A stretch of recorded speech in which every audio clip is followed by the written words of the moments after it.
Hey, welcome to Insomniac Soup with me, with Son of Red Shirt and Eagle Rider. Hey, how's it going, Eagle Rider?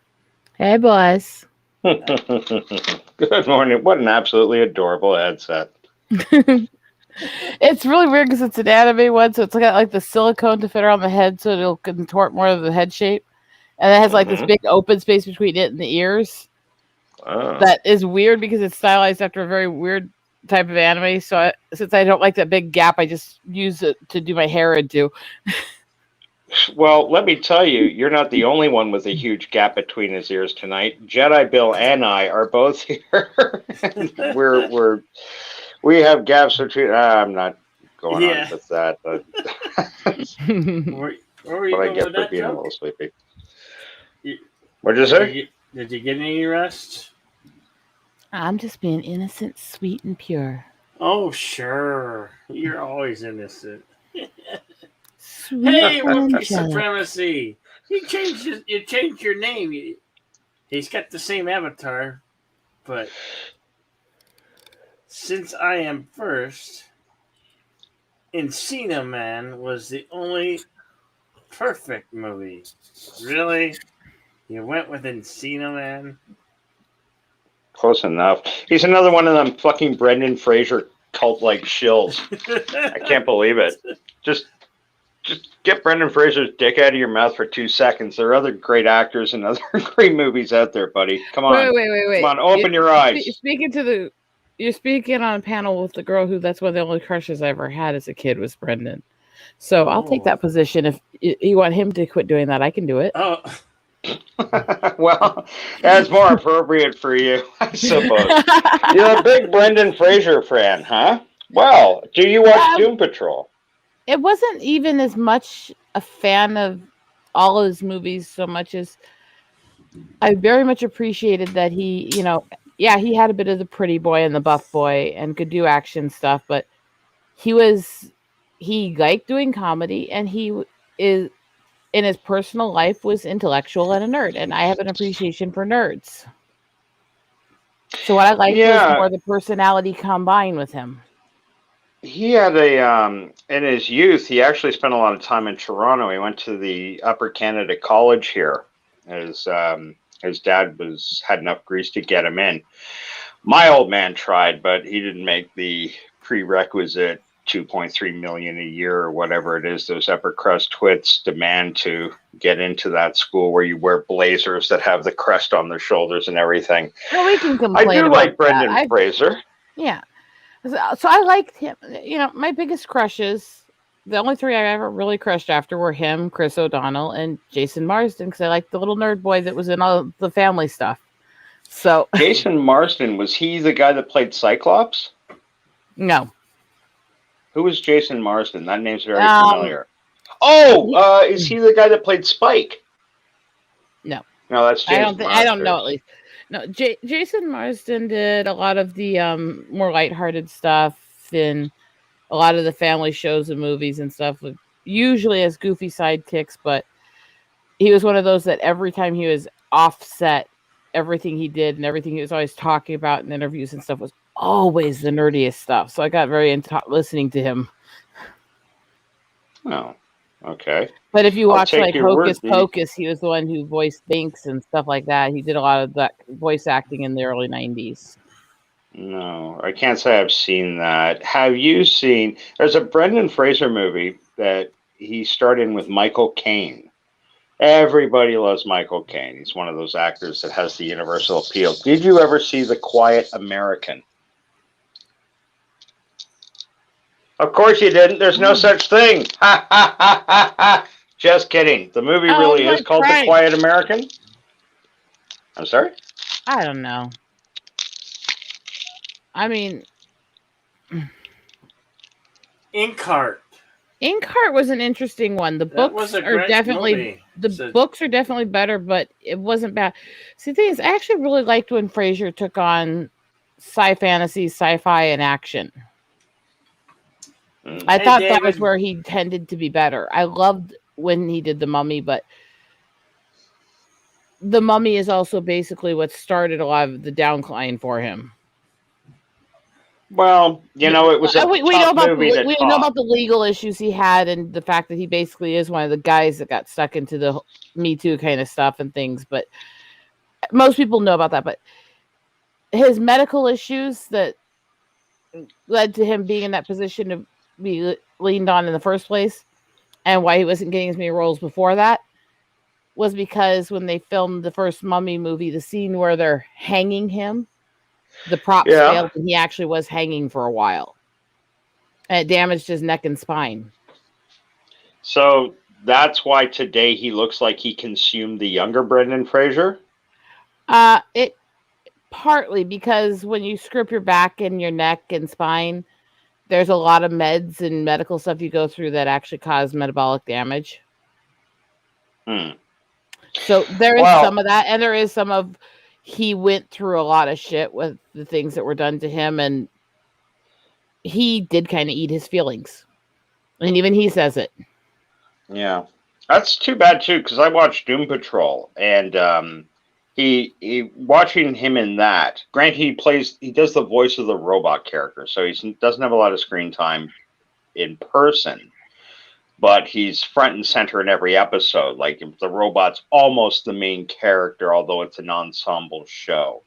And seeing Brendan Fraser without having seen him in a while, it's a shitty thing to do, to make fun of a guy because he's put on a few pounds as he gets older. That's fine. But he always, the one thing about Brendan Fraser, he always looked like such a solidly built guy. He was no Schwarzenegger. But No, but he if you never looked looked at like him- a pushover either. Like look he at the looked time like when a he did things like George of the Jungle and Dudley Do Right. He was fucking svelte in that when they took the shirt off in parts of it. yeah. He was Well, he had no, 6 especially months in to the get George ready of the for that. Jungle I time. get it. He was fucking buff at that time. Right. A quick hello to David Serta.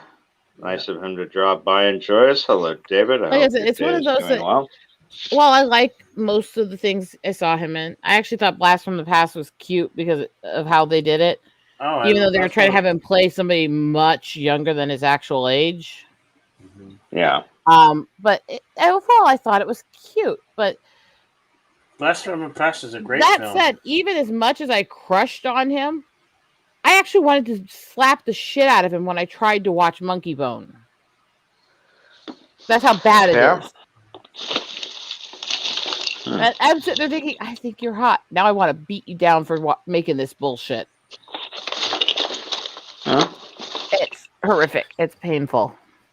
Yeah. But I'll again, take your word for it. Vios, I hadn't seen most that. actors have at least one shitty role. Oh. Yeah, I guess. Was he acting poorly in it? Was he not up to snuff? He not... It's not his acting. It's the entire fucking movie. Everything about it was horrific and a train wreck. Well, Most of like the I actors mentioned, weren't acting seriously. It was horribly written. The humor was just not funny and gross, and it just was bad all around. Well, 5 minutes of I that mean, movie as feels long like as he can sitting there hold being his head up. tormented for 20 minutes, you know?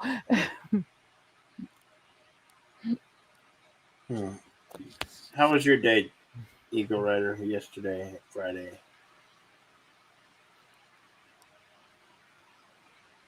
How was your day yesterday? Not too bad. Busy. Did you get out to take any nice photographs? Not today. Probably tomorrow. We're trying to work that out with my husband on his day off, but it's interesting because it's cold out right now. When do you guys experience like snow? Is it any snow yet?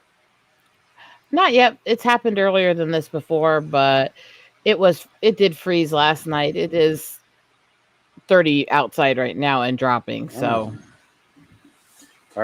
yeah. It's not as bad as growing up in the mountains and having blizzards in September, but Right. It's actually been warm here. We're having hot October for some reason. so I'm 2 going to days ask of you, 90 degrees. I was going to ask you guys something. When Yep. it comes to movies and things you enjoy, what would you say would be the movies that are generally thought of as stupid, silly, or not as funny, or the actors that are generally considered kind of jokes that are your kind of guilty pleasures that you enjoy anyways? Oh God. Do we have And to I will not make Sparkle Vamp jokes at you because I'm not Do we that have mean. to answer honestly? No, seriously. and I'm honest about some of it. So Pauly Shore films. actually, Like I'll Pauly- agree with you that some of those actually are funnier than people give them credit for. It's also Like, really funny that he always played such a fucking idiot Oh yeah. because he is actually very intellectual and has multiple degrees. So it's very weird that all his characters are like the epitome of dumbass stoner. Yeah. Well, he can be intellectual. I don't know if that necessarily translates into having range as an actor. I'm not saying that to be shitty. I do think it's entirely possible. Because didn't he come out of MTV? Wasn't he like an MTV host originally? Yes. And he had that whole... I don't know if he has range as an actor or not because I think he was automatically typecast coming out of MTV, honestly. But it did work. There were a couple things that he made that pissed me off, like them doing fucking son-in-law and trying to portray all of South Dakota as the fucking farmers in East River and shit like that. But still, Oh, Yes. welcome, Fizz Chozo. How you So doing? we're talking about great movies, right? I don't Yeah. think I've seen many. You don't You think haven't you've seen many great movies. Oh, Well, that's tragic. No I joke. I mean, mean, given that all the shit movies out there, I can't help but gravitate towards the great ones. If you haven't seen many, then the list of the ones you do like should be relatively easy to go through. Fitzchozo, Hey, what number one are a couple of sci-fi. your favorites? I know for certain. Okay, I know for certain one of the greatest movies I've ever seen so far is Jurassic Park. First one, What was it? Jurassic Park. So, The first one. Yeah. West Park.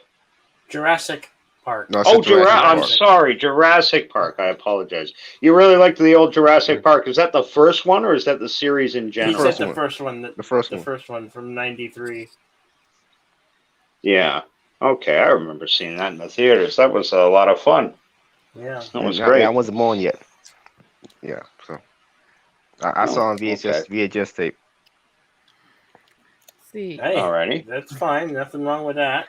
I think when it comes to movies, I think gave some of the best cinematic experiences. Even if there's things I would criticize and things I would disagree with that they did, it's still going to go to basically everything in the whole Lord of the Rings series. And even though they didn't do as well, I will still give a lot of credit to The Hobbit because they did fucking phenomenal with Smaug and with Cumberbatch in that position. And Mm. a lot of people get mad because of how much they added to the story, but I Yeah, look at it it's really this- just decompressed.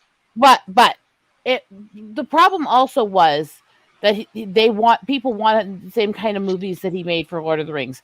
Lord of the Rings as a book series had about the same kind of journey and then journey home as a story that The Hobbit did. But Lord of the Rings was originally written as 6 books, not 3, and then compacted into 3 books. And every book in them was easily double the length of The Hobbit. Mhm. And then you look at The Hobbit had the same kind of journey, and everything was told in a really fast, only a few lines to tell the whole little adventure and on to the next one way. And so Mm. when you're trying to make that into a cinematic experience, if you take it just as it's written, there's going to be no backstory. There's going to be very little context to the fights. There's going to be very little to follow. Mhm. They had to add a lot. Now, did they have to go as far as adding Tar-Eel in and doing that stuff? No, but at the same merit, I understand why they had to add stuff and Mhm. complicate the story a little from how it was written originally, because it Mhm. didn't work the same way trying to film as Lord of the Rings did. Mhm. I also would mm, cut a few of the other scenes slightly in Lord of the Rings and actually fucking left in Tom Bombadil because that's where most of his religious viewpoints actually were expressed, was in the metaphors through Tom. So while I understand logistically why that not necessarily targeting his religion to remove that section, I think it lost a little bit of the heart of the story. mm. Mm. Okay. Also, I felt that the Hobbit should just been 2 movies instead of 3 movies. I mean, no, remember how utterly decompressed it was. Like half the plot of the Desolation of Smaug didn't even need to happen. Didn't even need to happen. It's like what you could just that and the first Hobbit could easily just been 1 movie. Oh, and I can see that too, but I also understand, it was that whole thing of trying to make it a similar experience to what Lord of the Rings was. Right down to the 3 movies and releasing them one after another each year and stuff. He was trying to recreate what happened, but it didn't quite work. But they're still good movies. They're still genuinely good movies, especially compared to most of what's out there. Lord of the Rings is just far better. I would like to ask number one sci-fi. What are some of your favorite movies? Number one sci-fi. You have the floor. I don't know. I mean, comedies in a way are more memorable, and they stick with you. It seems like longer than the rom-coms. I guess it all depends on your preference. Um, But yeah, I mean, there's certain comedies. Mel Brooks. Huh? Yeah, Mel of Brooks. course. Well, yeah. I mean, yeah. I mean, just think of the classic comedies that could not be made today, basically. I want to ask Like your Blazing opinion on Saddles. something. What? I was going to ask his opinion on something now because everyone knows, of course, that Mel Brooks quit doing producing work in movies and stuff after Dracula Dead and Loving It in '95. He is slated to be producing and writing a mini series based on the follow-up story to History of the World now. And it is actually him and a lot of the originals that worked with him doing it. But it's also modern Hollywood. So I'm kind of conflicted on how I feel this is going to come out. And I want to know what your opinion on him doing that is. Well, I mean, at the end of History of the World Part 1, it did say that there would be a History of the World Part 2. So, although you to be think fair, they- he you did think that they in make that- every fucking thing he made as a way of trying to hype it. Do you Yeah. think they I remember that made that Spaceballs. as a joke, though? Do you think they The made that search as for a more joke? money. I think it was out. I think it started as a joke because he did it History of the Well- World Part 1. But again, it was a known thing he did in every movie and show was hint that he was going to make sequels that never happened. And so I think it was intended as a joke, but then, it's got a cult Really? I classic. never get that. Did you get that, Son of Richard? Mm. Are you there, Son of Richard?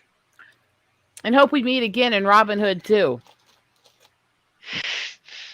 Mm. It was a common joke with him. And that's why I wasn't Yeah. sure. I never was sure if he actually meant it or not. And Red Shirt might have crashed because he sounded like he tried to answer and then nothing came through. I didn't hear anything. Mm. It was just like a little crackle for a second and then nothing. Oh, Yeah. I didn't hear anything. Yeah, unfortunately, the search for more money never happened. Instead, we got that crappy Spaceballs cartoon, which was horrible. Oh, did you ever Spaceballs- actually see the Sure. crappy show they tried to make of Blazing Saddles? No. Oh my God. Look up Black Bart and prepare to be very disappointed. Oh my God, When it that came was out? bad. It When it was came out? right. It was right after the movie they did, and it only made a few episodes because it was horrific, and they never actually fully released it. Okay. And he put the episodes on the collector's edition of Blazing Saddles, and holy fuck balls, it's bad. Mm. And that's from the Mel Brooks addict that has everything he's ever made. Holy fuck balls, that was bad. Mm. So some of his movies I hadn't seen yet. Like I hadn't seen Young Frankenstein yet. Oh, you need to. You definitely should watch Young Okay. Frankenstein. Fizz, my Halloween suggestion for you is to sit down for a few hours and watch Young Frankenstein and High Anxiety together. Because those are his two spoofs that focused heavily before Dracula Dead and Loving It on the horror genre. And High Anxiety was spoofing a lot of the Hitchcock movies and the more suspense-styled horror of the 60s and 70s. And Young Frankenstein, of course, spoofing the old monster movies and stuff like that. And the two of those together will be a great way to get into Halloween, and it will help you start getting into that. Halloween spoofs. I think horror, honestly, as spoofs and comedy is almost a god tier when they're together as horror spoof. Arsenic and Old Lace is a good example. The first scary movie. That was fun. Check out this site right here, Fizz. You can go back. Okay. You can go there and watch a lot of free movies. But I already got one though. I got one. I used to pirate one. Pirate movies. It's a different one. I'm just giving you. You don't Okay. where you don't have to pay anything. Watch some. By the way- I know. By the way, Bill, it's not even for a stream, but I was going to try to get a bunch of people together over the next couple days to try to actually just sit backstage and hang out and watch Arsenic and Old Lace. If you want to try to join us when we do that, let me know when you're available. I don't know. My schedule's wide open. I actually plan to watch Children of the Damned for this Halloween. Children of the Damned. I never saw that. I heard of it from Wolf Den. I think it's directed by Richard Donner. I think. It had Christopher Reeves in it, and Mark Hamill. Oh, So. that's a remake. Oh, That's a God. remake. Because there's an old black and white. There's two version. one. Yeah, there's two. Yeah. It's that one that you speak of as a remake. It's okay. a remake.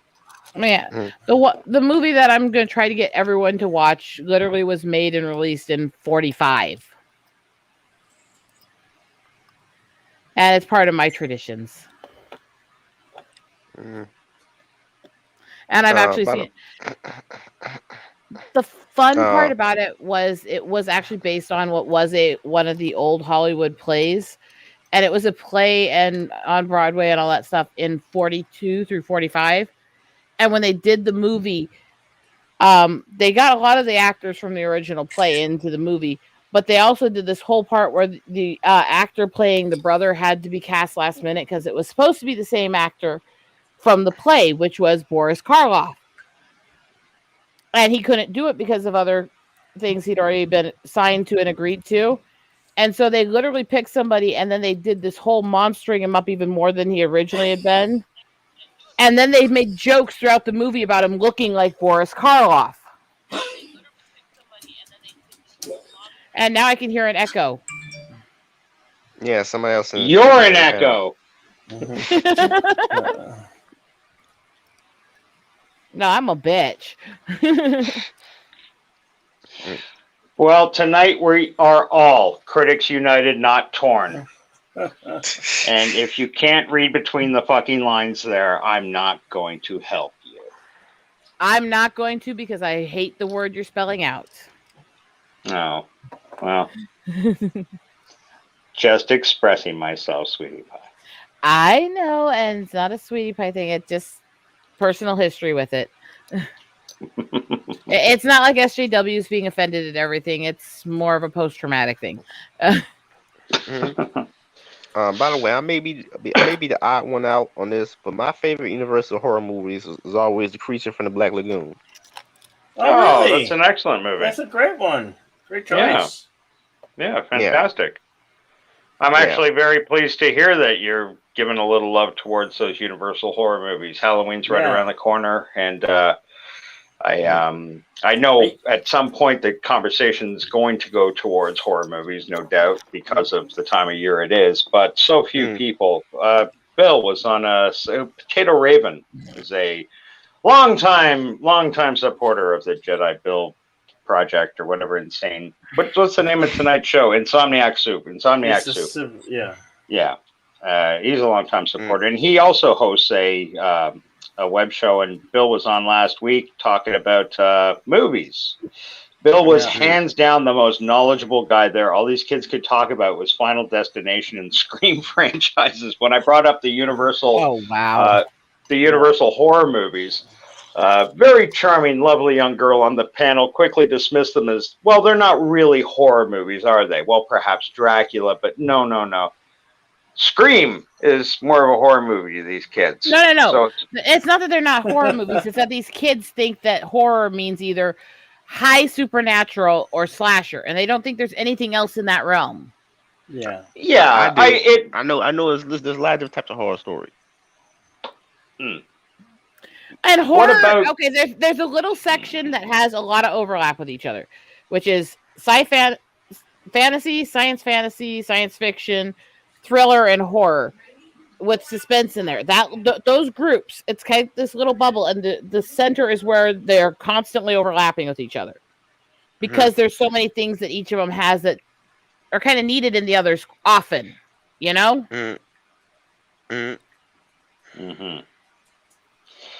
Why do you go back to those older horror movies, or say the Creature? You didn't say the older ones, but the Creature from the Black Lagoon specifically.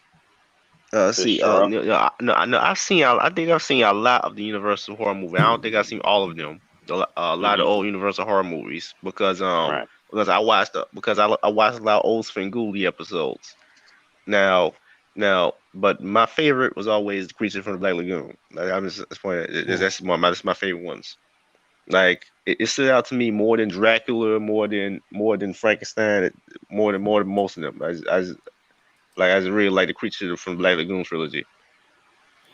There was something unusually charged with these horror movies, the Universal horror movies in particular. They had begun their run before the Hayes Act in 1934. And for those that are unfamiliar with the Hayes Act, to sum it up, basically, this is the I know act the that Hays Code said was. Hollywood.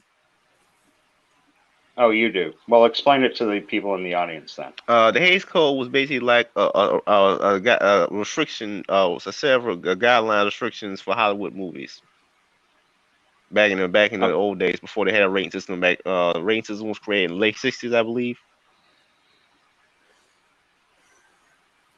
Um, I didn't quite catch the end of that. The late '60s. Sorry, mate. Is that when it Uh, ended? uh, You uh, say? yeah, and then they created the rating system.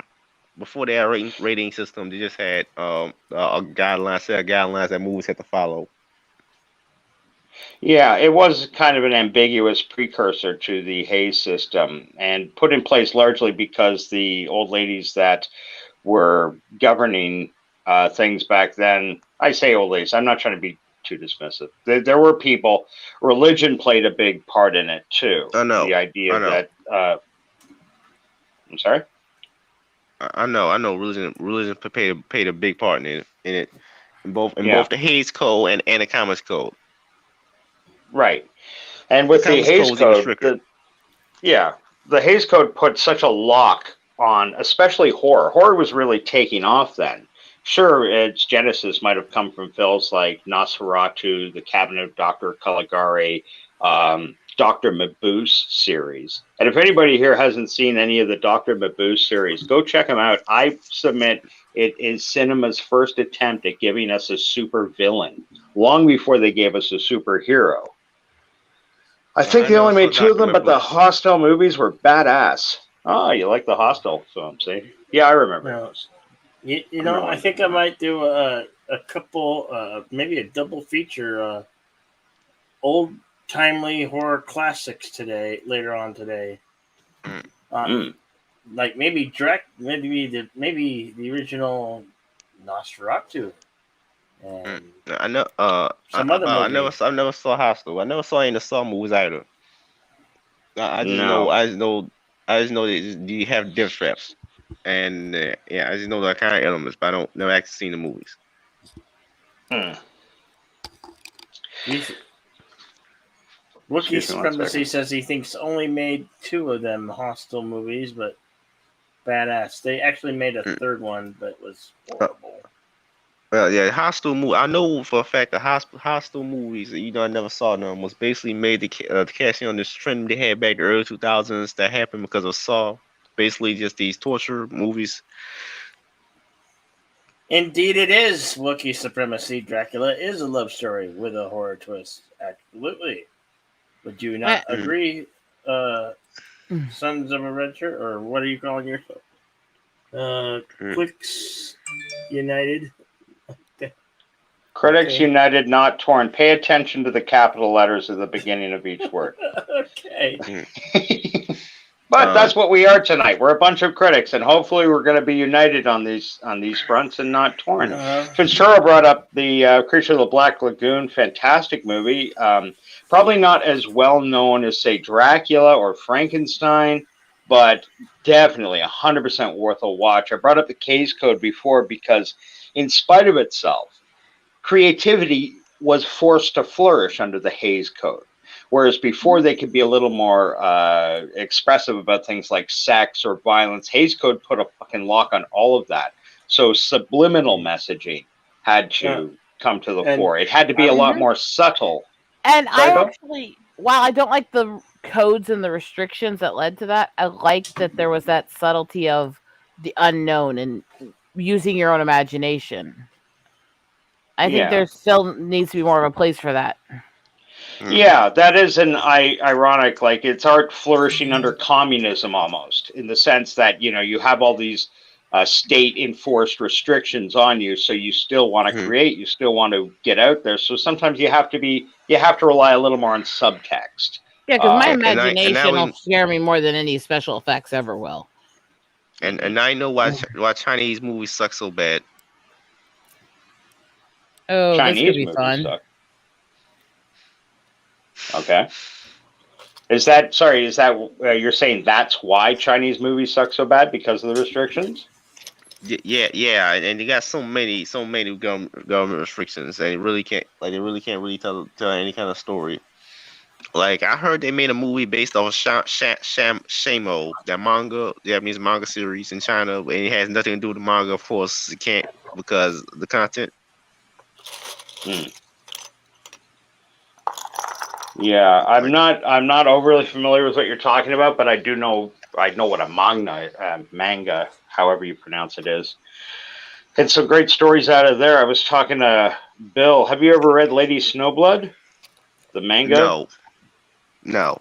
I do manga studies every week on Wolf 10 Media channel. Wolf 10. Oh, Now, very cool. Lady Snowblood's really the only one I've read. I was a big fan of Lone Wolf and Cub when I was younger, which came in America. There was the Lone Wolf and Cub series, but they also kind of butchered the first two movies to make one called Samurai Assassin, which turned out to be a really good movie. But if you get a chance, watch the whole 6-episode series. I'd like to take this time to address David Serta. I did the Freak movie last Saturday. Okay. I tried showing it on, so it's in the public domain, and they shut us down. I violated term policies, and I had to go another route. But we still got did the watch party for that one last Saturday. So I was gonna comment on, because we keep talking about the old monster movies. Now, most everyone knows, the classic actors of the creepy era of those monster movies. Pretty much everyone who likes any type of horror has to know Vincent Price, Bela Lugosi, the early works of Christopher Lee, and stuff like that. I mean, that's kind of a given, right? Are you talking specifically the Hammer? The years at Hammer with Peter Cushing, Christopher Lee movies, doing like the Count Dracula, the whole series, Bride of Dracula, Blood of Dracula. Yes, and those ones, right? Actually, in general, basically most of Christopher Lee, because even up until right before he died, he was still doing sci-fantasy stuff and heavy metal music and stuff like that. So come on, Christopher Lee in his 90s was doing metal albums. Come on. Yeah. Rest in peace, Christopher Lee. Yeah, great life and great film. He was amazing. He was fucking ass. But again, Vincent Price and Bela Lugosi were two of the classics of that era, who were so known for being able to play the creepy and disturbing so well without losing the class and sophistication. They could still be creepy and disturbing, and it was this well balanced cultural side, It's I got a special place in my heart for Vincent Price. Growing up, I'm Canadian, in case anybody here doesn't know, and we had a series that ran every Saturday morning. It was called The Hilarious House of Frightenstein, and it was hosted by a gent named Billy Van. Very wonderful. This guy absolutely adored the old Universal horror classics. The basic premise was it took place in Count Dracula's castle.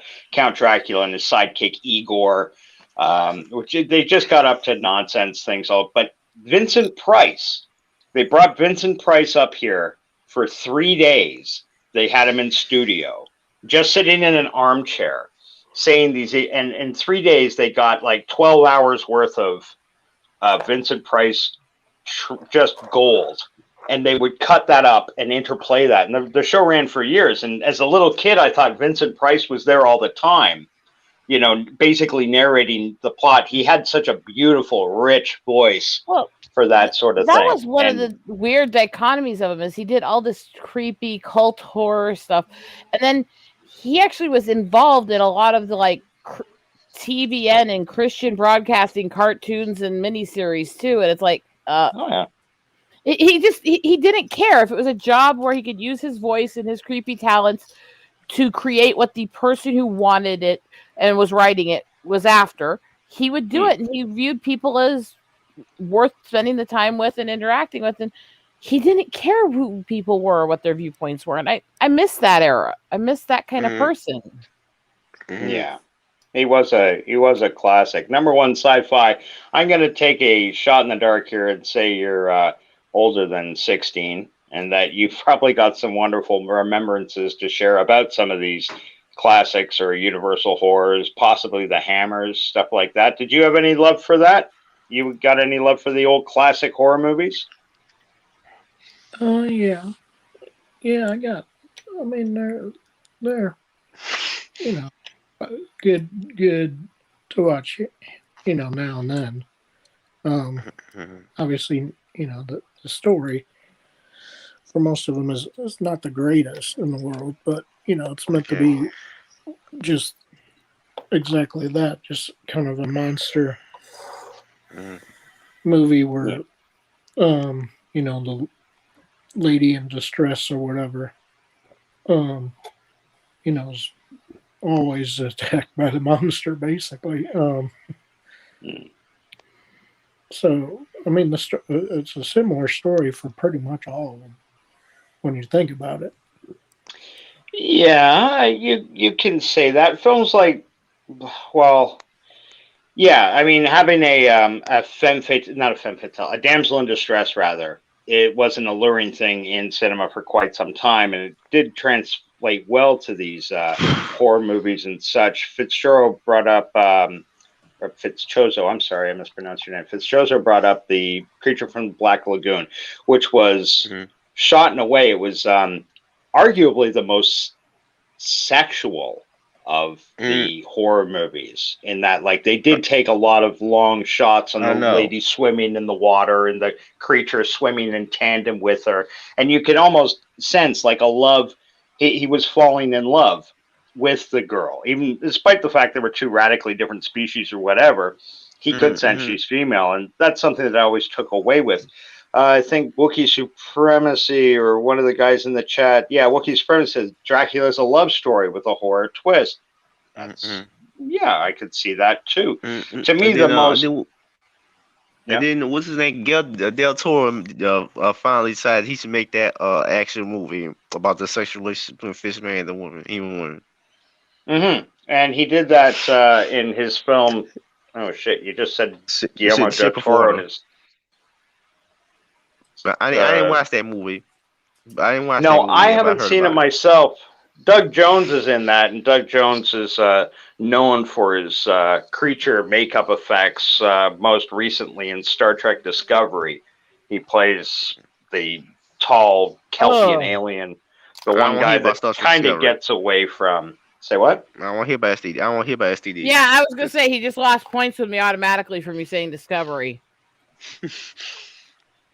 Doug Jones, the fantastic character actor that known him for putting up in makeup, is most recently in Star Trek Discovery. And I mostly remember him from Hellboy. Yeah. That's right. Hellboy. He was in Hellboy quite a bit. He was Abraham. Abraham Sapien. Yeah, played another aquatic type Abe person, Sapien in The Shape of Water and the first Hellboy, yes.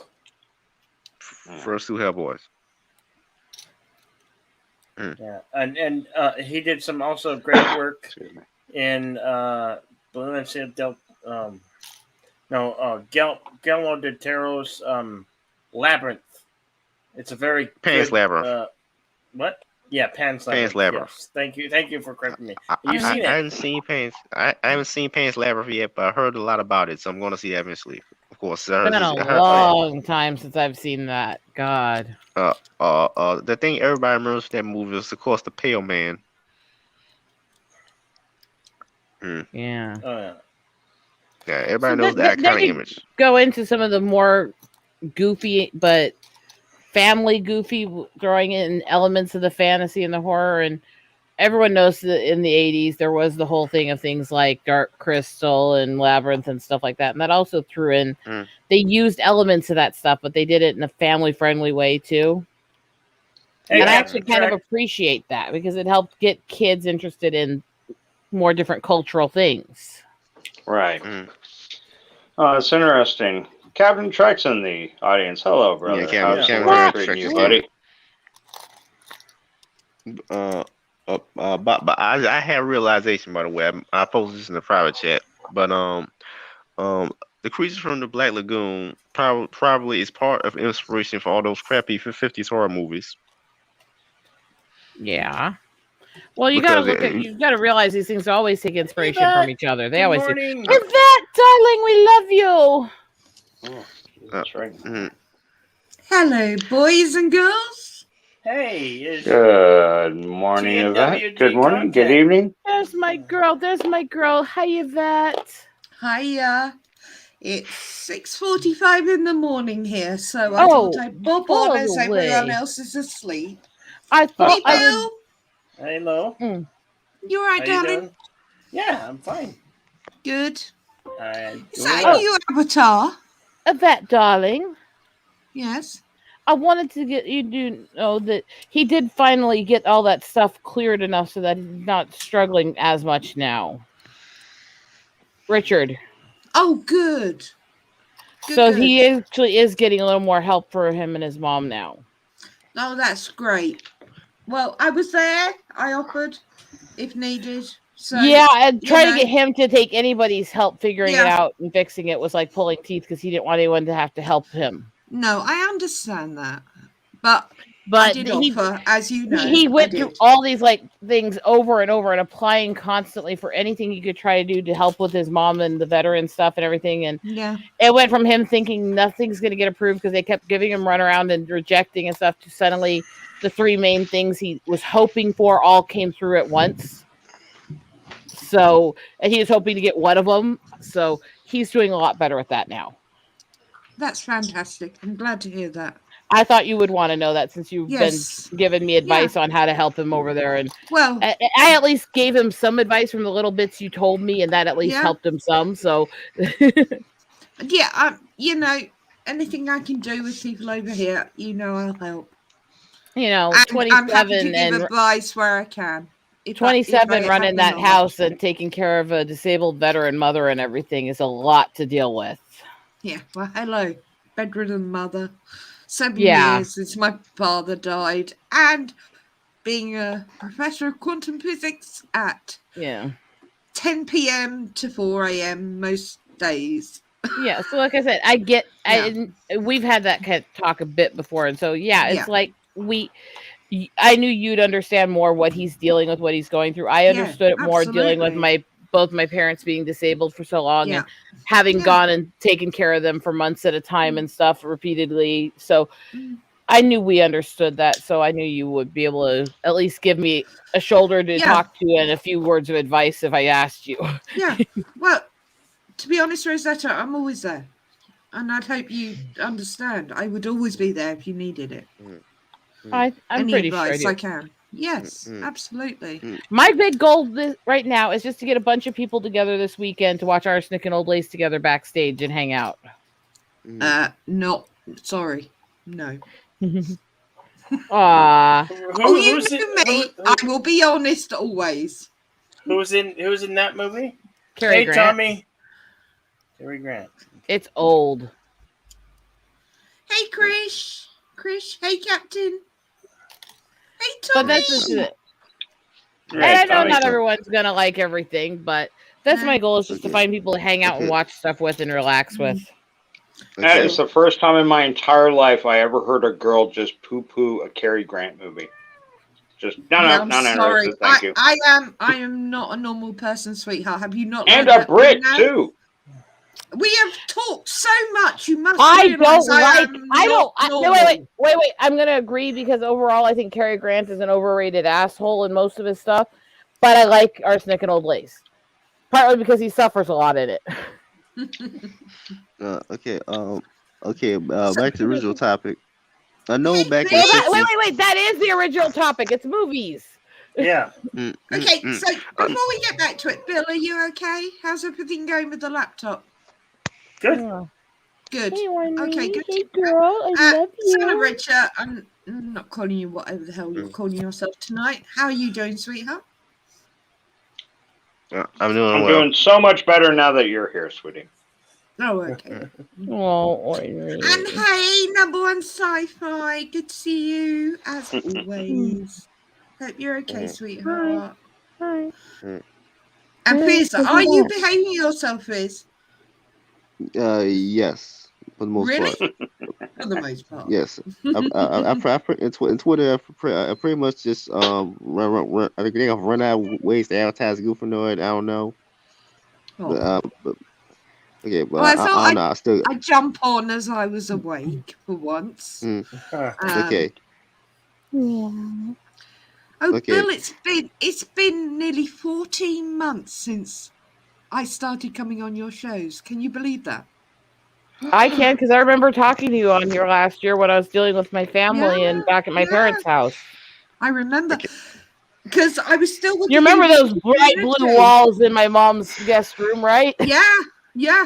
Don't you remember my old office had all the Daleks behind me with the glass roof that you No. Well, I mean, I was working on my stuff here while we talk until somebody climbed up on my arm and just blocked my project.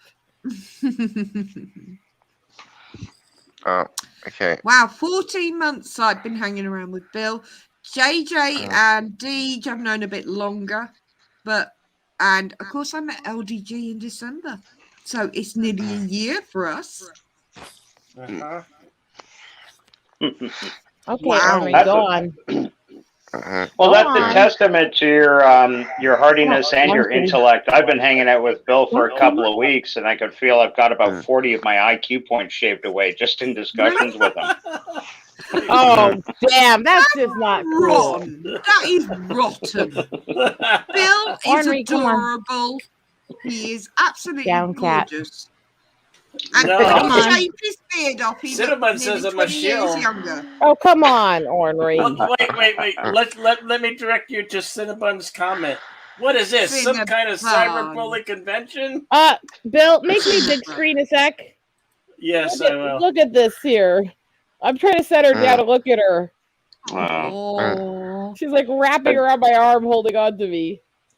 Adorable cat thing on YouTube. That's got to be a first. Oh. I love it, Cinnamon. Well, Look at 3,000 the anger and first. hate in Bill's eyes. Ornery, yeah, good girl. Universal horror. But Cinnamon, You just he switched is from awake. ultimate cute to what the fuck? Ornery's like, I don't know what's going on here. Steve just came out. Okay. Hey, Steve, you want to do me a favor and take the cat? I can't do any work like this. She's clutching my arm really tight. You want tea? Of course I want. He didn't offer you food, you idiot.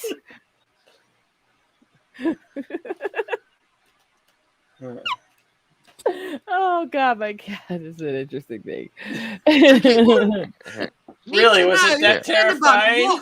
what is terrifying, Cinnabon? Please The face expand on that. in his mind, the face of Disney. The face of Well, I won't argue with that. When I saw Staring into the Bambi, dark I abyss. wrote Disney off completely. I've not watched Disney since I saw Bambi as a child. Oh, Wookie. Bambi, Evil. whiny, Evil. progressive, anti-hunter bullshit. Bambi's mother had it coming. She fed people. I mean, Really, Rosetta? yes, Bad Rosetta. Rosetta. I am a Still hunter. remember the man joke from the South They did Korea. the right thing shooting her mother. That fed people. I'm just saying. So what's the topic, Bill? Great movies, part one. Great movies. Oh, right. What was that, okay. Bambi survived with the help of Thumper. And Thumper should have been in the stew. I mean, I'm loving the cat ears, honey. What do you my deem husband as a got these great recently movie? for me. They're actually headphones that they have on Amazon right now. Yeah, I got, look, mine are pink and white. I can only stay here for a few more minutes, but Okay. Oh, please. You haven't insulted me yet. Come on. Get it in before you go. Okay. Don't make me go off on Brits. The glove 50s horror movie or monster movies. Why the hell they kept having a whole bunch of them? I mean, why was there a whole swarm of them to the point they can't even name them all, like alligator people, like all these weird. Because that was what was popular They were then. never We go done through before. crazes. They were never done before. Look at society. Look at culture. Look at the movie crazes we have now. We go through bouts where certain styles and certain genres become more popular for so many years. And the 50s and early 60s were very much on the monster movie horror. Monster movies and cowboys. Wait. That's a good idea for a movie. Wait, I just thought of a good idea of a movie. A monster movie cowboy set the cowboy days.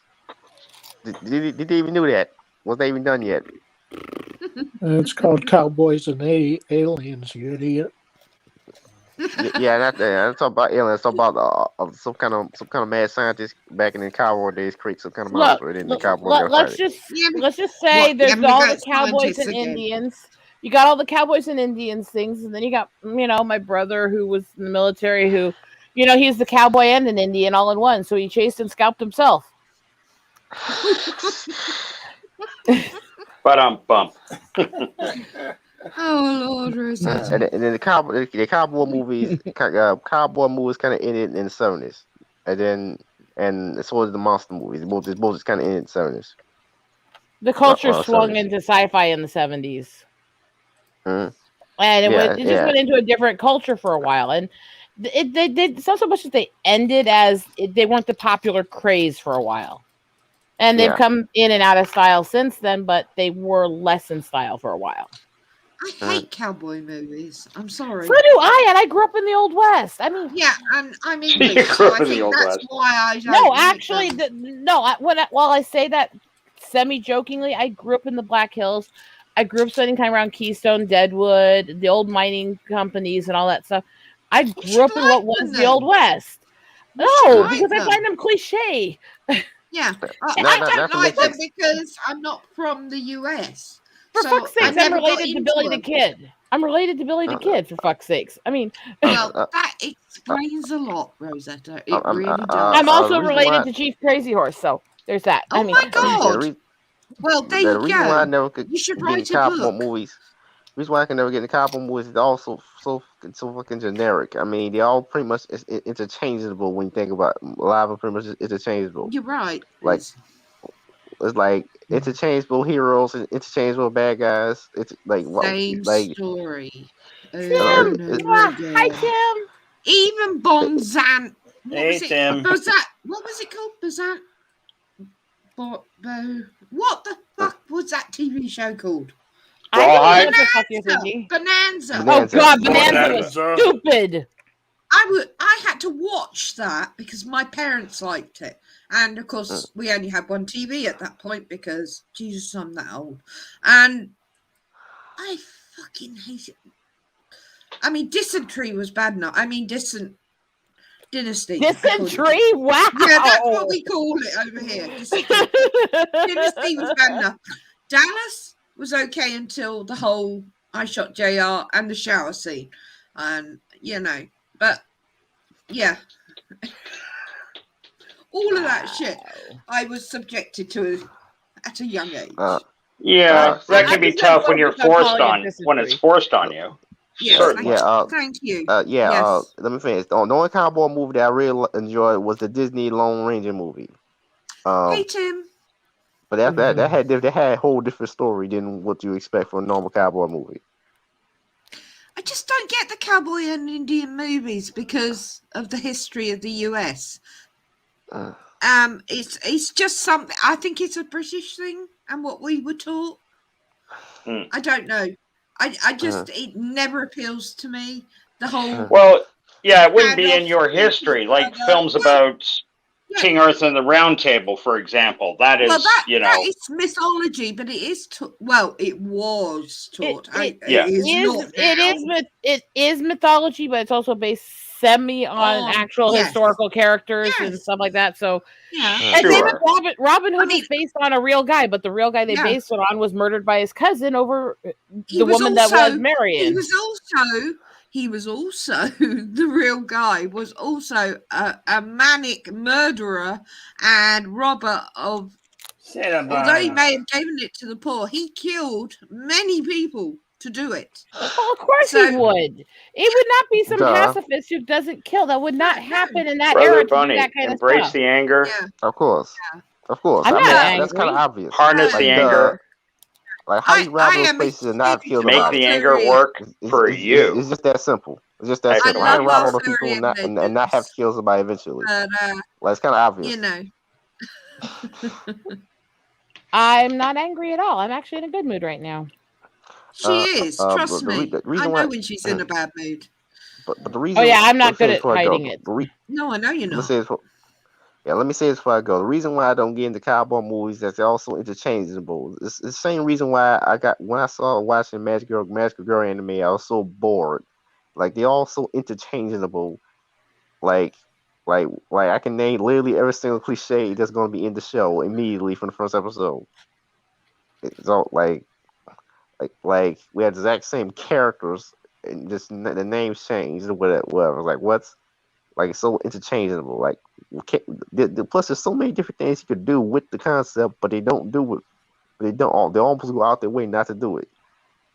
Like you could have a cowboy instead of being some nameless hero actually have a backstory. Never do it. We could have bad guys who are different than just the evil extortionist guy, but it's always the evil extortionist guy. It's like I may be can we have drinking something a bit else? big of cups of tea, by the way. You see how the formula is so goddamn generic. It's like the evil extortionist, the evil extortionist, the lady who helps the hero. Tommy, for fuck's sakes! Yes, Oh my god! Tommy, you always get a shout out, darling. No, Wookie, hatred, right? Lol. No, nobody hates that anyone. is bad. Oh no, Tommy has been trying to get people to call me Darth Jiggles since Halloween 2019. Why not? You got them. Use them. It all goes back to a Halloween stream where I was in a very dark black velvet dress with the hooded little top and stuff, and a very bustier pirate wench kind of front to it. And we'll leave it at that. It kind of gets self-explanatory quickly. Well, funnily enough, last year, Okay, and I gotta go. So bye, everybody. Bill's streams. Take care if it shows up. Last year, I think Bill's stream, because I was off in December, wasn't I, Bill? I spent the whole of December on your streams. I did Elvira, and I had the whole kit. I don't look good in a black wig, but the costume looked fab. But Man, this year I've gone all out. But you'll have to wait for that.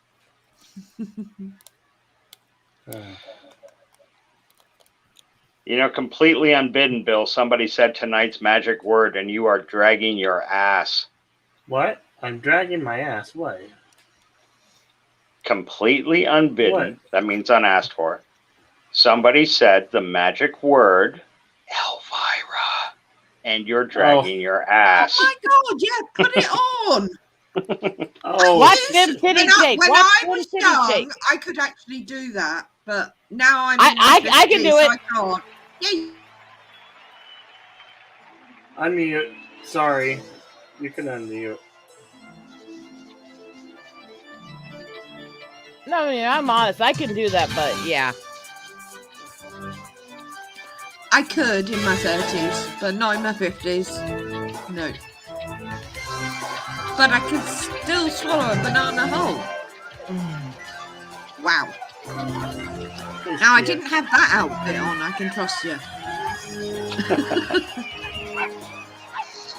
That is a charming Halloween outfit, I must say. The fun part of this, though, is I can only watch the very beginning of this video, then I have to turn away, though. Why? Because it flashes and strobes. Oh, right, of course.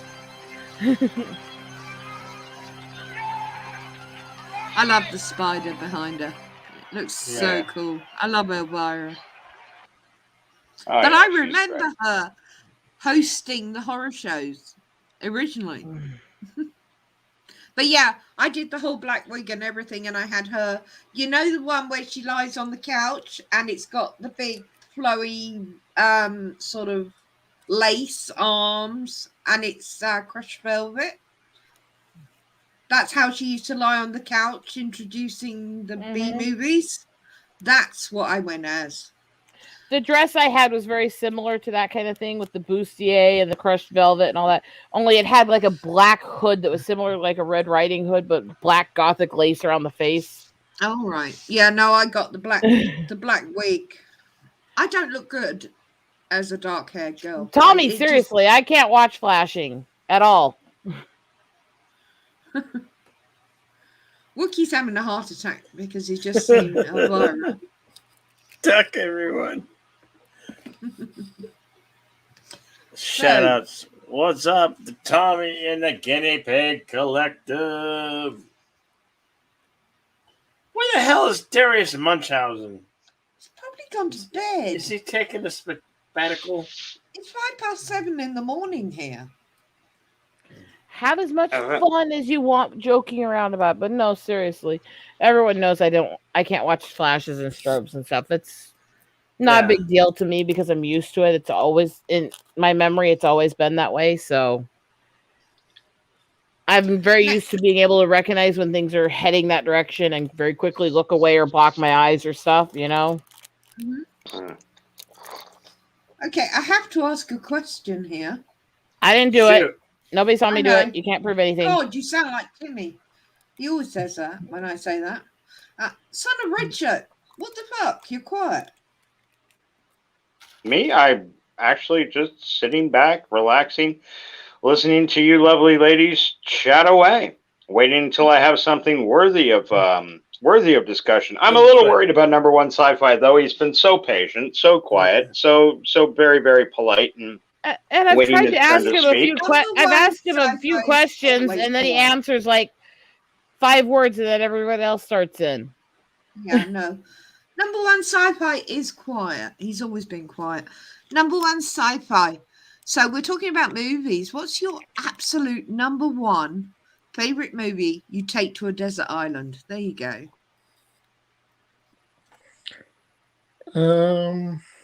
That's a good question. That's I a probably hard have to one. take more than one. Which one? I said I probably would have to take more than one. No, you can only have one.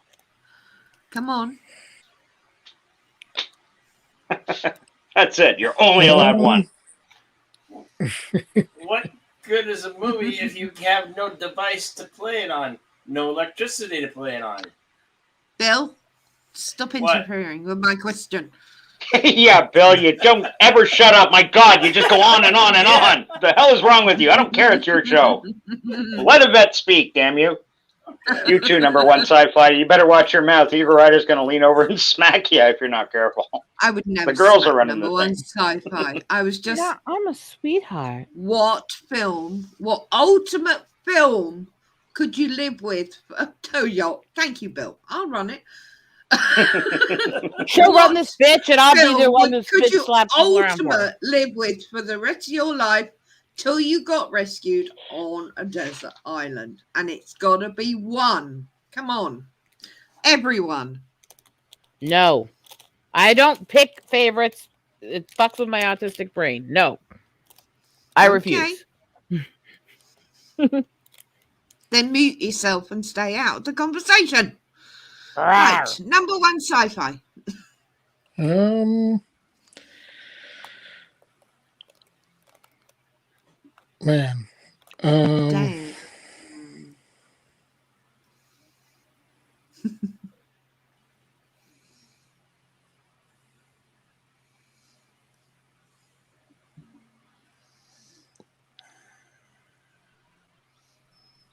This is why you have to have the Jeopardy theme music on standby, Bill. This is why when you do these, it's easier. Usually, at least give people like 3 choices. Well, okay. Let me tell you what I would take. How about that? Okay. The number one film I would take to an island would be The Core. The who? Call. The what? Core. It's where the they core. have to drill down and restart the molten flow around the solid iron ball to make the magnetic field re-establish. The science is okay in it. for me. I don't judge it too much. I find it a very, very exciting film, and drilling into the core of the Earth is so different to outer space or anywhere else. Isn't that the movie with Boys Don't Cry stars in it? Heather, no, not Heather. I forget her name. She was up for an. Who? Hilary Swank. Hilary Swank. Thank you. I don't know the names of the people in it. I just know I love the film, and it's something I would put on and watch over and over again. So that's mine. All right. So does that help? Number one sci-fi? Yeah. Hello, Nina Green. How you doing? The boss Nina? is here. Well, there's Yes, the boss is here. if a certain Hello, everybody. Hello, Nina. How are you? Bill is I'm below here. me. I need caution here. Bill is below me. This usually leads to bad things on camera. Okay. If I hear licking Don't noises, worry, I'll get worried. behave. Boss is in the house. Okay. So number one sci-fi. Hmm. Have we got one? no, I got more than one, but Yeah. Pick one. okay.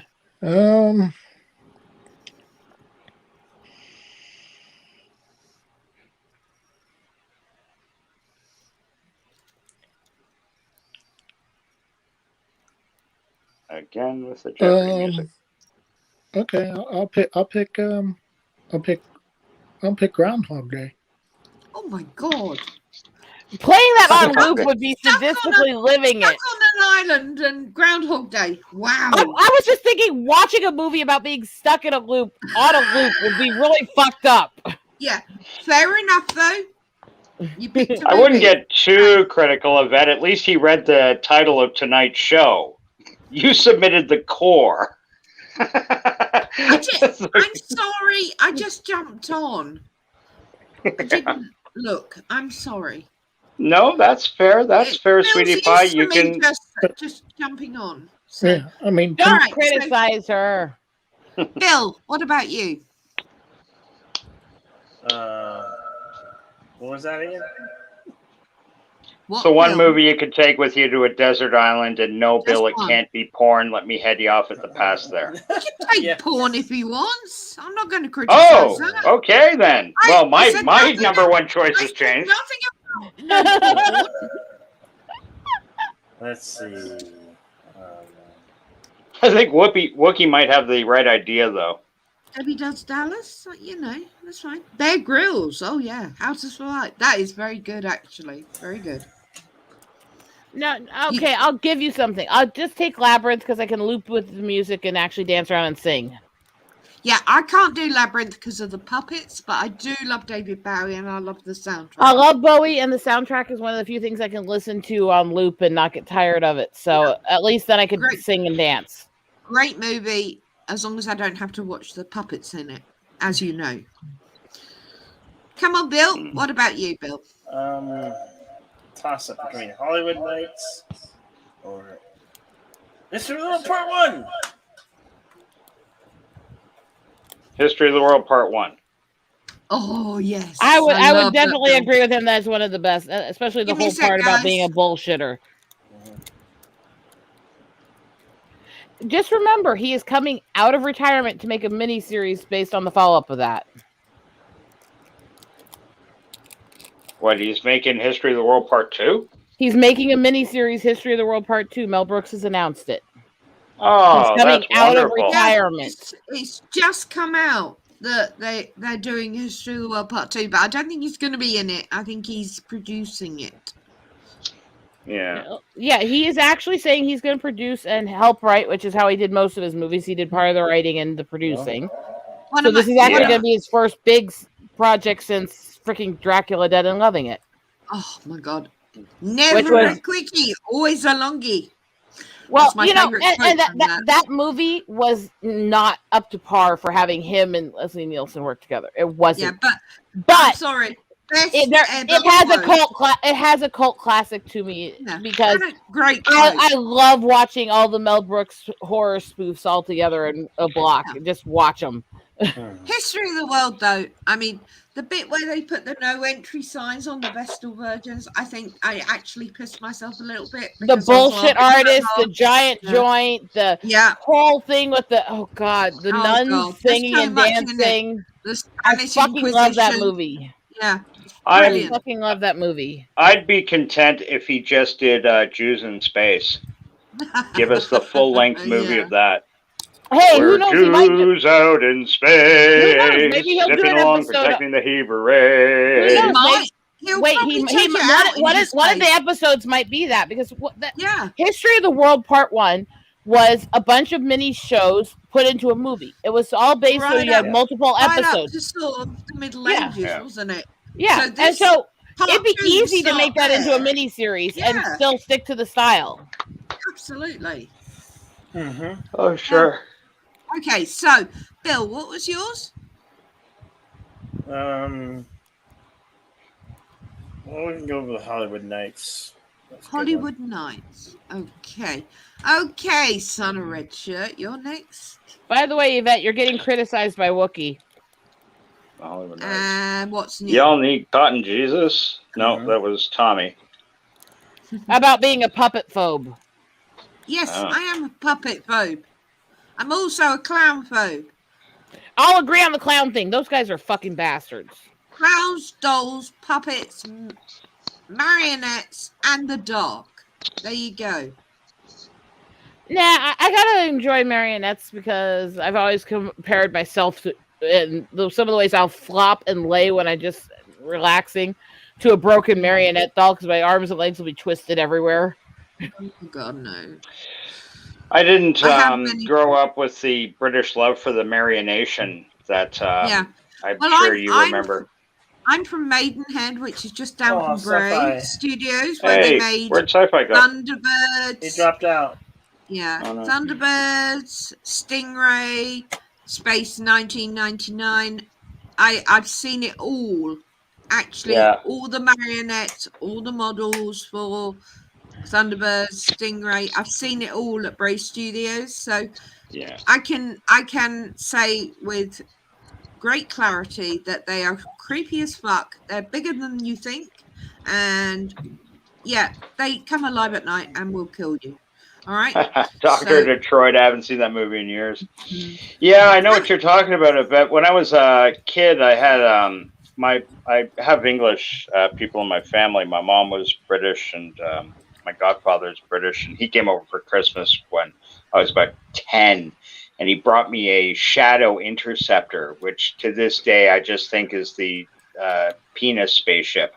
The one with the big nuclear dick hanging out the front of it. And they would go out there and fire its rocket and deal with the Shadow. Okay, you're making me like UFO, this ship. You are making me like this ship the way you're describing it. Hey, Nina. So, Nina, we love you. Yeah, Nina. Are you off, Nina? Sure. I will be shortly. I'm at tablet's one about to give out. So, Nina, what would you consider a couple of your favorite movies of all time? Yeah. What would you take to a desert island? Dr. Zhivago. Oh, yeah. Dr. Zhivago. Excellent choice. Are you a David Lean fan? I don't know who he is. Oh, he was the director of Dr. Zhivago. Also did Lawrence of Arabia, Bridge on the River Kwai. Oh, I like that Very one. famous films. Those are good movies. You're right, Wookie. Tuck and Roll does freak me out. I tuned in once and never again. Oh, Snowdub is my buddy, though. Snowdub is as sweet as hell, as long as he doesn't have his hands stuffed up something. But he always does. He's always got Jolly, El Perro, Puff, or somebody. Well, what can I say? I found a puppet I want to get. Oh, no. $70. So. Look, I have admiration for everyone that does puppets, marionettes, whatever. Just don't show them to me. It's just me, my own personal phobias. Right. That being said, come on, you still haven't given me your film. No, I haven't. And that's on purpose. I've been withholding that information from you. Anticipation, quite often, is greater Yeah. than the actual pleasure. Well, you've got Yeah, about I'm going to disagree with 2 that for my minutes sex before I life. have to go for lunch to make breakfast. So Well, I had half a dozen funny answers, but truthfully, my all-time favorite film is Casablanca. 1942, Humphrey Bogart, Ingrid Bergman, Conrad Veidt. Hands down, my all-time favorite film. I can watch that. As a matter of fact, I've got a weird thing about that movie. I must have seen it 15 times, start to finish. Wow. No exaggeration. By my age, I've seen it 15 times. that's But fair enough. how many times I can't even count that I've seen it when I've just turned it on or walked into a room and it's on. It's okay, this is what I'm doing the rest, for the next hour and 12 minutes it's on, or for the next 12 minutes it's on. Doesn't matter. No matter there's 12 minutes to that movie, an hour and 30 minutes to that movie. I sit down and watch Casablanca every single time. It's the romantic in me. What can I say? I can't help it. Okay, I'm getting concerned with Wookie. He says he's got something that's coming. He's got something coming. Holy shit. He wants to this show thing you will bug marionette out. porn. Oh my God, Wookie. Is Did this you to never see punish Team me, or were America you World planning it Police anyway? Event? No, because it's marionettes. Why would I watch it? I didn't know how serious you were being about that thing freaking you No, out. serious. It's serious, really. Okay. It's like when Bill starts to cry whenever fair, we all anybody have forwards him a something that cat freaks us video out. or something. We all have something that freaks us out. For me, it's not even heights. I can handle being high. It's things that don't feel stable, or I can see through that and have a drop below. So it's either things that feel rickety or things where it's like see-through steps or walking bother me because my brain doesn't think it should be able to hold me up. Right. I'm the See, same way. That doesn't bother me. I was an adrenaline junkie as a teenager. See, I can whoa. rock climb. I can climb towers. All this stuff that doesn't bother me. But those unsteady things where it just feels like I'm floating bugs me. It's a really specific thing. We all have certain I call them primeval fears because it's fight or flight. Yeah. If you get that fight or flight feeling, that's a Unfortunately, phobia. usually I pick fight. And It usually I try to depends. and scream my way It out of depends with everything. me. If someone shoves a puppet in my face, they're going to get hurt. Put me in a dark cave, I will fucking have a panic attack. And if So anyone's you near would me- not go exploring into Crystal and Jewel Cave and those with me like I've done before. No. Okay. Is that what Wookie's planning on? I want to get this Wookie puppet. is got a puppet up there, huh? Yeah. So I can go Hey, on the show. Michael. Good to Hey, see Michael you. Garrick. It's adorable. 25-inch devil with light up eyes, full body ventriloquist style puppet. Huh. Yeah. Great.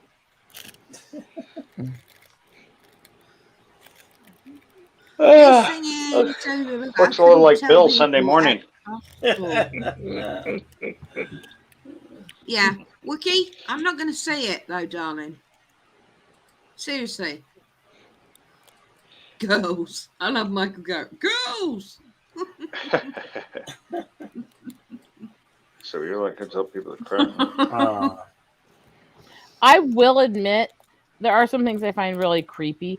And one of them, I don't even usually get bothered by dolls, but I had some family member give me this doll as a kid, and it was stupid voice box, and when you pulled the strings, it would say the creepiest things in the weirdest, like, high-pitched voice, including things like, play with me, in this, like, demonic voice and shit.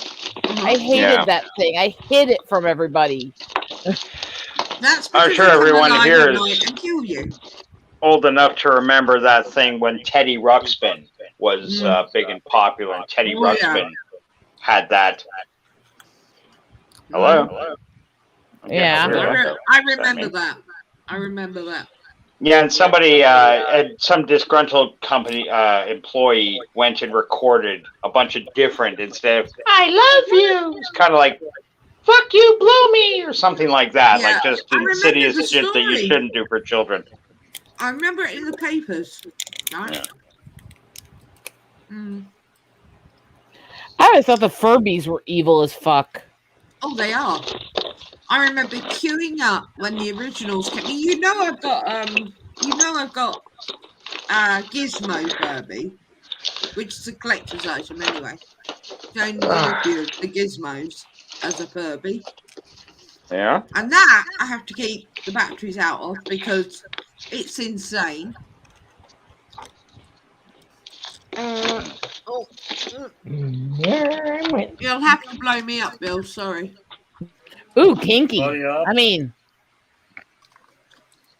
Yeah, it's funny. I was That's a Gizmo Furby. yeah.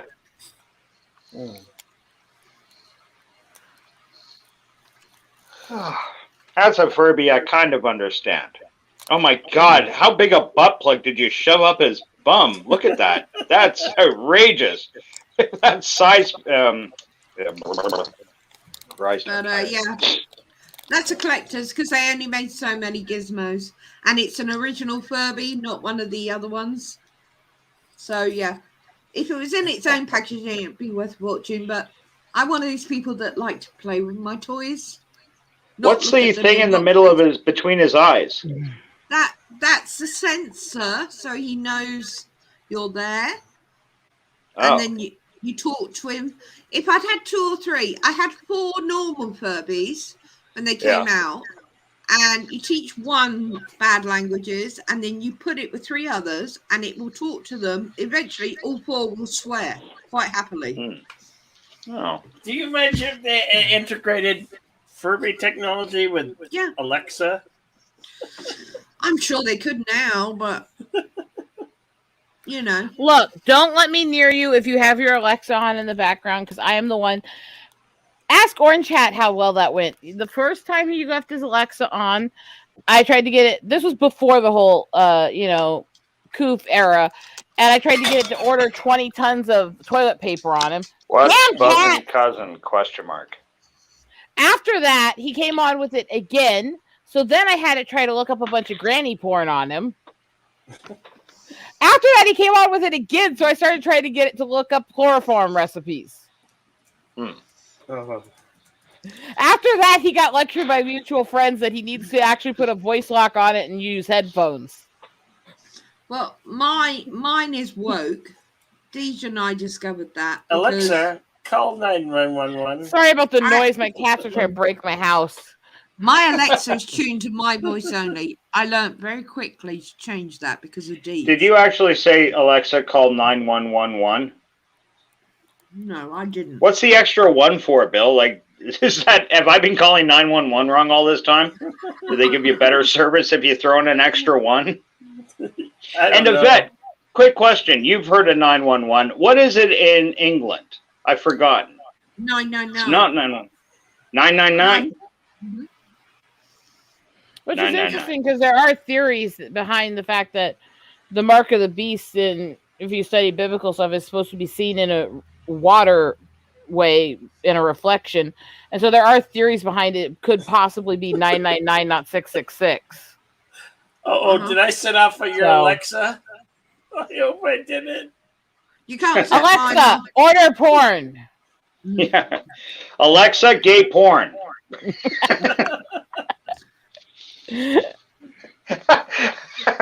Wookiee's Okay, favorites Bill. on file. Bill, I'm going to have to go. I've got to go Okay. make breakfast. 'Cause We love you, it's girl. 7:30. Mwah. Thanks for having Take me on. care of Even though it. you had no choice. I just turned up. But I didn't Oh, he think- always had a choice. He always could have just not let you on when you showed up backstage. No, he's scared of me. He wouldn't do that. Yeah, I was going to say he had no choice. When Yvette shows up, she comes on. There's no choice. Yeah. When are you going to show up on my streams, girl? We got to do that You- sometime. I always stream when I'm asleep. Which is weird because I stream when most of my British friends are active. Yes, but because I work at night, I'm asleep in the day. I'm gonna have a weird Welcome, stream Michael. schedule for a while, so I'll work something out with you sometime here. Yeah, no worries. Hey, Michael. Hi, Joe. Hey, what's up, y'all? Hey, how's it going? The airplanes. Good. I'm just leaving, so Sorry. I've got to go make breakfast. Because Sorry, it's when we- morning in England.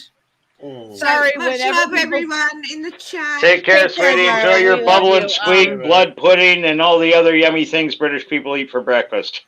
Oh. Yeah. Spotted dick. I will re-educate you on Not that for when I have breakfast, but she time. needs spotted dick. Oh. Well, spotted it's funny. dick. Bill can help her with that. So, No. but that's for later. All right, chaps and ladies. Okay, sweet. Take care. Take Bye, care, guys. sweetie. Hi, And man. I am sorry, Michael. I have to answer anytime anybody says what's up. It has to be dicks and airplanes for me. That's kind of a thing. Okay, so that's different for sure. Okay, all right. Not my man boobs. How about that? No. Boobs, boobs, boobs, boobs. I mean, Mm. it's hard to jiggle when I'm in a sleep shirt and no bra. Yeah. That's hard to jiggle. Oh my gosh. I don't believe you. You're, No, it is because if I jiggle wrong, I'm going to hurt myself.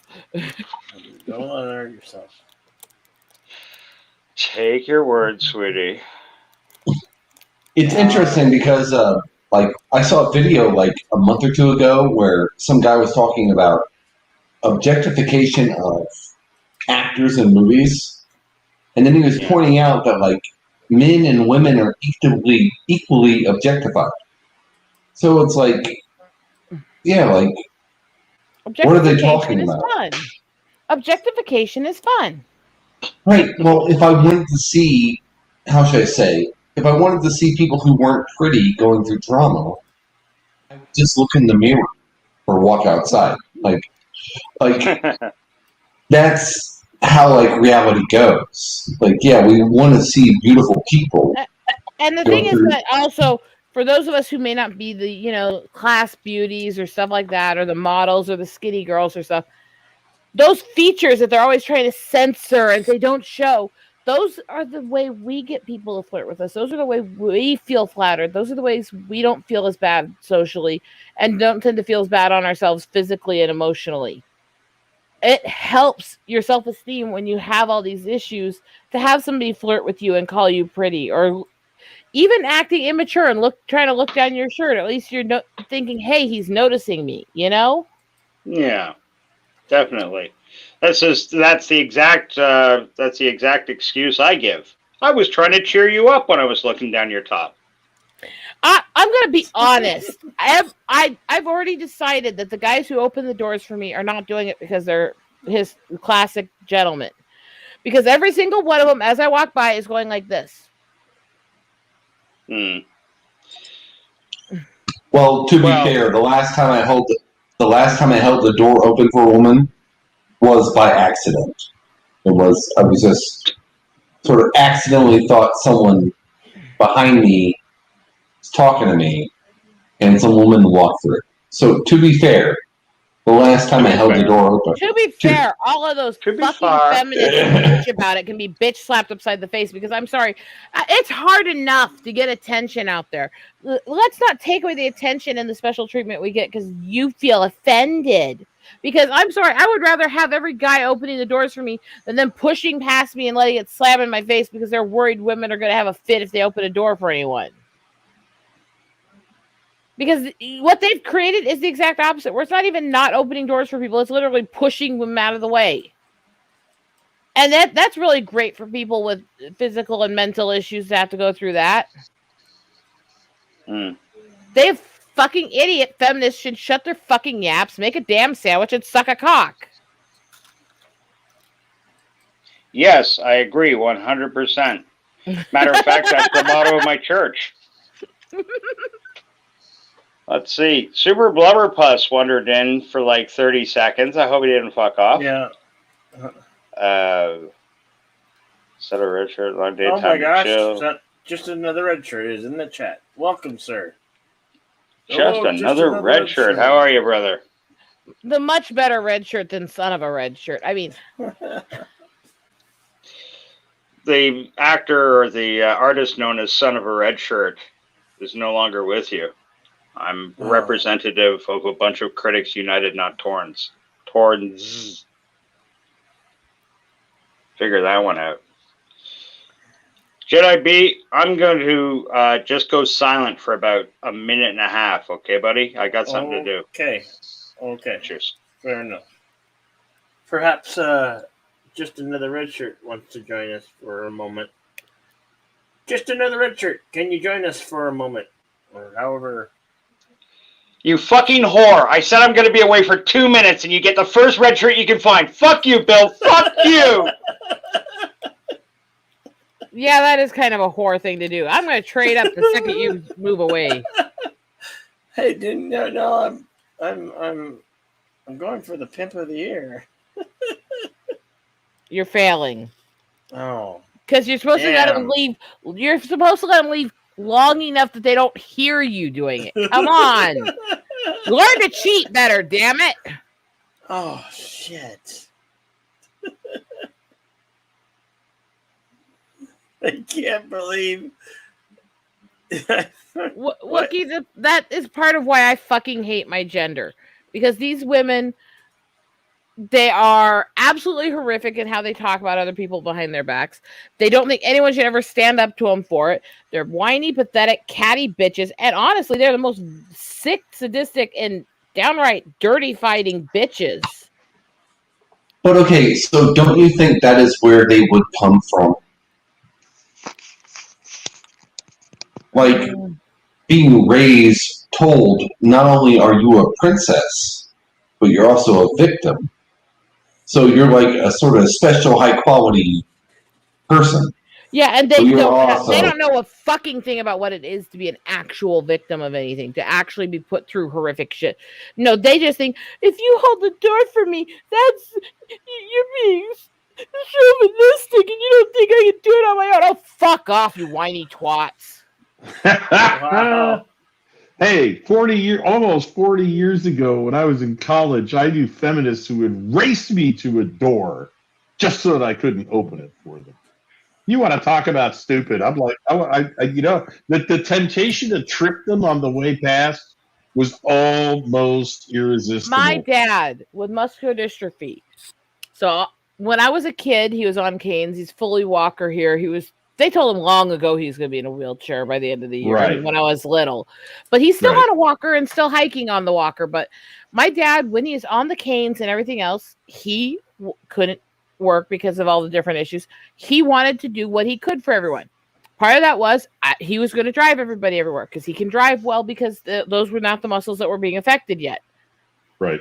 And so he wanted to drive everyone everywhere. He would chauffeur them around. And one of the things he would do, he didn't give a fuck who it was, male, female, child, elderly, anything. When anybody was getting in or out of his car, it didn't matter if he had to get up and limp around with his canes, he would get out and open everyone's door for them when they get in or out. Because as he said, he was the host taking people places. It's just classier to do it for people. Yep. And showing them respect. And he was absolutely adamant on that. Are you sure he wasn't doing it for tips? Because that's why I would do it. Yeah, nobody paid my dad shit to do this. He was driving around the family, and we are the poorest ass fuckers you'd ever meet, I swear. I'll give you a tip. Don't bet on the horses. But I'm bump. I don't want a tip from anybody but my husband, thank you. I mean, just the tip, honey. Just the tip. Red Shirt, how are you, brother? How's the road? Doing well, thank you. Excellent. I haven't caught you around in a little while. I haven't seen you doing the rounds or whatever. I haven't been too much on YouTube lately myself. I was hoping we'd see you last night, though. Billy had a big Dune party. Oh yeah. Well, yeah. I was going to say, it'd be more accurate to say Bill showed up in a rubber suit and drank his own sweat for 2 hours, but we called it a Dune party. Sweat and other liquids. Yes, other liquids. Yes. No, I was actually watching Dune late last night. Yeah. Oh, were you? Yeah. No, I loved it. Right. I thought it was Yeah. great. I really enjoyed the movie. I did not like Lynch's movie much at all. Read the book back in the 70s, and last night watching the movie, it was triggering and bringing back memories of the story that I didn't even know I remembered. Yeah. So, yeah, it was cool. That's I was like, if you do a movie well to a book, you can bring back the memories of what the person felt when they read that book the first time, what they were doing, everything. You can bring back that memory of literature, of history, of their childhood. That's why people get so fucking offended when people screw with beloved stories that come from books. That's why it was such a big fucking deal what they did to A Wrinkle in Time, because that was a classic for so many. And, you know, I grew up Ingalls fan. I love the fact that she could use different spirituality of different things. She could respect her Christian side and still deal with other people's religion and spirituality, still deal with science and technology, still come up with scientific theories nobody else had yet. I mean, she was a very brilliant woman. And I loved her stuff, and I loved the whole time Quintet. And, you know, the books very deeply went into the cultural, social, and legal abuse of Celtic and redheaded people. And even in A Swiftly Tilting Planet, they had a whole part where you find out part of why Meg's husband, then boyfriend, friend at the beginning, was screwed up in so many ways with his family as he was. And why his mother was so screwed up was because her brother was literally beat to death as the redheaded stepchild. In front of her. And so there was it was really important. She was dealing with a specific cultural abuse of a certain race and culture. So when they went fucking race swapping it, that is one of the bullshit. Fuck you. And when you go to the other stuff, and the entire point of the series was absolutely liberty first, anti-communism, anti-socialism. That's the whole fucking point of Khamzat and the whole battle between her and it. And so to have some of the most known socialist, leftist douchebags in it was incredibly disrespectful to what the book actually stood for. Well, Michael, they removed all of the whole Celtic stuff and all the redhead from the entire movie. They race swapped it so it was a mixed race, white and black family, and all this other shit. Whoa, hold on. No, that one Dutch or Danish actress, that's the mom. She's clearly a sort of lighter skinned. There's scenes where she has freckles. She's clearly a calico human. There's even clearly things they put in it. Wait, what? There's even things they put in it where they removed parts of the story and leaned more towards the stuff. But my whole point on it, and I'm getting through this, and we can go to that. They changed the context of the story when they didn't focus on any of that. Because that was a lot of the point of the story, especially if you get into the following books. Well, no, and I will, and I said this on Jedi Bill's live stream. Look, it is clearly an allegory for the Middle East and oil. Clearly. It's clearly an allegory. No. Yes. It's clearly an allegory. Yes. Clearly an allegory. No, the books were not. The books were not. They were. The spice must flow. Oil must flow. No.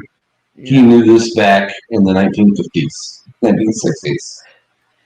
That's not even what she said it was about. The spice must flow. No. Yeah, has to keep going. That was a theme in the books, wasn't it? I didn't read the books. Did you, Michael? She did have a point where she referenced some of the issues in the Middle East, but it was not the main theme of the books. Wait a minute. Don't hold it.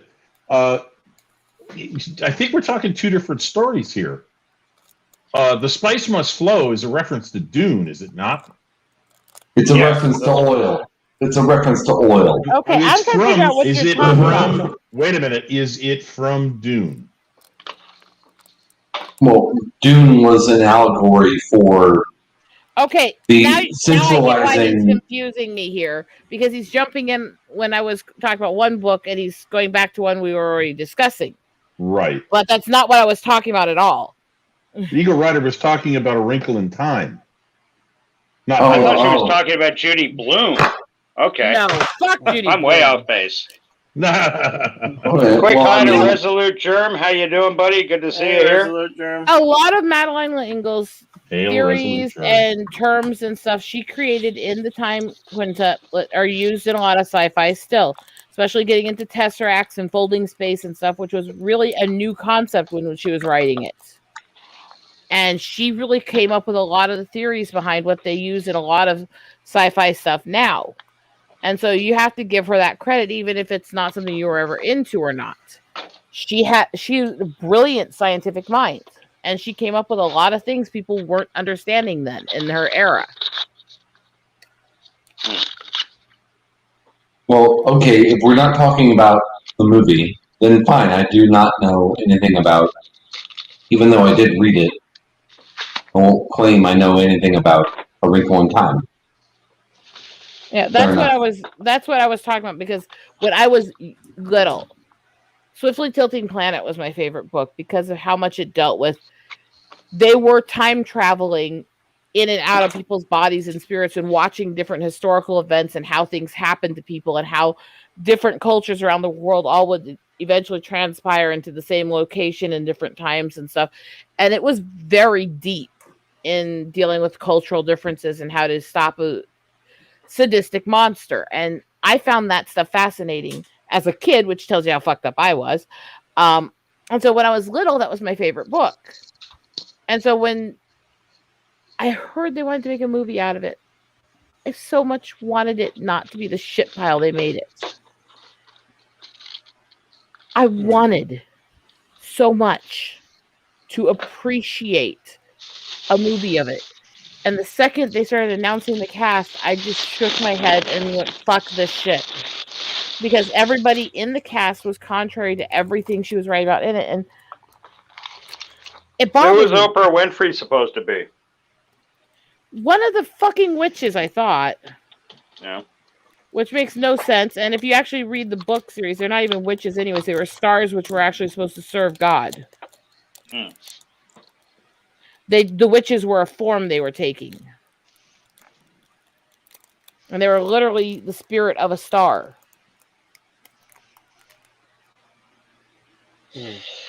Well, it's while you're going on, Michael Garrick and Resolute Germ are about to drop the fucking gloves over what the actual plot of Dune is about, oil or not.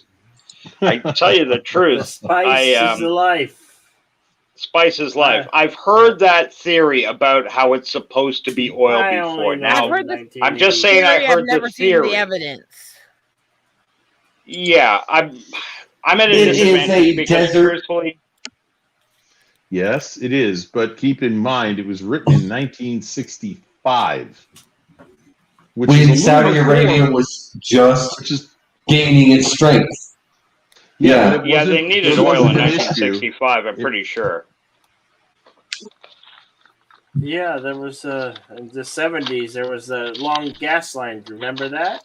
Yes, but that's well after this was written, unless he was peering into the future, which he might have been. But I see He's a more- sci-fi writer. Yeah, I they know, all but- peer into the future. Well, to one extent or another. But all I can say is my recollection of Dune from the book, which is a long time ago, obviously from the 70s, was that it was about political intrigue and power dynamics and That's more what I they took talked from about it in the reading movie. as a kid. They talked about it in the movie. They talked about desert power, and what they want to do is leverage the power of the Fremen to help them against the Emperor's intrigues and the Harkonnens' brutality. And they don't get a chance to do that, but Paul does escape with his mother, and he does get to go to reach the Fremen, and that's the end. You know, I'm not going to say. Okay, but never mind. Without spoiling it, bottom line is where they leave off the movie. You've gotten a good sense of what Paul's goal is, and what Duke Leto was trying to accomplish, and Paul is trying to carry on in his after his death. And I don't know. I don't think it was about the resource per se. It might have been, but that in the end wasn't the focus. The focus was basically on political intrigue to me. I mean, it's the most political science fiction book I've ever read, where it wasn't, trying to ram somebody's politics down my throat. It was a book about future politics. Although Welcome, I would say Resolute, for political intrigue books, one I would also suggest to most people is The Moon is a Harsh Mistress. Yes. That's the one that introduced me to libertarianism. That book was the creation of libertarianism, because people mix that up. Ayn Rand was not a libertarian. She's a libertine, and they are not the same. Yes. She was an objectivist. That was her. I believe She was that my was mom. her label. Yeah. Heinlein was my favorite writer for over a decade. Star Beast was great. Star Beast is one of me and my mom's favorites. So Have Spacesuit Will Travel. I loved Starship Troopers. Asimov is another one of my favorites. Starship Troopers, for all the different reasons why people give crap to the movie. Do you know why I didn't want to watch the movie? Why? Because of where they filmed it. Where was that? The alien terrain in Starship Troopers, where they're killing everybody and the bugs are ripping people apart and shit, is the Badlands where I used to hike as a child. Okay. Were you projecting, like, I'm trying to say this as delicately as possible. Were you projecting some stuff from your own past down to that, though? From your own history, your own bloodline sort of thing. Did that bother you? Is that what you were getting at? It's more that I couldn't disconnect it as a foreign place, and so it was really creepy to me to see that stuff happening there. Mm-hmm. Because I couldn't see that as an alien terrain, because I would literally knew every fucking peak they were on, because most of them I've hiked. Right. So it just felt weird to me, and I couldn't get into it. And my brother got rejected as an extra for it because he tried to get it. They told him he was too skinny. I loved that book, and I heard one person opining on the movie, reviewing the movie, who said that movie was Hollywood's revenge on Robert Heinlein. I sort of agree with that. I think the movie misrepresented the point of the book intentionally. But all I'd say to people is, if you like the movie Starship Troopers, you've got to find that book and read it. You got to get to the original source and compare there it was for yourself. a big point in that. If you look through the parts of the story where they point specific things out about who the actual aggressors were and who deserved what they were getting. Yeah. And war is hell, but just because you're on the getting your ass kicked side right now doesn't mean you didn't deserve it. Right. Yeah. And Heinlein was served in World War II in the Navy. And so he had experienced to some degree, one degree or another, a major war, and it colored his writing. I'm the one who gets bothered by the fact that people make so many jokes about Hemingway killing himself, considering the fact that he killed himself from shell shock from serving in the military. I mean, here's a literal case of a veteran who didn't get help killing himself from PTSD, and it's used as a joke. Yeah. To make fun of him. Yeah. Not cool. That really bothers me that it's used as a joke all the time. Resolute Trim, go ahead and chime in. Yeah, buddy. Let's hear from you. If you're talking about Heinlein, Stranger in a Strange Land, also a very underrated book of his. Yes, it is. Definitely. What a surprisingly erudite panel we have today. You guys are the topic was movies, but I'm surprised and oddly pleased to see it shift so quickly to a literate perspective. I'm a nerd. We're nothing if not illiterate. I am more, and I know what you just did there, and I'm going to ignore it for a moment. I am more a literature nerd than I have ever been. Movies, TV, music, and that stuff. I tell people this, and it's not about bragging. It's about literally how my life developed. My brother taught me to read with Shakespearean poetry, so I was reading Shakespeare when I was 3. Yep. Really? So I got a very literature first viewpoint, and to the point where I actually had to. It's very difficult for me to talk to people because I actually have to focus to simplify the phrases because I see things and hear things in my head in more of over the top linguistics and old English and stuff like that often. And so when I start ranting or raving or when I get loopy on meds, I actually start doing things more like the personification of the pontifications of the abecedarian troglodytes and I start ranting like that and people are looking at me like, English, please. And then you go, it is. And that's the thing. And so, and there's always those people who think if you use those words, you're doing it just to show off. It's like, no. Oh no. That's a hallmark of people who've done a lot of reading. And you could tell they've done a lot of reading if they mispronounce the word. They know what it means, they use it properly, and then they don't pronounce it correctly because they've only ever read it. They've never heard anybody say it. The other thing with that is honestly that, and it's not even necessarily that mispronounced. Now I mispronounce some things, and most of that comes to the fact that I had a tent pull through my lip and I have nerve damage in my mouth and lip. But I do have trouble pronouncing some things, and I admit that. Full disclosure, I'm very open about that. But it's also that because you get excited and you say things quickly, it's like modern society has turned it to normalcy. That was never a word. It was always normalcy. And that's a modern adaptation because people looked at it and went, I don't think it should be pronounced that way. And so they all just started saying it differently. So is adaptation. It used to be adaptation. Mm-hmm. Yeah. Well, adaptation was a shortening. It's actually a form of abbreviation, but it's not a full abbreviation. Exactly. And by the way, what I was talking about mispronouncing, I wasn't talking about being unable to say it. Mm-hmm. I'll never forget how I cracked my father up as a child when I used the word Alry in a sentence. And he started laughing. And I said, what are you laughing at? He said, do you mean awry? A-W-R-Y? I went, is that how it's pronounced? He said, yes. And then he started laughing again.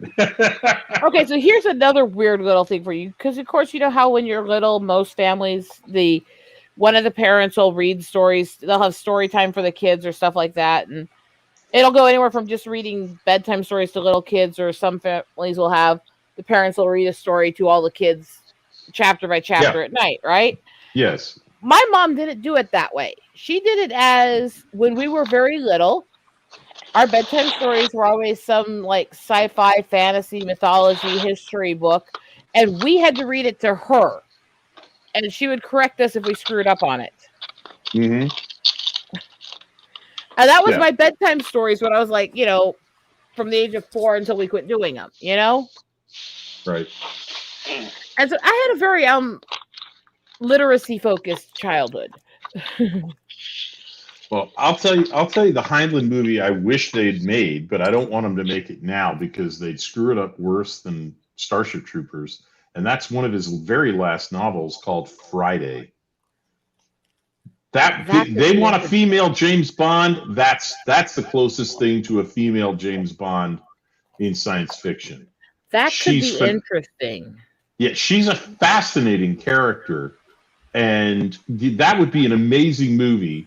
They could do so much with that. And unfortunately, they could do so much with that. They would instantly turn it woke for today's culture. Of course. Exactly. They would screw that up no end.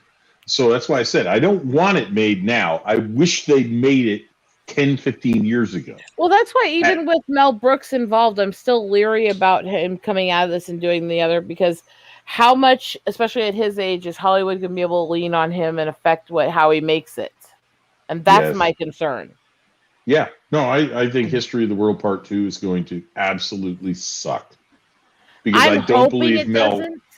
Because I love Mel Brooks, and I've never seen him give in to the whole woke stuff in any of the stuff he's done. But Hollywood has such a stranglehold on everything being made right now. Yep. And so I'm very leery of it, but I want it to be good. I really do, because I'm the Mel Brooks addict, because I'm obsessed with his stuff, and because I love that movie so fucking much. I want it to be good. I want it to be worth the fact that he hasn't worked in 26 years. Right. As a producer, and I want this to be his shining return, but I have this fear that it's not going to be. Well, he's on record as saying that. I mean, he's on record as saying that there's no way he could make The Producers or Blazing Saddles today. And I'm like, well, if you couldn't make those today, how are you going to what kind of humor are you going to be able to put in History of the World Part 2? With respect to what you're saying there, Richard, and I really do get you, I do, but I will put in this slight caveat. If anybody directs from the school of don't give a fuck, it's Mel Brooks. He's in his 90s. If he wants this to be a swan song, if anybody's going to swing for the fences in his 90s, it's going to be Mel Brooks. So I'm biting my tongue. I got my fingers crossed, and I'm hoping for the very best, and I believe in Brooks. Best. And I believe in him. You do remember what the line is he said was his favorite line in Blazing Saddles, and they forced him to take it out, or they weren't going to actually release it at all? No, I don't know that. He talked about it on the behind the scenes stuff on the special edition. It was literally the part where he's with her after her performance, and they're in the dressing room, and is it true the way you guys are gifted and stuff? There's more to that line. It did not cut off at "it's true." It's true. It was supposed to be followed by his line, "I hate to break it to you, man, but you're sucking on my arm." Oh yes, I have heard that. I have. That was his favorite line, and he was pissed they had him take it out. There's also, I have like the special edition on Spaceballs and stuff, and one of my favorite things is one of the trailers that they ended up not letting him play a lot, and only a few more risque theaters would play it, which was literally playing on the whole coming out of the words that flew up onto the screen, and he steps out of the S and looks back, and it just says space, and space, just space. Where the hell are my balls? Just taking a quick second here to say welcome to Darth Haster, Tim Possible, Harry Scher. Guys, you're welcome. Happy. And what were you writing there, Jedi Bill? Mel Brooks and History of the World Part 2. Is that were you just bringing everybody up to speed? What we were talking about, yes. Yes. I want this to be good. I really do. What always cracks me up about Blazing Saddles when it's been shown on television is, of course, depending upon what channel it's on, they censor it more or less heavily. And of course, the N-word is always taken out on television, on broadcast TV. What they didn't get, because none of the people doing the censoring understand Yiddish, is a word that Mel Brooks uses when he's in the scene as the Indian chief. And he said, they're docking us. It's the word before that. And that word is German and Yiddish. Yeah, Schwarzes. In German, that only has one connotation, and it's bad. Right. Okay, that is the German version of the N-word. If you're referring to people and not a painting or a color of paint. And they never understood that was one of the words they should remove if they wanted to remove all the N-words. It cracks me up. It cracked me up every time I saw it. Remember my godson when he turned 18. Now, I was very respectful on this. Full disclosure to this, my godson, but he was adopted by our pastor, so we were very careful what we played for him while he was underage, because of, obviously pastor has rules and regulations for what to play around our kid, Right.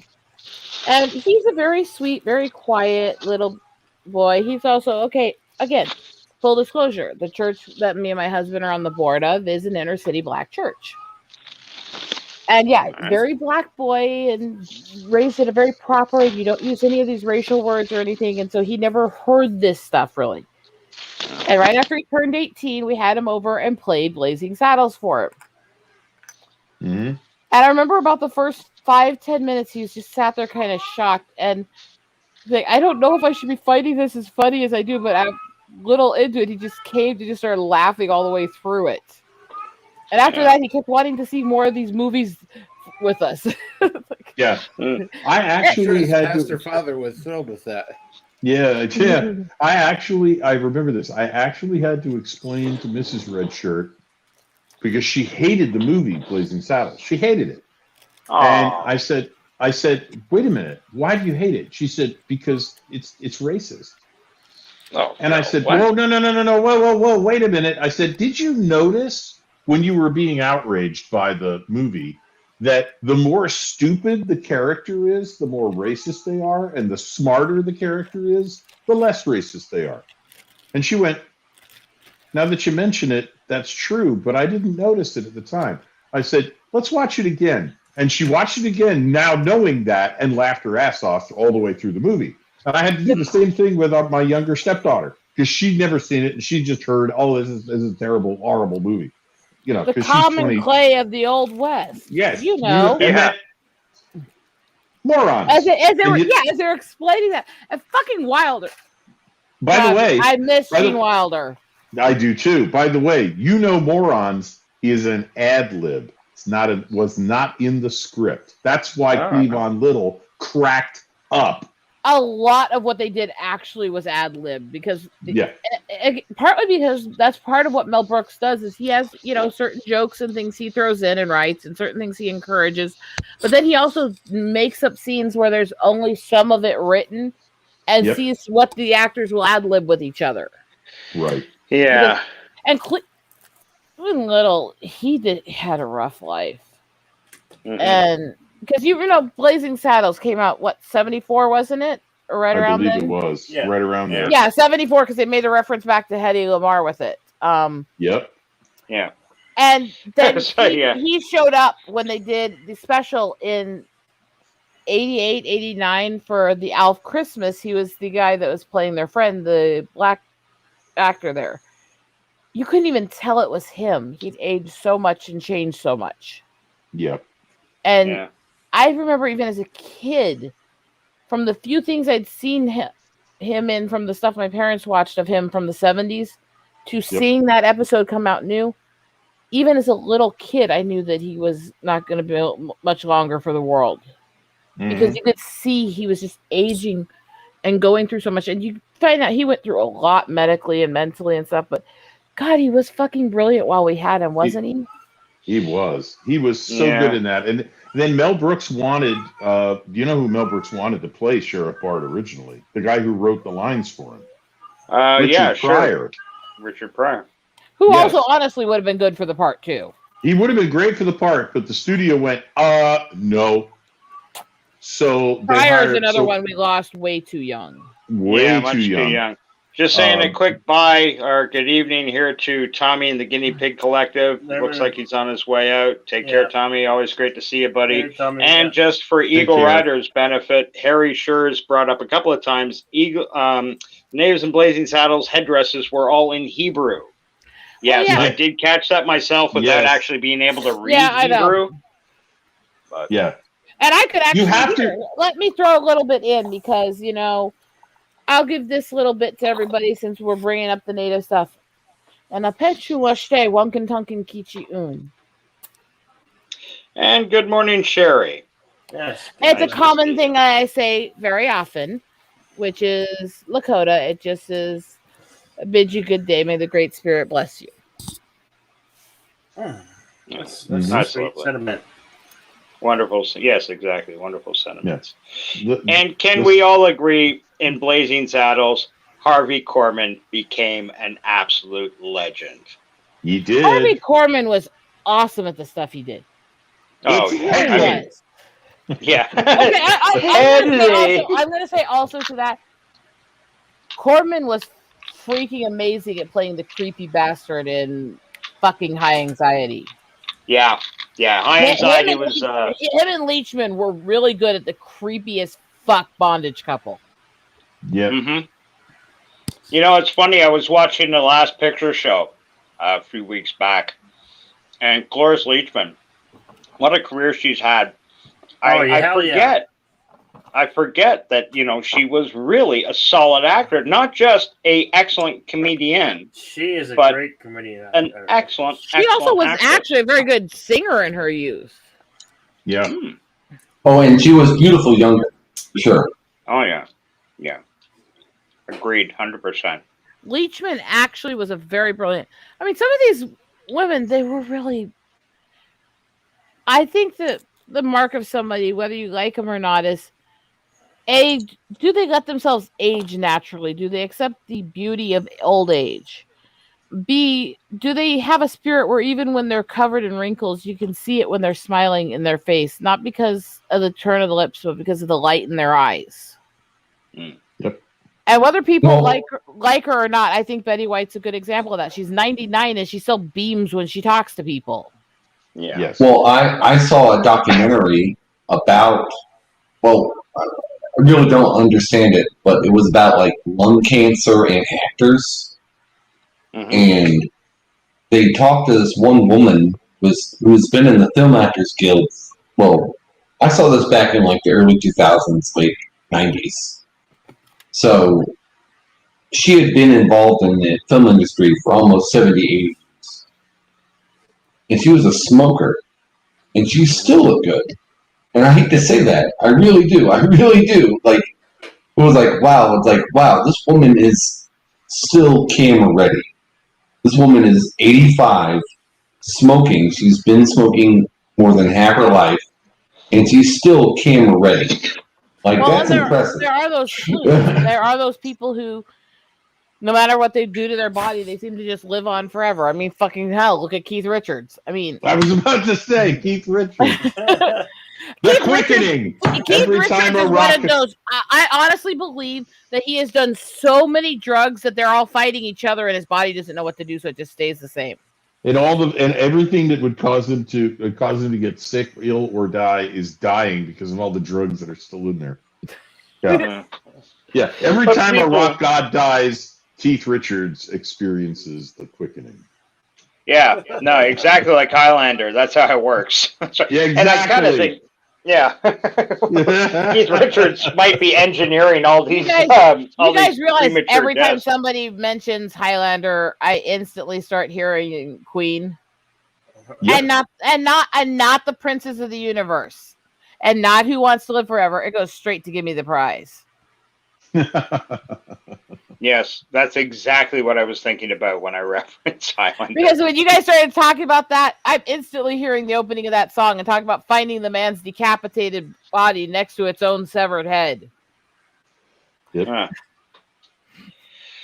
Well, that's something. Yeah. You mentioned Cleavon Little a little while ago, and wonderful actor. Truthfully, I'm not really up to date on his entire resume. As a child and as a young man, the only things when I stop to think about Cleavon Little that I really remember him for is, of course, Blazing Saddles, #1.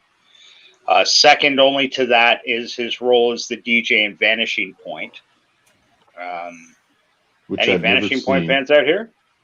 I've got to Maybe. see that. Oh, gosh, brother.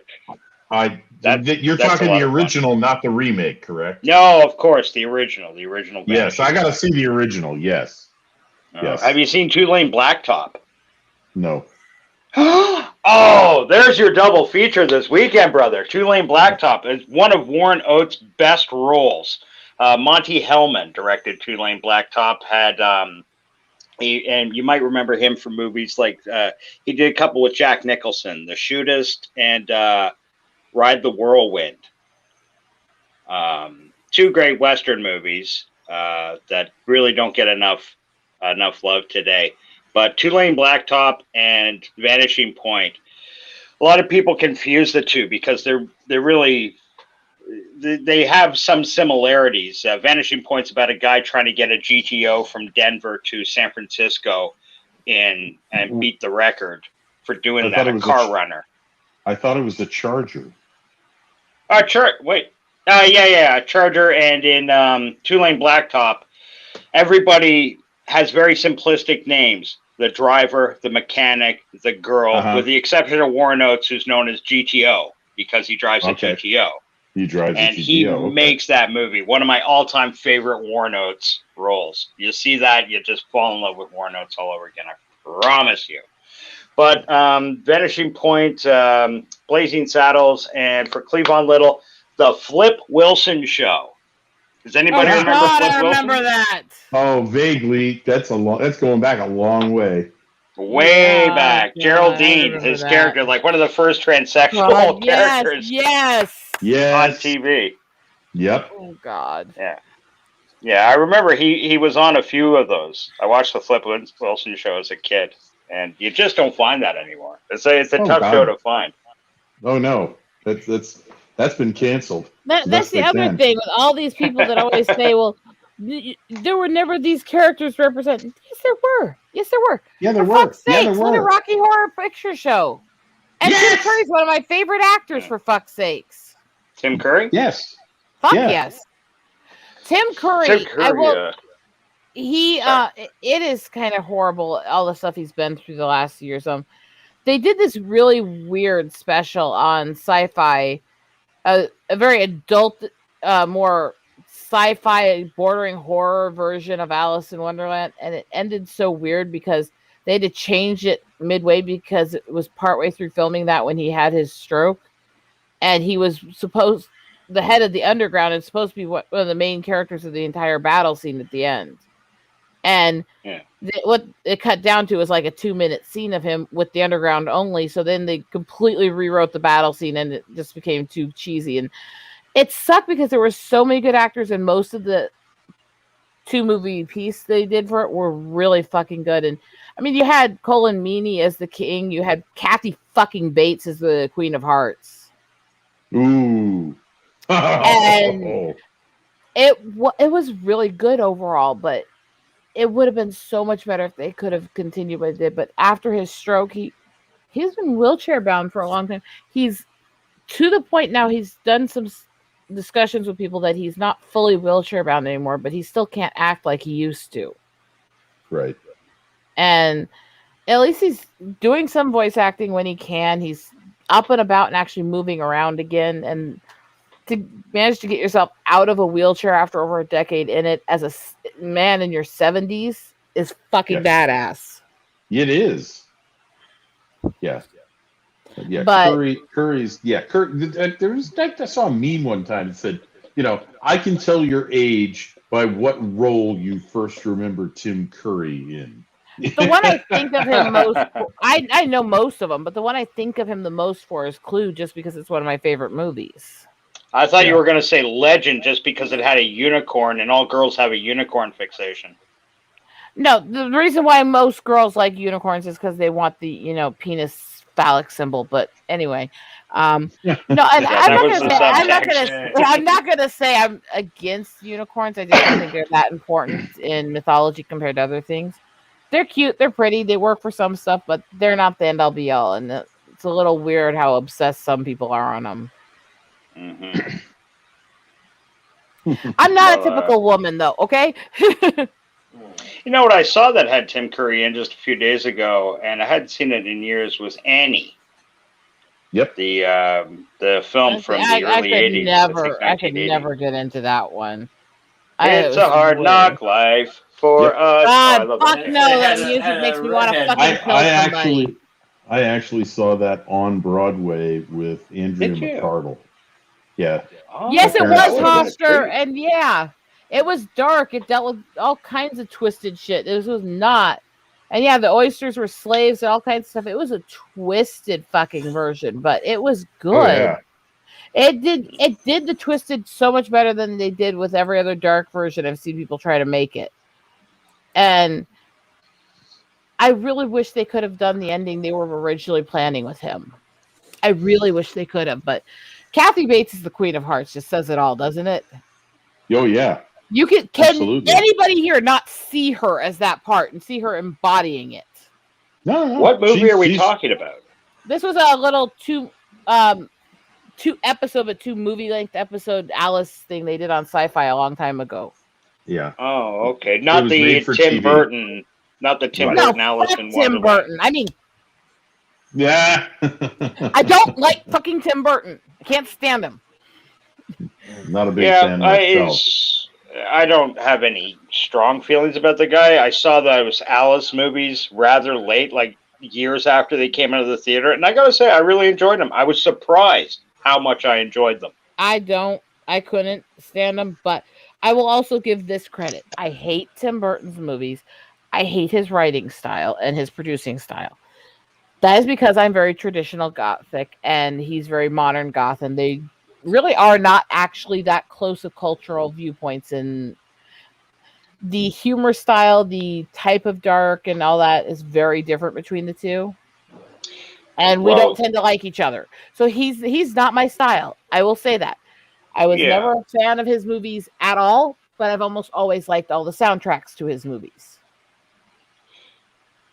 So the only thing I really understand from way back when I went to school, which was kind of like, pre-goth, but between like the nouveau goth and the old guard goth, the one similarity I find is they generally lose their virginity quite late in life. Bill, can you correct me on this? Do you know you were a goth head when you were a kid, weren't you? Black fingernails, black hair. No, come on. No. Wait. Yes, Okay, you were. Don't First lie. of all, I'm going to say that's stereotypically true of most of the men in that. Most of the females in the goth tend to actually be a bit on the promiscuous side. But I will say that actually is more accurate to me because I actually was a virgin at my wedding. Wait, hold on. Are we virgin shaming? Yeah, are we virgin shaming? Yeah. Yes, and doing it with a lot of aplomb and spite. Okay, well, let's roll this. I'm all about it. Let's do it. Let's do it. Okay. One sec. The easiest way to explain the difference on the goth to gothic is when people say goth, they're talking about the dark clothes movement that came out of punk rock from late 70s to early 80s. The term was coined in the 80s, and that culture grew from that term. That's where modern goth came from. When you Do you talk remember about Nine Inch gothic, Nails? yeah, but let me finish this real quick, and then we'll. Okay. When you talk about gothic, it comes out of the love of black lace, dark mythology stuff, and it was the adaptation originally from Visigoth to that because they're very into studying history of dark cultures, mythology, and stuff like that. And it tended to be more about black lace and twisted humor and stuff like that. And it became, there's even the thing about, if you study literature, the Southern Gothic tradition and Poe and all that, and the horror in the realm, and it kind of coalesced with the whole 50s horror movies and things like Addams Family and stuff like that were all part of that old style Gothic before the other came along. And so most people, when they talk about Gothic to goth, they're not talking about the same cultures at all, even though they both are very much into the same kind of dark clothes and hair and stuff like that. Okay, because most of the goth people I knew when I was a kid, admittedly a long time ago, were not virgins at all. In fact, they were kind of goth because they weren't virgins. You know what I mean? Okay. I'll just put it this way. There are some that get into it as an escape because of things they're put through. I'll put it that way. Yeah. And yeah, that's the easiest way to agree with what you just said and not go into the details of it on air. Yeah. Okay, And okay. before you get the wrong idea there, Garrick, just I was using that as a segue to a joke to try to engage Bill in the conversation to draw him in. Sometimes I What? take little Isn't shots at he him still a virgin? to make sure he's still awake and he's still participatory. So I got in my- case you thought I was I got my hating on finger anyone, on the I really button, wasn't. dude. But you know, Where's Thomas Potts? We need him in the chat accusing Bill of being asleep. Cinnabon left, so yeah, I was gonna say, or Cinnabon at least accusing Bill of being a Disney shill. yeah.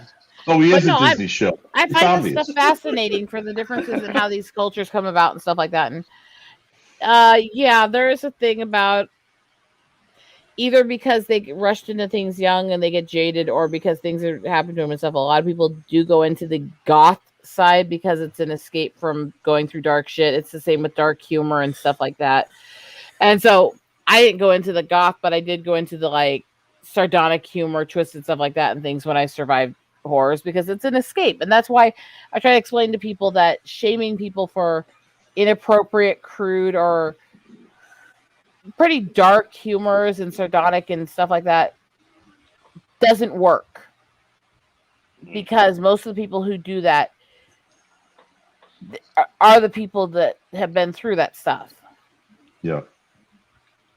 That's where every bit of sardonic humor I've ever heard of has come from, is trauma. World War II. I mean, look at the humor that came out of World War II. The cartoons, the jokes, the songs. I was just on a couple of streams discussing Band of Brothers, the HBO series about the wonderful series. Easy Company won our first Airborne. And oh my God, what an honor to be invited to participate in that. And it's fantastic. I mean, for one thing, it's one of the best depictions of, as a historical drama, it's one of the best depictions of what the military does and what World War II was like that I've ever seen. Most of it's Hollywood. Most of the stuff is what Hollywood wants you to think about it. This one drew a lot from Saving Private Ryan, because Steven Spielberg and Tom Hanks were the executive producers, and it's a fantastic series. And if you haven't seen it, I highly recommend it. Every one of those guys, whether they'll admit it, and they never will, the ones who survived, I think they're all gone now, but the ones who came home would never admit they were heroes. As one man wrote to the commander of Easy Company, and eventually the battalion, Richard Winters. He wrote him a letter. He says, I'm very happy about something. My grandson asked me the other day, Grandpa, were you a hero in the war? And his grandfather said, no, but I served in the company of heroes. And that says it all with them. I mean, every veteran I've ever talked with or read about has said the guys who didn't come home are the heroes. The guys who came home are not. We just did our job. So, I get why they say that. I also don't always agree with it, because I don't think you have to self-sacrifice to be a hero. But I get why they say that. It's the same with my brother. I say brother, it's my sister's ex, but I've known him since I was little, and we kept him when she divorced him. So, but he served a lot. In fact, he was the one operating the Bradley when they hauled the statue of Saddam down. That was his Bradley. So it gives a little context here. And he's in a lot of the pictures that floated around at that time, and all the things he went through, and he barely survived several times. He went through all these things. Every time he went through these events, it was telling the people in charge to give the medals, give the honors to the other people that were in that maneuver with him, or to the ones that passed away, or to, their family needs them, the benefits they can get more, so give the medal to this guy who was also a part of it with me and stuff. It was always about giving the credit and the rewards to somebody else, no matter what he did. Yep. And of course, as gentlemen, we have to smile politely, do what we can for the betterment of all. What do you mean the woman says this? Says which one?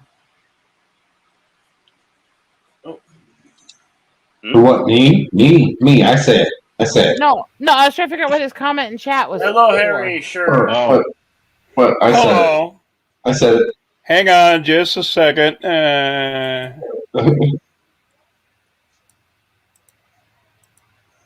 on. Okay. Okay. I'm trying to sit there and figure out what's going on here. Yes, I'm ancient.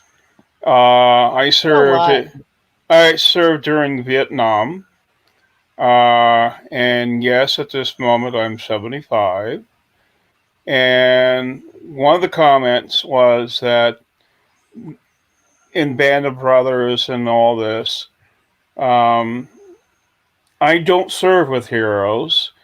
Hero is a sandwich. When you're in the military, you do your job. And sometimes that job is to die. But you protect others from doing so. I know, weird. But that's the way I am. Well said. But well said, I believe. And Yeah, I definitely. respect that. I respect that because you were there, and other people who were there have told me different. But I'm not going to argue with you or them because I wasn't there. So everybody has their perspective. I'm still trying to figure out what he was referring to in chat there. Michael, what were you saying that about? I'm very confused at this moment. Or, of course, that's when you said that you made some comment, and I'm not getting it word for word correct, I know, but you made some mention that you don't consider that to be a hero, but you can respect that how other people do. And at a guess, I'm thinking Michael was thinking along the lines of the same way when I hear children say that or young women say that or whatever, that, you never were in a situation where you had to face down a 50 caliber machine gun from an angry German or something because your buddy was shot in the leg and he can't make it out of the hole and you got to run across a field and carry him back under fire. That to me is a pretty heroic thing. Yeah. Well, what I'm saying is you don't have to die to be a hero. Not that dying in an act of bravery and honor isn't heroic. I have, more than most women I know, been in places where I've had to face some pretty twisted shit, and especially with working in the inner city with rape and abuse victims for the last 15 years. And I have had to stare down some weird twisted shit. It's not the same as war, but there are life-threatening situations and some horrific shit. And so I look at those things very seriously when I talk about what's heroic. And I think the heroic is those who are willing to sacrifice of themselves to save or protect another, regardless of how they do it. And that's my experience from having a very military family or the stuff I've seen and dealt with inner city and on the res and stuff like that. It's about the self-sacrifice and being willing to do anything to help another person.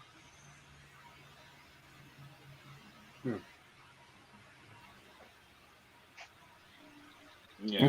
By Eagle Rider's definition, then yes, I saw a great many heroes when I served. Mm-hmm. And if you don't mind my asking there, Harry, what years were you over there? Early, late? Did you do one tour? I did more than one tour because I was stupid. I won't really get into that because I don't really want to discuss that part. That's okay. And I've worked very hard to keep from, we'll just say, keep from having an accent. Because people look at you strangely when you speak in a form that they're not used to. Although sometimes I have difficulties translating different words. Oh, don't worry about accents. Most of my watchers and friends are freaking Brits or Nazis. Well, at least you didn't call them criminals or something weird like that. Penal colony wankers is the term I usually call them when I'm talking to them. See, that's what I thought so, you know.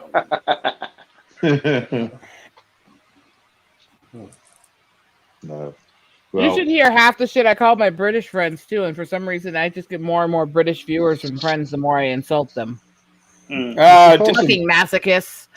She calls them wankers, and she calls them wankers, and they appreciate her honesty. Have you? I call them wankers, and they go, "Not lately." No wonder I'm so pussy. I mean, Michael, why are you asking? Who's so mean?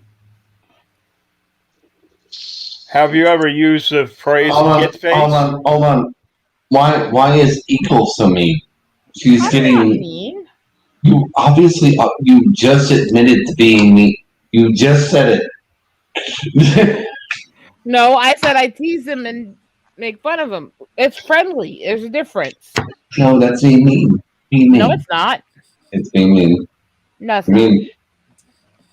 Mean. Mean. Nope. Harry, if you don't mind my asking, you started a thought, but you didn't finish it. What were you about to say? Oh, I asked her if she ever used the phrase "get face." No, Get but I do face. call them limey bastards a lot. Do you know why they were called limeys? Yes, it had to do with the sailors. Yes. Yeah, well, scurvy and limes all the time. Because lime was the main citrus available for British people. So they smelled like limes. No, because as he said, the scurvy. Yeah, no, I'm saying. They ate. I drank didn't the disagree juice. with that. I'm saying because limes were the main citrus that was available to them in travel. So that's the one they used when they were doing it for scurvy. Yeah.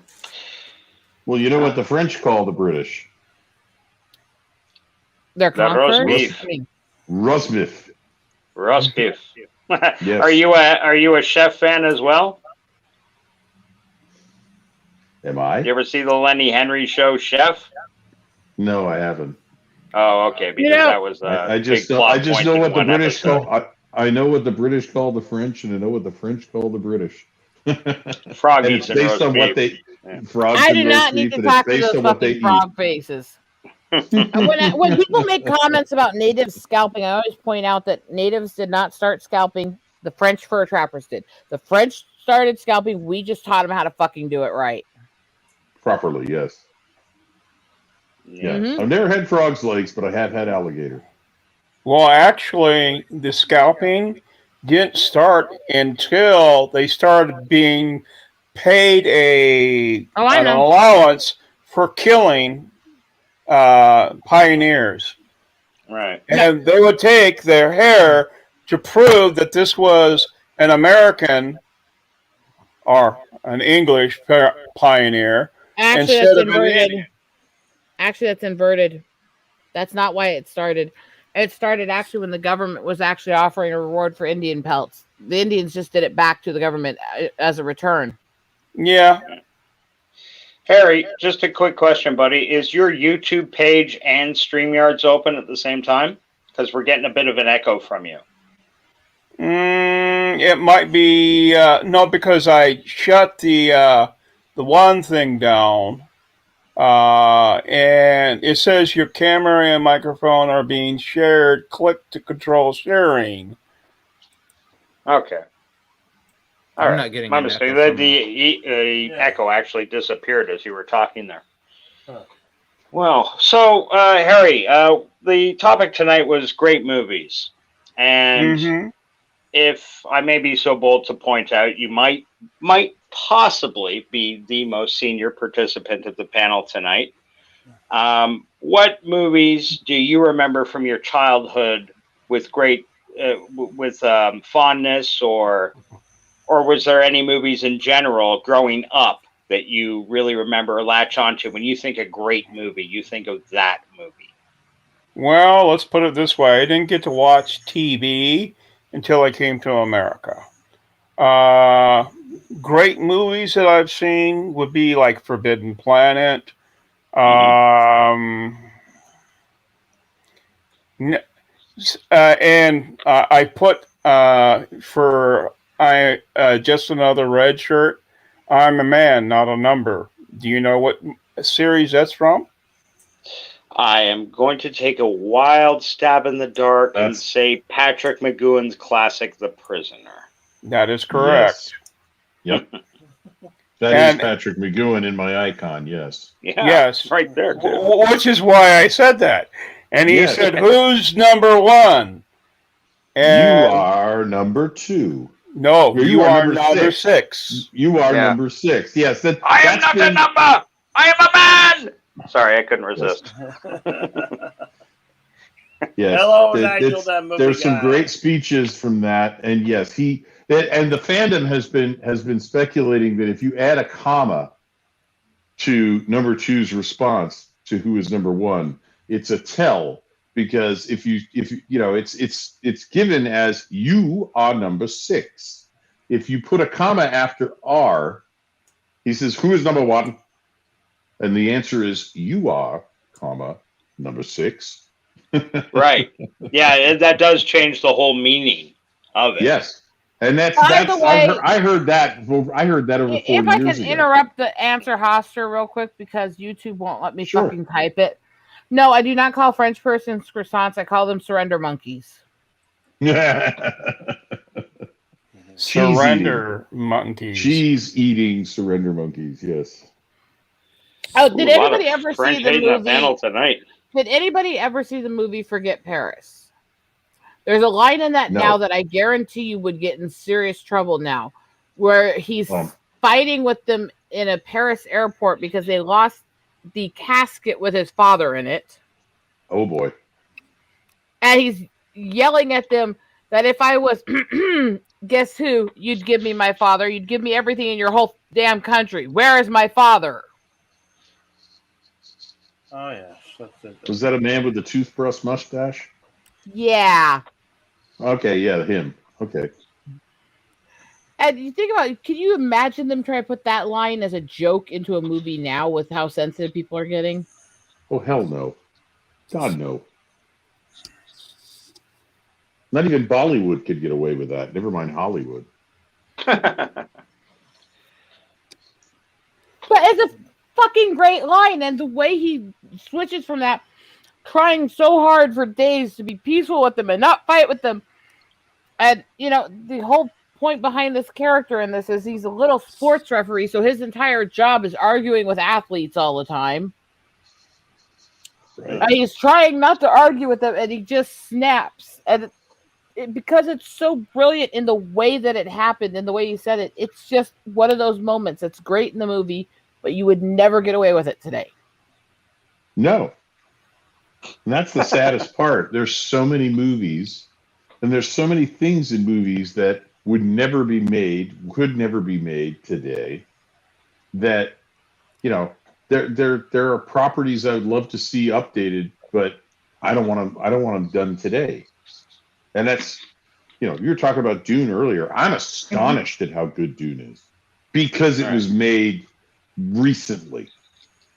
And yeah, there are people who are saying, "Oh, it's woke." I'm like, no, it's not. Yeah. That's the book. That's the one thing that I will say about it that it is not. Yeah, it's not. It's the story from. It's a story from 1965. It predates all of this nonsense.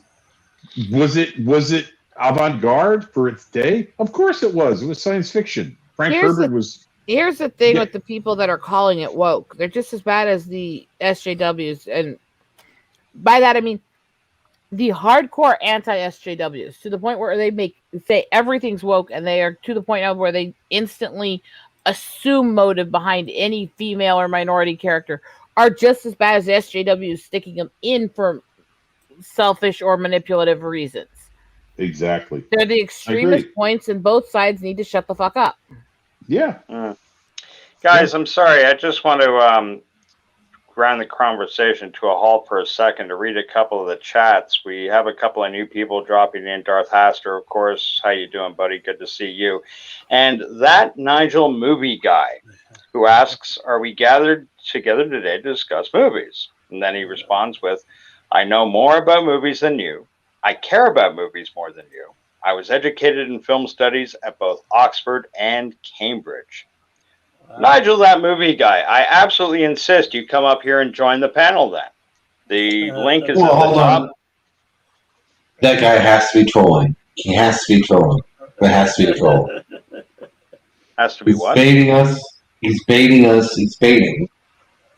Yeah. I Of course. disagree with ever saying just because somebody's more educated on a topic that they care more about it, because people may not have the technical education, but that doesn't mean they're not passionate on a topic. Okay, but that being said, that doesn't devalue what this guy says. Perhaps he does know more about movies than all of us. He might. And I've talked with him before. I've never had issues with him on anything, but I disagree on that statement. Sorry, Bill. Do you care to find out the extent of his knowledge on films? Do you want to test it? Shall we ask him some questions? I love talking film with anyone, whether they're neophytes or whether they're extremely well educated from places like Oxford and Cambridge. So if there's any sarcasm in my voice, rest assured it's not there deliberately. I would very much like to have this gentleman up here and hear his thoughts. Please. Not a movie guy. Okay, but Oxford and Cambridge are noted universities for things other than movies. Yeah. So that doesn't mean to say they don't have an excellent film department. I don't know. Maybe they do. But I would not want to hear Oxford or Cambridge's opinion about any movie, to be honest. Why? Well, because they're not, they don't actually do, what Oxford and Cambridge for over 200 years have been very beneficial to biology. Now, yes. I want to hear what they say about biology, but about film, no. Brother, I got to disagree with you. Any Ivy League school that's going to have a film studies program, I can't believe is going to take a slovenly or lackadaisical approach to it. Whoever the teacher is they've hired to instruct that course has to be top line. I can't believe otherwise. And with a name like Oxford and Cambridge, tell me they don't have people like John Hurt, Anthony Hopkins, any of the great Brit actors. I said John Hurt. I think he passed away recently, or a couple of years back. Yes. But God bless him. He was a wonderful actor. Elephant Man, I'll never forget. And I don't mean this. This isn't a challenge. I don't want to get up here and spar with the guy. I thought that was a very bold thing to say, but you know what? Damn it. If you could back it up, buddy, get up here. I would love to hear from you. No joke. Hand to God. I'll give you all the time you want to speak. Please join us.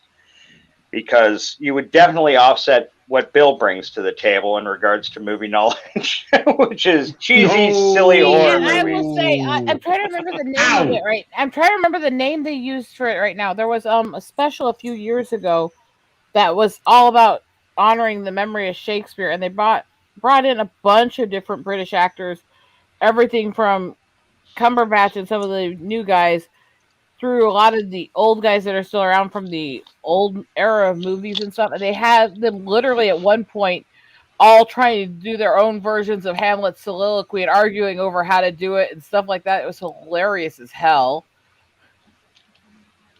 Have you ever heard Robin Williams? Have you ever heard Robin Williams imitate Jack Nicholson doing the start of Hamlet's soliloquy?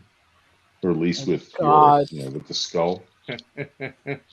He used to it was one of his bits. He would just, so and so does Shakespeare, and he'd leap up and he'd pick a person and he'd pick a line or lines from a Shakespeare play, and he would imitate the person doing those lines, and he would just butcher them because that's the way the person would do them. Yeah. And with Jack Nicholson, I learned to do Jack Nicholson's voice by listening to Robin Williams imitate him in this little bit that he did on Johnny Carson once. And he said, Jack Nicholson does Shakespeare. Robin Williams was one of my icons. Oh, he was great. Really was. And the thing is, it also kind of scares me a bit at the same time that I've always looked up to him so much, because I look at the last years of his life. I look at what happened when we did lose him, and what really did happen, what was revealed afterwards, is that he had a reaction to his Parkinson's meds, and he was hallucinating when he did it. When he hung himself? Yes. This is what the family and doctors released after. That he was reacting. I certainly wouldn't argue anything the family says like that, but yeah, and that is what they talked about, and that is what Parkinson's does, and he'd been having it for years at that point, severely. Well, he also was supposed. Eagle Red. He was also supposed to have had Lewy body dementia, which my uncle had, and that killed my uncle.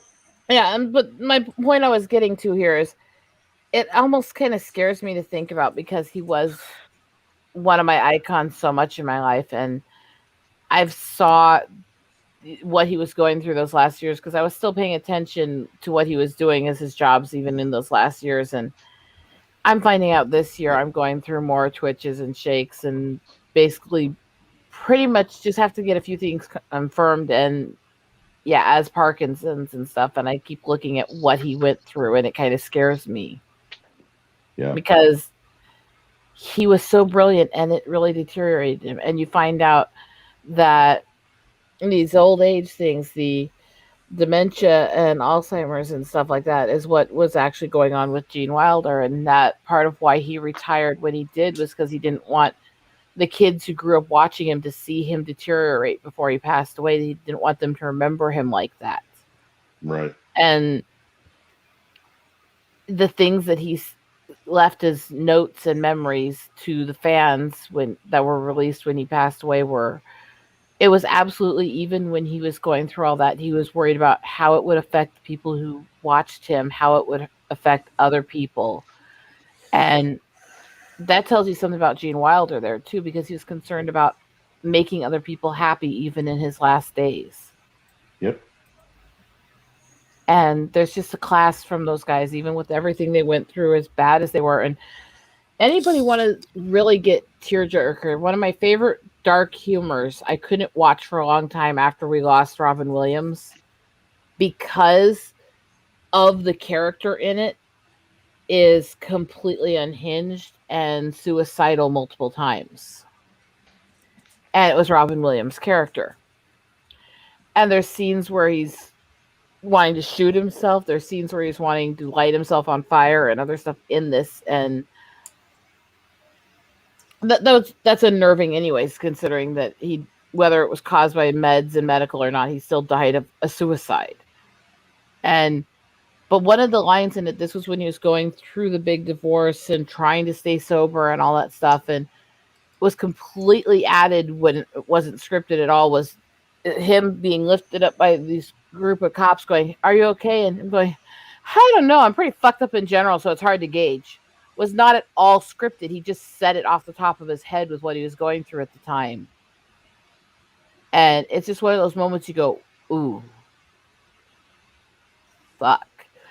But yeah, if anyone wants to see the dark humor side of him, that the really twisted side, look up Death to Smoochie. But there are scenes that are kind of heartbreaking. Or Father of the Year. Father of the Year was a bit weird. It had the dark humor stuff, but it wasn't as funny. Death to Smoochie was a lot more funny. Father of the Year, I don't know what it was about that movie. And I think you mean idols, not icons, but he most certainly was an icon and an idol. I say icon when I say it because I don't call people idols because of my religious views. Okay. But that's me.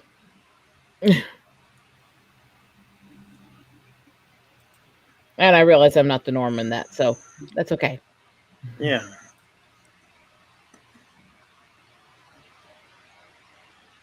Okay. Crickets. I know. Where is it? Wait. Dead air. Dead air. Yeah. Dead air.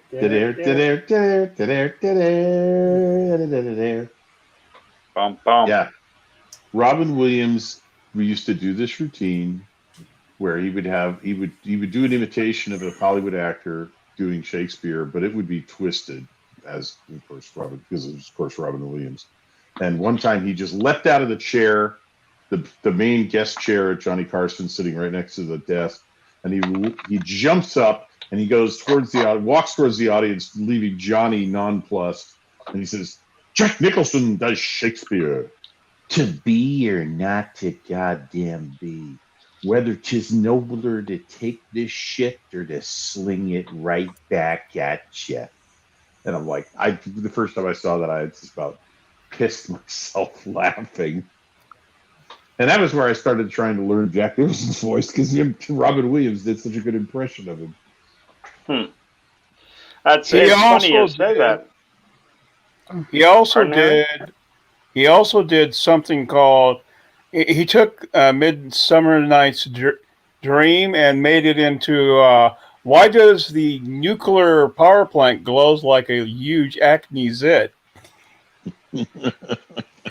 Although, if you want to watch a more weird movie, and I don't agree with the religious stuff in it, but I can ignore that. If you want to see more of the serious side of Robin Williams, though, actually watch What Dreams May Come.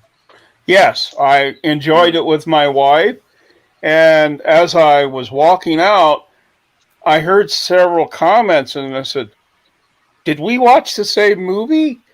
Just like I was about to say that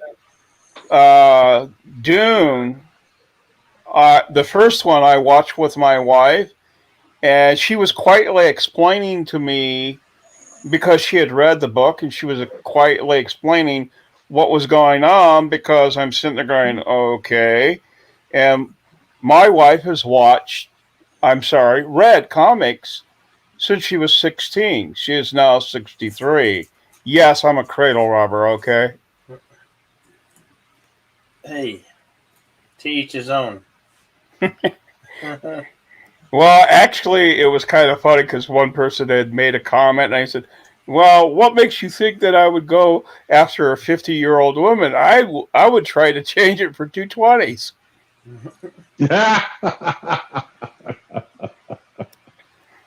And get $10 change.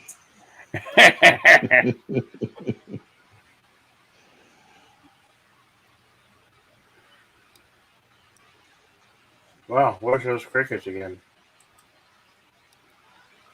Sorry, just thinking. A dangerous habit. Definitely. Chugging this much tea can be too, trust me. What, you don't like coffee now? No, I don't. Why is that? What are you in Boston Harbor way back when? Pretending to be Native Americans and toss the bloody tea over. I get it right. I wouldn't toss any tea, and I actually am Native.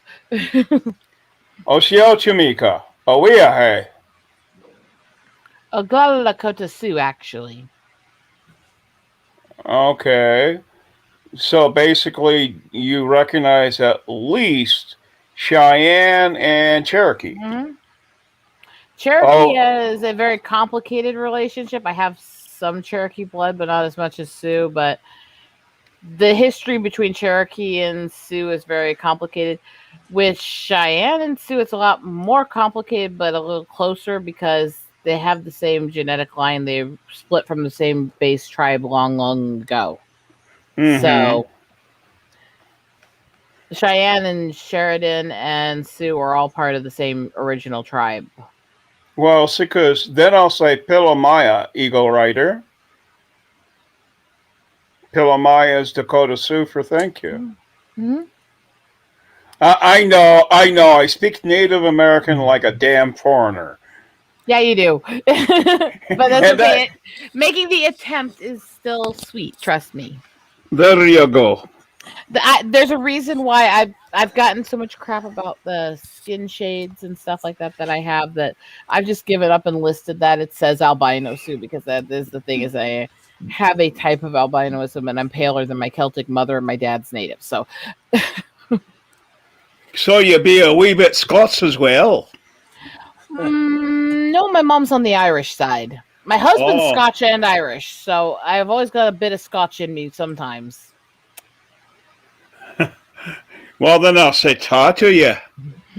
The really funny thing about Gaelic is that ta in Irish Gaelic means yes, whereas in ta, spelled differently than Scots Gaelic, is thank you. Now, the dialect of Irish that I learned, thank you would be al ratamora agat, and I know I just killed a lot of Irishmen with that vain attempt to speak Irish, but I have a friend I stream with who is Scottish and over in Scotland, and he's an ex-military sniper there. Mm-hmm. And as you can imagine, that Scottish accent when him and all his military buddies start playing war games and gamer raging together and swearing, it's really interesting.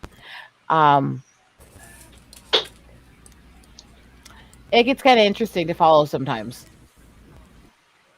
I tried to do a Scottish accent in front of a colleague who was born in Glasgow once, and the only thing he said to me was, "Don't quit your day job."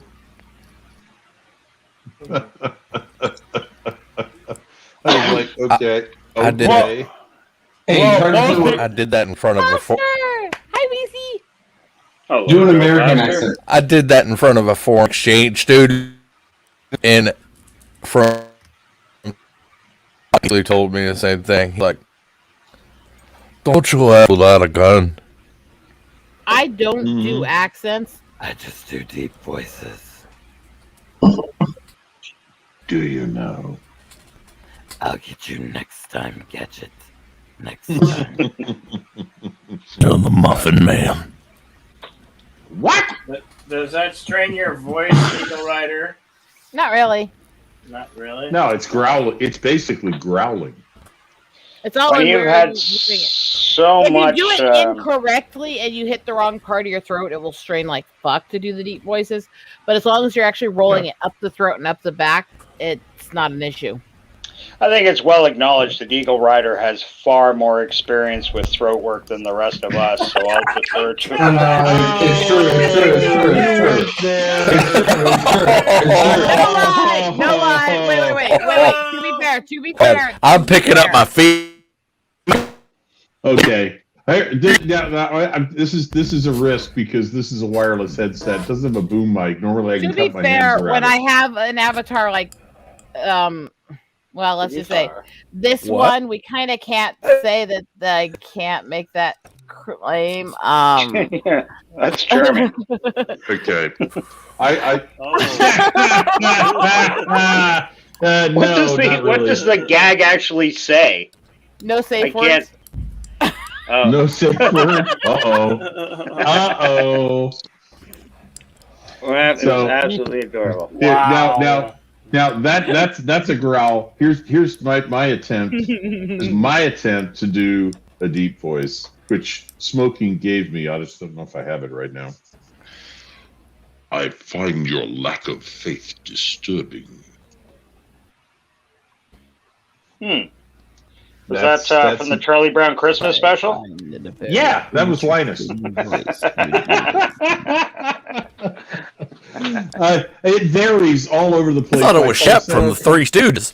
Yeah, that too. But I my falsetto comes and goes, and the deeper part of my voice comes and goes, and I'm like, some days I'm like, I can sing bass. I can do work.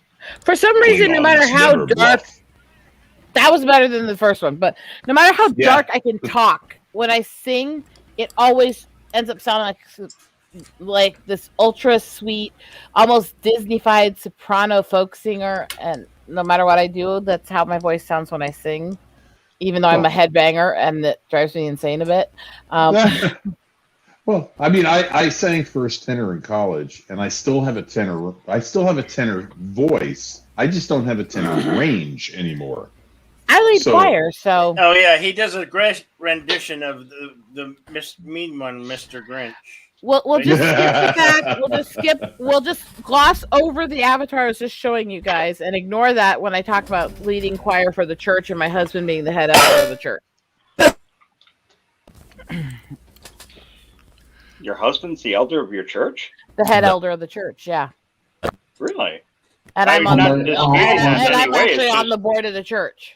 So Oh my God, are you like a Mormon? You're like a Mormon? no. Like a Mormon. No. What are you? We don't like the denomination split. Let's put it that way. Dutch Irish. Sorry, I'm lost. I'm not very agnostic.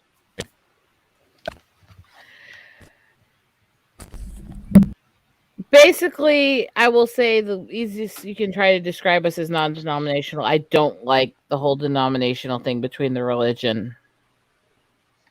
And I don't follow it because truly believe when you get into creating the labels and the subgroups, it gets more about getting people into your church over other people's and getting money to the church than it does actually trying to live by the thing you claim to believe. And that's a general complaint I have with every denomination, because the bigger a church gets, the easier it is to be swayed by money and power. Well, yep, becomes an institution, and institutions have a mission that evolves, like bureaucracies. Hello, Eric Sonder. I just want to live as close to my beliefs and my faith as I can. And I don't want to get into the warring between the groups because it doesn't serve anybody to fight with each other. It's a net loss. Agreed. We don't want to hear any of you vocalists sing, thanks. Hey, except of course at Jedi Bill 797. That is adorable, and I like your edict pin. Edict. Quit sucking up! You already got a wrench. I mean, Hey, I just the pick wrenches away. That was a Trekkie reference, you horrible woman. He strikes again. I got the weed! Oh man! Yo, cute button. Love you, Oscar. We got him.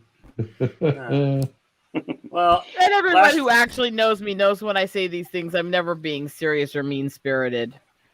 It's all for fun. We had the record of on this soup was 20 was once 27, then almost broke poor Darth Weezy on the Admiral stream. What was that? Wow, God, that stream where we got him 37. laughing. Well, it was at 37, half hour in, and then we gave up counting and just kept going. Oh God, that was the episode where the guys would just all balls to the wall, pervy at me with all the jokes. Oh, when we took off the shirt, did we take off the shirts? Everybody took off the shirts. Oh Lord, that episode was so twisted. Oh God, I miss Admiral Doom. Yes. We all do. I think I was there. Yeah, for he that was. episode. He really was one of the best friends I had on here. He was such a sweetheart. He. Doom. Yeah, Doom is great. Yeah, he was quite the Anti-Trucker Trekkie too. Anti-Trucker did a series of Admiral Doom's Rules. philosophy. Yeah. Mm-hmm. Undeniable rules of life. Oh yes. Yeah. Hey, what's his most famous one? And I got to be honest, most of the time I hear people say it, it sounds like they're misquoting it. Rule. Do you know it, Bill? Yes, Rule 129. Live life as if awesome and incredible are downgrades. Mine was tracers work both ways. Sorry. That was funny. Tracers work both ways. Hello, Potato Ribbon. Good morning, Potato. How is your day? Good morning to you, lad. Top of the morning, but everybody wish Potato a top of the morning. I can actually hear his blood pressure rising all the way from Ireland. Indeed. Oh dear. You anti-Irish motherfuckers! Let's see, that's what you have to learn. Don't do the accent to someone who has it. I learned that lesson a long time ago of skiing in the Rockies when I would party with Australians. It'd be like, I want to practice my Australian. Don't. Well, I'm lucky there because my pops is Australian. I've got a lot of Irish in my blood, so it's less racist when I do it. Taylor, let me sing you the Irish national anthem, And granted, I don't have the orchestra in the background, but it goes a little like something like, as I recall, bump, bump, bump. Woke up this morning, da-na-na-na, in Aberdeen, da-na-na-na, cranked up my Vauxhall, she's a mean machine. I'm going south, now, dun-dun-dun-dun-dun-dun, down to Edinburgh town, da-na-na-na-na-na-na-na-na-na-na-na-na-na. I got 5 guinea in my pocket, boom, boom. I hope some lassie don't let me down. Ba-na-na-na-na-na-na-na-na-na-na. Anybody? Irish blues? Nobody? Nobody remembers? Oh, that hurts. No SCTV fans out here, huh? Oh, that hurts my feelings. I am, but I don't remember that. I was making a joke about it being the Irish national anthem. That was Oh, I know. What was his name? Cookery Crock with Angus Crock. He was a Scottish blues singer that hosted a cooking show. I love the idea of that. Thank you, Potato. Could be worse. Could be the Corys. You could be the Corys. That's amusing. Aye, the Corys, lad. They sing us. See, I'm sorry, they're Scots. Yeah, they are. How about the Irish Rovers? The Irish Rovers, yeah. We got an Irish Rover free house pub down the road from me. Nice. Truthfully, how many that's people? what it's. But how many people here know the Irish drinking song, "The Drunken Scotsman"? Huh? You've never heard that in Irish? What do you do with a drunken Scotsman? No. Well, Scotsman glad and killed love Yes! one evening fair. And one could tell by how he walked that he drank more than his share. He fumbled round until he could no longer keep his feet. Then he stumbled off into the grass to sleep beside the street. But that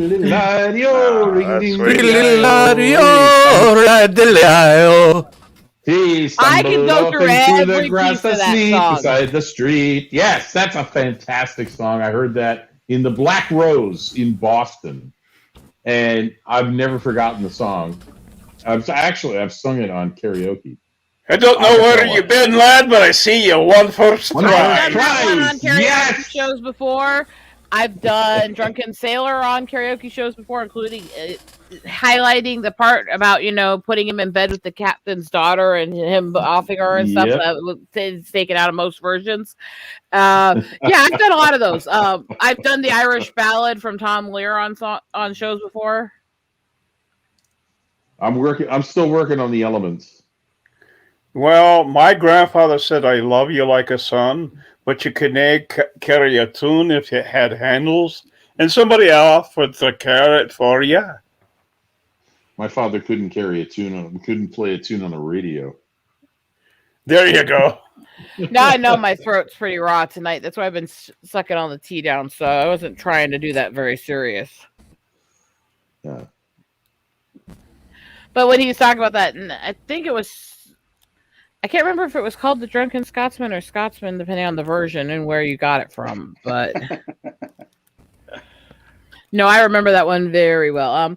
I was raised on Dr. Demento, so that should kind of give you a clue. Yes! Who doesn't love Dr. Oh, yes. I learned about condoms. I learned about condoms from the Trojan Man commercials he always had. I went to sleep every Sunday night to Dr. Demento. Yeah. I only heard him in the radio. Hashtag not sponsored. Not Not a sponsor, but a good way to keep these freaking people from multiplying. I mean, don't. What? Hey, Billy. Potato Revan's second last comment. I am related to Michael Collins, founder of Ireland. He is my second or 2 times great-grandmother's sister's kid. Your great-grandmother's sister's kid. That's a very unusual way of saying that. Wouldn't that make him your Great. Great Granduncle? uncle. Great Yeah. uncle. Yeah. Whereas if I want to track back to a great uncle, I'm looking at Andrew Standing Soldier, his father helping lead the double agent rescues on Trail of Tears, and then going back to Crazy Horse. So Right. I'm a weirdo. I know it.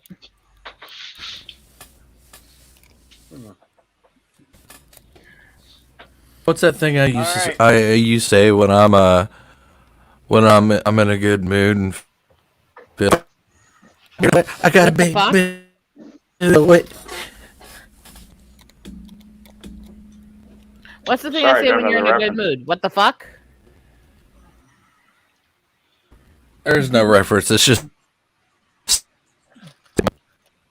It's just him randomly fucking around. But Hoster's good at that. Yeah. Yeah. That's why he's my boy. King of He furry. fucks around. Fuckery. Fuckery. King of fuckery, king of furry. There's No, King of Furry is my friend Richard. There's actually a song I have no F's to give. There's not just that version. He did that version. He did a ukulele acoustic, and there's actually a guy who did a heavy metal take of it. Yes. Not that I like that song at all. I mean, I find it No more fucks to amusing. give. My fucks have run it dry. I used to go fuck shopping. But Sorry. now I can. I have no fucks to buy. I know. I cannot sing too well, but that's quite alright. Mea culpa, mea moxie culpa. We are really revealing too much about how fucked up and twisted I am tonight. I mean, Oh, you mean this was a secret? Right, Peabody? This was a secret? I'm a good Huh? girl. No, you're not. So yeah. Right, Mr. P? My husband calls me a good girl all the time, although that might be meaning something else. I'm pretty sure it means something else. Context is everything, Eagle Rider. Okay, Yeah, if he's calling me that. Okay, if he's calling me that in the bedroom when tied up, it might mean something else. Oh God. It might mean something else. Oh, definitely, Are you- definitely there. Are you, when he says you're a good girl, do you say thank you? Is your mouth full?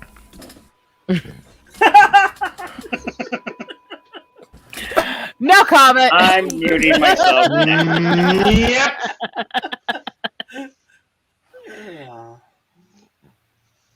Wow, now. Yeah. Sorry, Bill. No, you're not. You're not sorry. Little sorry. You ain't sorry, Lassie. It's okay, Lassie. Don't you fret. Yeah, not fret new. It could be worse. I'm not Could be fretting, but I raining. am concerned what will happen if I head into the bedroom. Okay, why did it record that? What?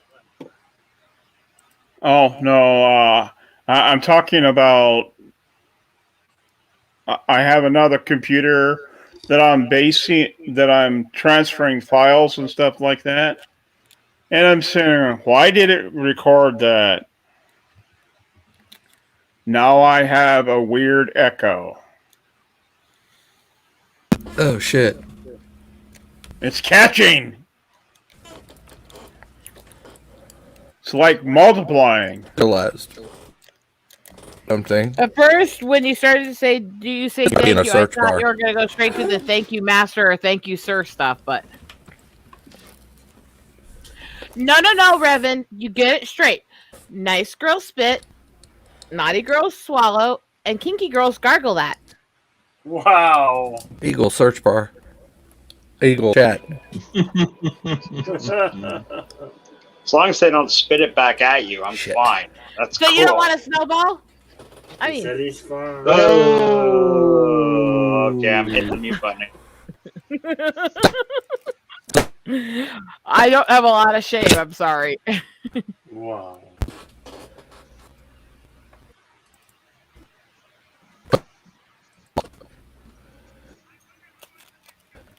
Boy,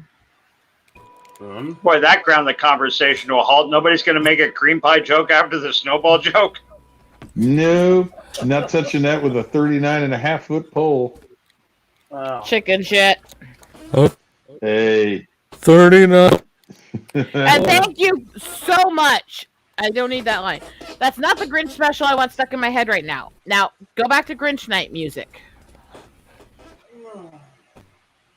Yeah, it is Grinch night. That is. That's the original Grinch, the Go cartoon. Raya, you go Raya. This is it. This is it. Sorry. If you're not careful, I'm going to start singing. A lot of people don't forgot about the whole "This is Grinch night." We always called the strollers in my family when we were taking kids around paraphernalia wagons. Does that tell you how much that means to us? I have Grinch night. I actually have a DVD special of it. Paraphernalia wagons. That's what the Grinch called his vehicle in that. Remember? No, I don't. The wagon. In Grinch night, he told Max, "Go get the paraphernalia wagon."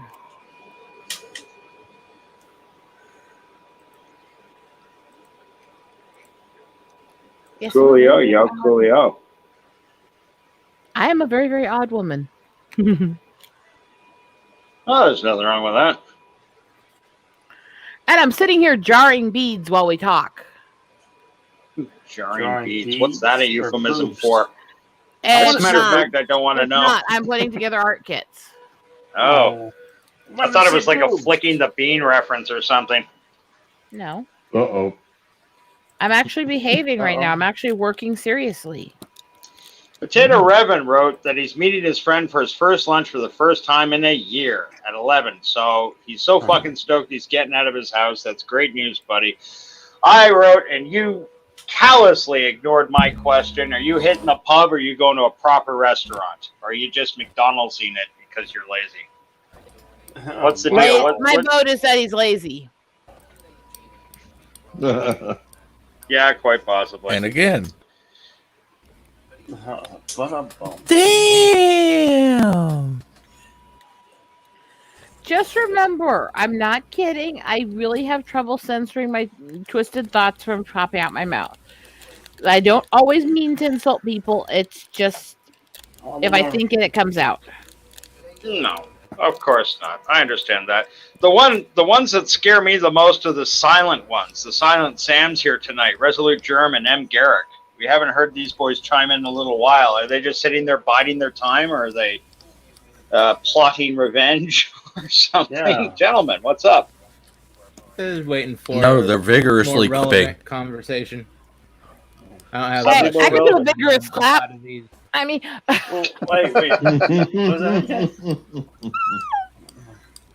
sorry. I'll be good. You got clappers that can break the sound barrier there, sweetie. You got Darth going again. All I had to do was make a boob clapping reference. I have always been good at getting him to wheeze. Haven't I, Hoster? Darth Squeaky rides again. God damn This is Darth Hoster versus Darth Jiggles, and Jiggles always win because boobs are superior. That's true. Boobs. Plenty of giggles when you do your jiggles. Boobs. Boobs. Boobs. What do you call oh shit, now I just lost the joke. What Mystique from the X-Men? What does she have?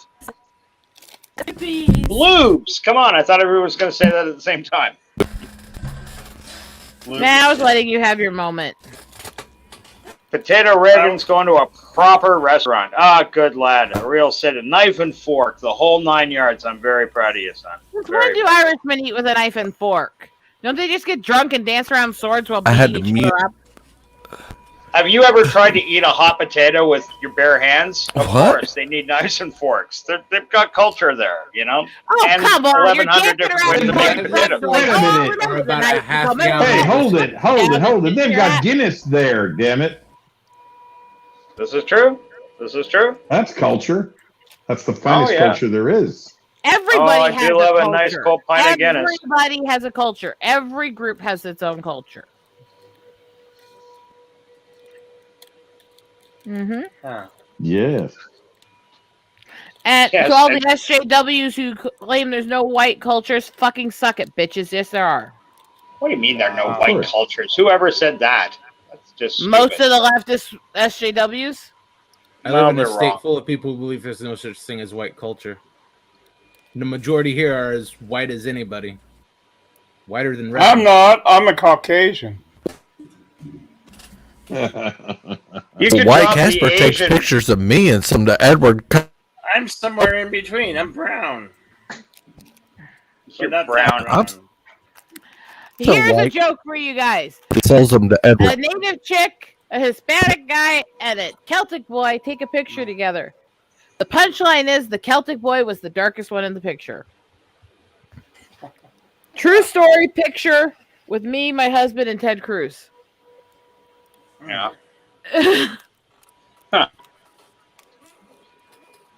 That is adorable. Ted Cruz, wasn't he Canadian? No, not really. He was. Was he born in Canada? Technically, but to fully American citizen parents. I have no idea how he wormed his way into your political system, and I really want to know. No, because- it's not a worm into. Literally, if you're born to American citizens while they're overseas or traveling or working temporarily somewhere else, you're still an American citizen. Yes. God bless Rome and all her power. It's based off of bloodline, not off of where you're born. There is a thing That about o- being born on American soil also makes you American. But if your parents are Americans and they haven't given up their citizenship, you're still an American when you're born to them, even if they're working temporarily elsewhere. So Yeah. we get Potato technically, Raven just. Sorry, mate. Sorry, Resolute. I didn't mean to cut you off. What'd you say, brother? I said we get first claim to you if you're born to American parents, no matter where you are on Earth. Yep.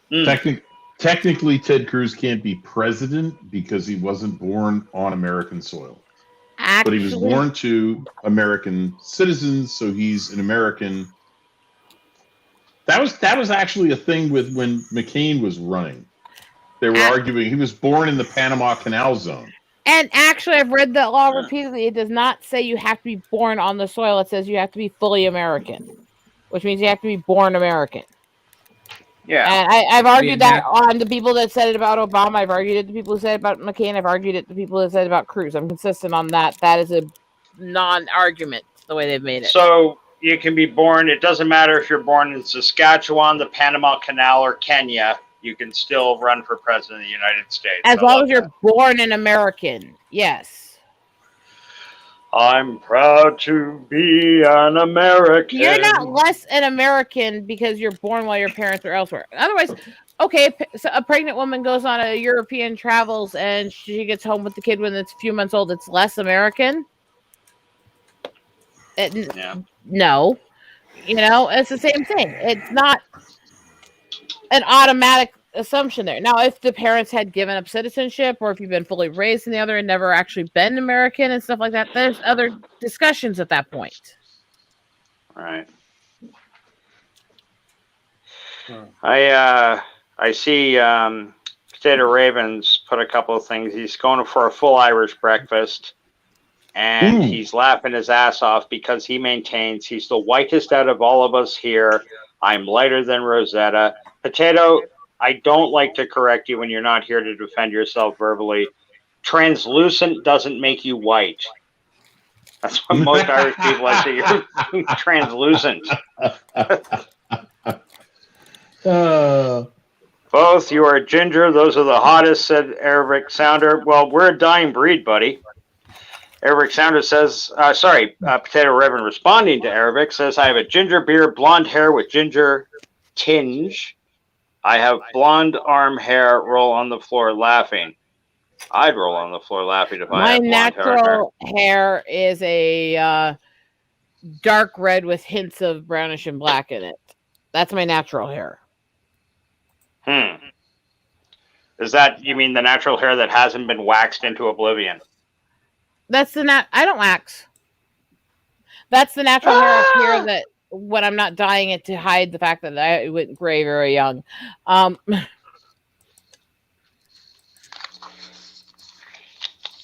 Alrighty.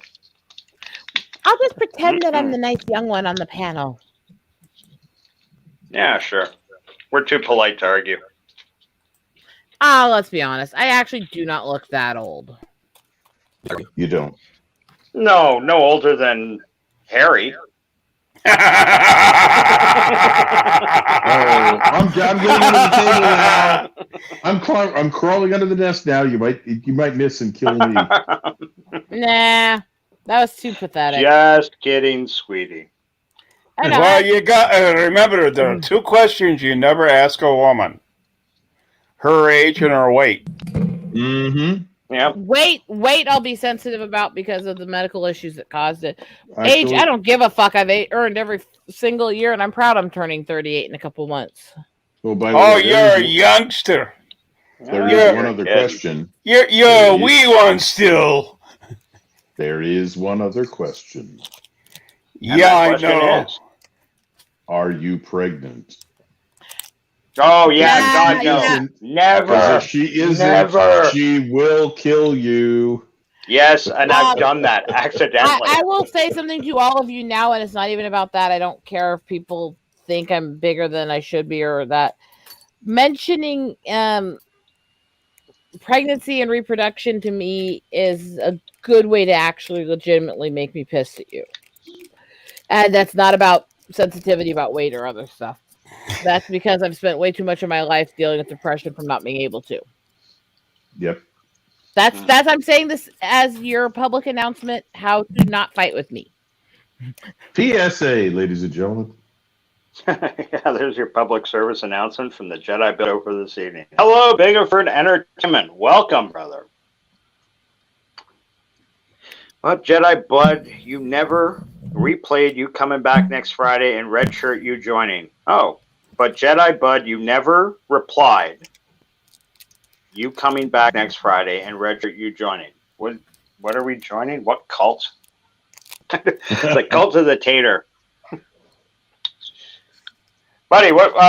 I'm sorry. You know what? Yeah, a couple of nights ago when you were on, you mentioned something, but we got off topic. I wasn't exactly sure what you're talking about. Contact me. What are you doing? Why don't you wander up on the panel? I'll push off if you want to come up here. There's room. We got room for two. Classic horror movies. Oh yeah, definitely. That sounds like a lot of fun. Am I gonna have to listen to your friends tell me how fucking Scream is a classic horror movie series? Or what was the other one? Final Destination. Oh man, I almost fell off my seat when you guys were talking about that. Ah, great. I love to come, of course. Is stupid, anyways. Yeah. If cheating death means you're going to be killed because you're supposed to die, then I would not be here. Just saying. Earlier on, a gentleman by the name of Fizz Chorizo or Fizz Chozo.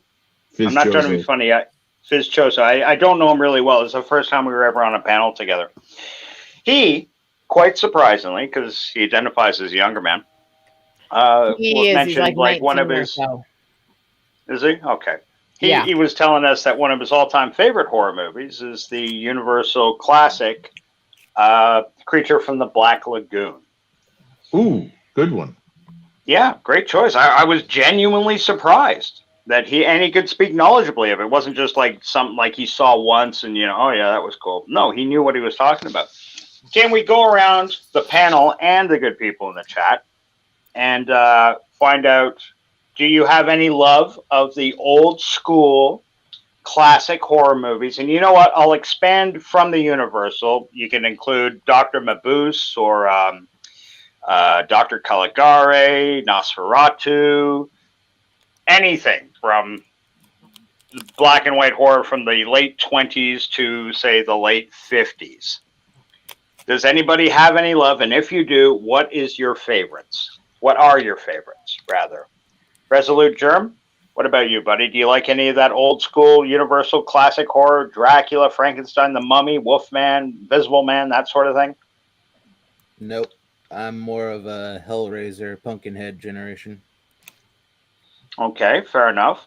May I ask, have you ever given any of that stuff a shot? Have you ever tried any of that? I've seen them. I just don't really care for them that much. I've read the Frankenstein, but I've never really seen a good Frankenstein movie. So the original Mary Shelley Frankenstein. Yes. The original book or one of the spin-off books? Whatever the one they gave me in high school was. Okay, it was almost certainly then Mary Shelley.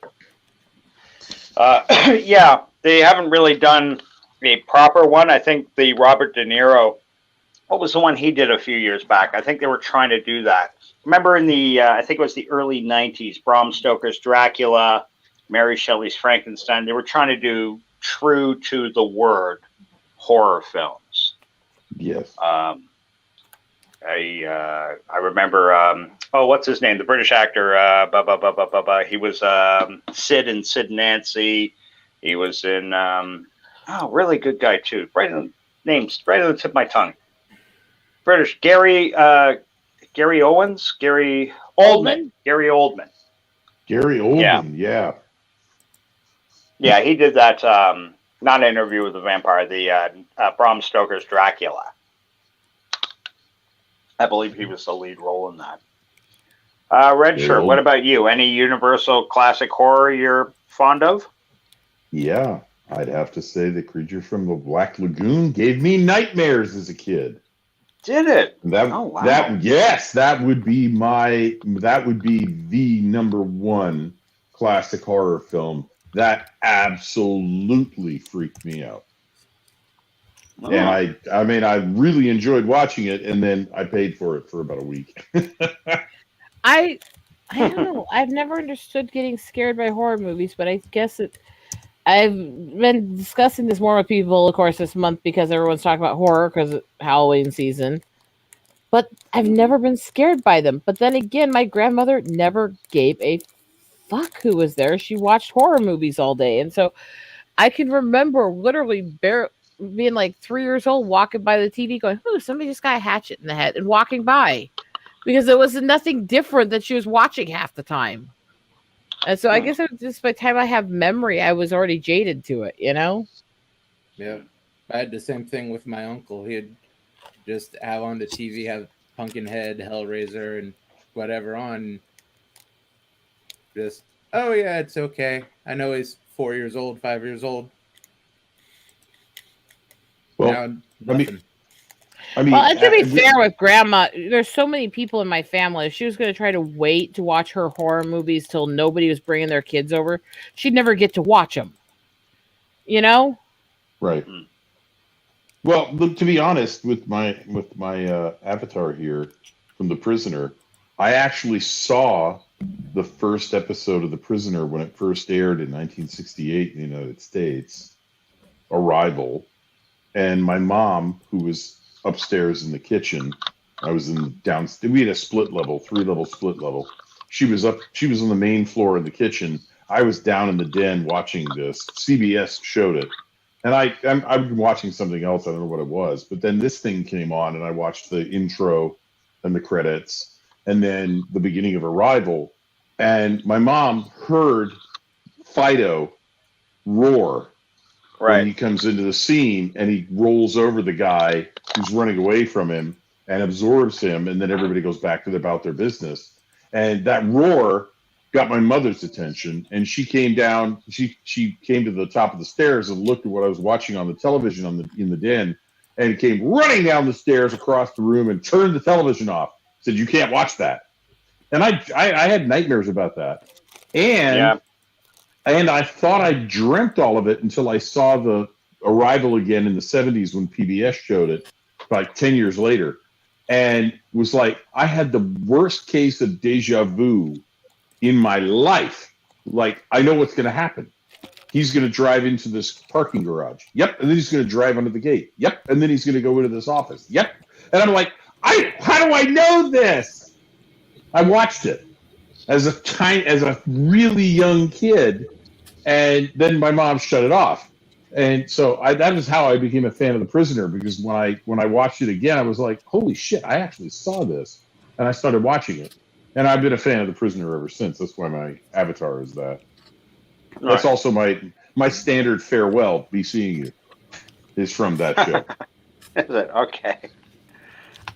That's pretty cool. Yeah, no, The Prisoner's great. And I loved his car. They didn't have his car in that enough. I want the Eagle, what is it? Eagle Moss to make a 1/8 scale version of that car. Like, one of these buy it monthly as a kit, and they send you a little bit of it. I mean, like the Aston Martin from James Bond, Goldfinger. Yeah. I'll pay them $1,000 for that. Damn it! Over a year and a half, 2 years. In Universe 2, The Prisoner, didn't he build the car by hand? Wasn't that the plot point of like an early episode where like he knew his car because he built it by hand? Yes, each piece. Because it was a kit. Because that car has always been available as a kit car, so you could always buy all the pieces and parts and put it together yourself, and he did. So yeah, he built that car. What's that, Darth? Go ahead. I said I want to take a state we on the bottom there. He says, horror movies, 50s, ain't out war. Answer that. Well, because there was escapism. It was what they were dealing with to forget what was going on in the world.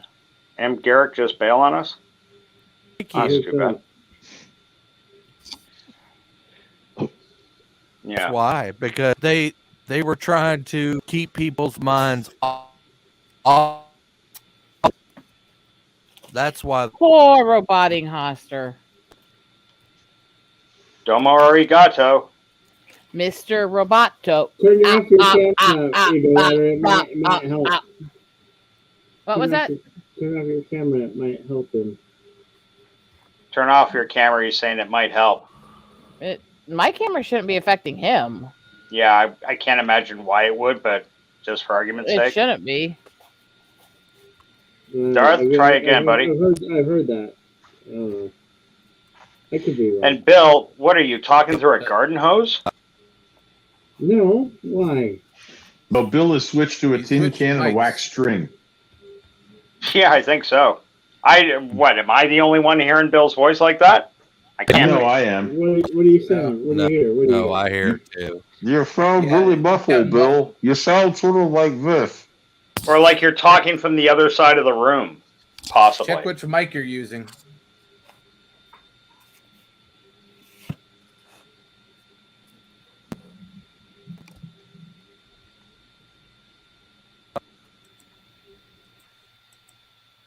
How's this sound? That's better. Okay. See, Hoster's chopping they me wanted either way. to escape is in the butt with the truck.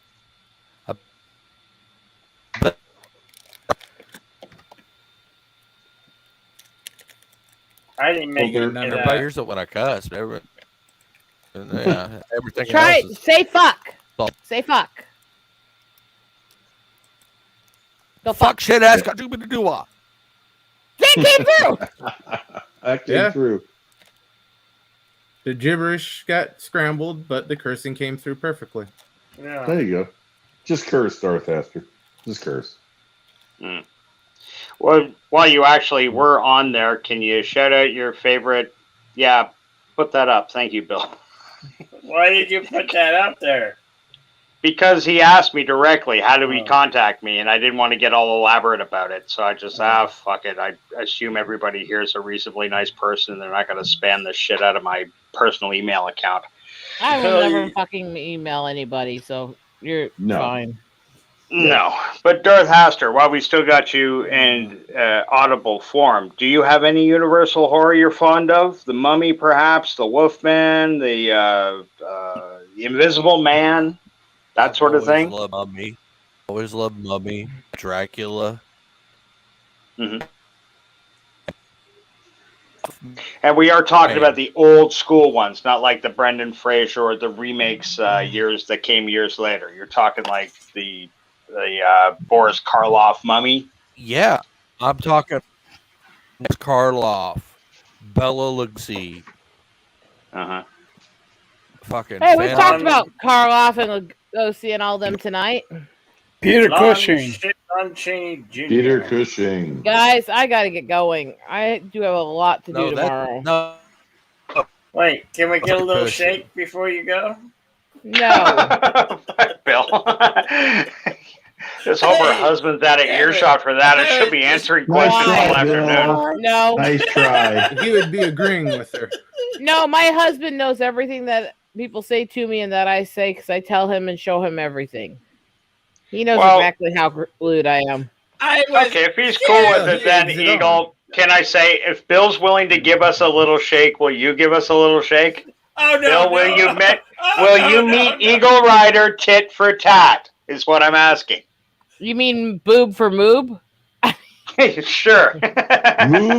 Moob for boob. And he just himself from his No. Nah, seriously, I do gotta go. Take care, guys. Okay, Stay out sweetie. of trouble. Later. All right. Be well. Bye. Oh, and by the way, horror movies after World War II that involve that conflict. Let's see, what was the one with the giant ants? Them. Them. That was they were supposedly mutated by atomic energy, and of course, the one everybody knows and loves, Gojira. Oh, Godzilla. Gojira. Yes. Yeah. So that's those a classic. Those were two straight out of the end of World War II, where the whole nuclear energy and the atomic bomb thing was freaking people out. And they made those movies. Godzilla's barely in it in the film. You know, it's like. Mm-hmm. Well, are you talking about the original without Raymond Burr? Or are you talking about the American original with Raymond Burr? No, I'm talking the original with the subtitles and all of that. Are you talking about the one that was original the Japanese Gojira. guy with the giant little rubber suit? Yeah, the guy in the rubber suit. With the rubber suit toe. As opposed to the real Godzilla, which was, harder to get on film. Yes. I just want a repair party for my starship that repaired Tokyo every time Godzilla destroyed it. I want him to work on my car.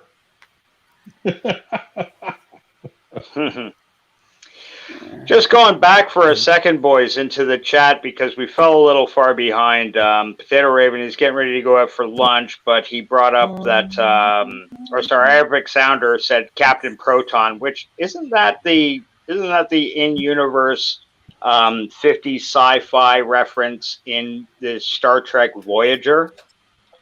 I remember they do these, like the guy would go on the holodeck and it'd be all black and white. And it was done like Captain Midnight or Commando Cody. A guy, he had like a flying rocket pack suit and he had a spaceship like Flash Gordon. It was cool. I love those episodes. I thought his name was Captain Proton. Potato Raven saying, Nosferatu, I need to rewatch. The special effects in it and fact is low to this day. Made me want to get into directing, but my professor was too far left too far left. Captain Proton isn't sorry at sci-fi. Okay, I should have scrolled down. Horror never scared Potato at all. I'm surprised more horror movies from the late 40s and early 50s aren't about war and things from war. Well, remember subtext, buddy. Subtext.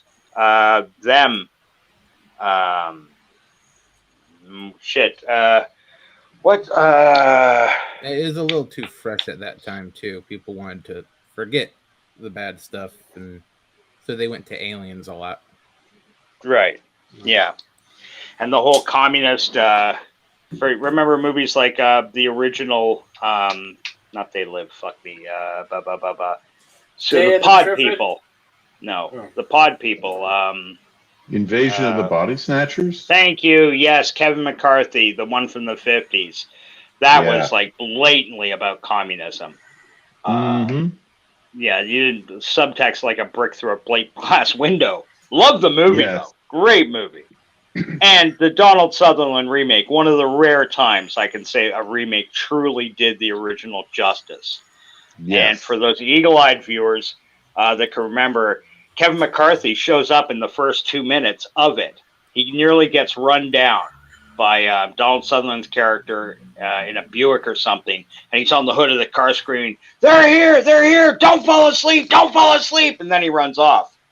That, to me, was like one of those chilling kind of universe crossovers I've ever seen. Yeah. Classic film. Averick Well, also the- asks, sorry? The other remake that I'll just mention is John Carpenter's The Thing. Well, yes, The Thing. Hello, Darth Kathy. Yeah, me, Kathy Ireland. Oh, baby. Huzzah. You're talking the old James Arness original from and that was a great movie. It was. Yeah, that really was underrated, and I can understand why Carpenter went for it. But on its own, it was a really solid movie. You don't even have to bring Kurt Russell, John Carpenter's Thing into it. That movie No. does stand on its own. Wonderful, wonderful film. Yep.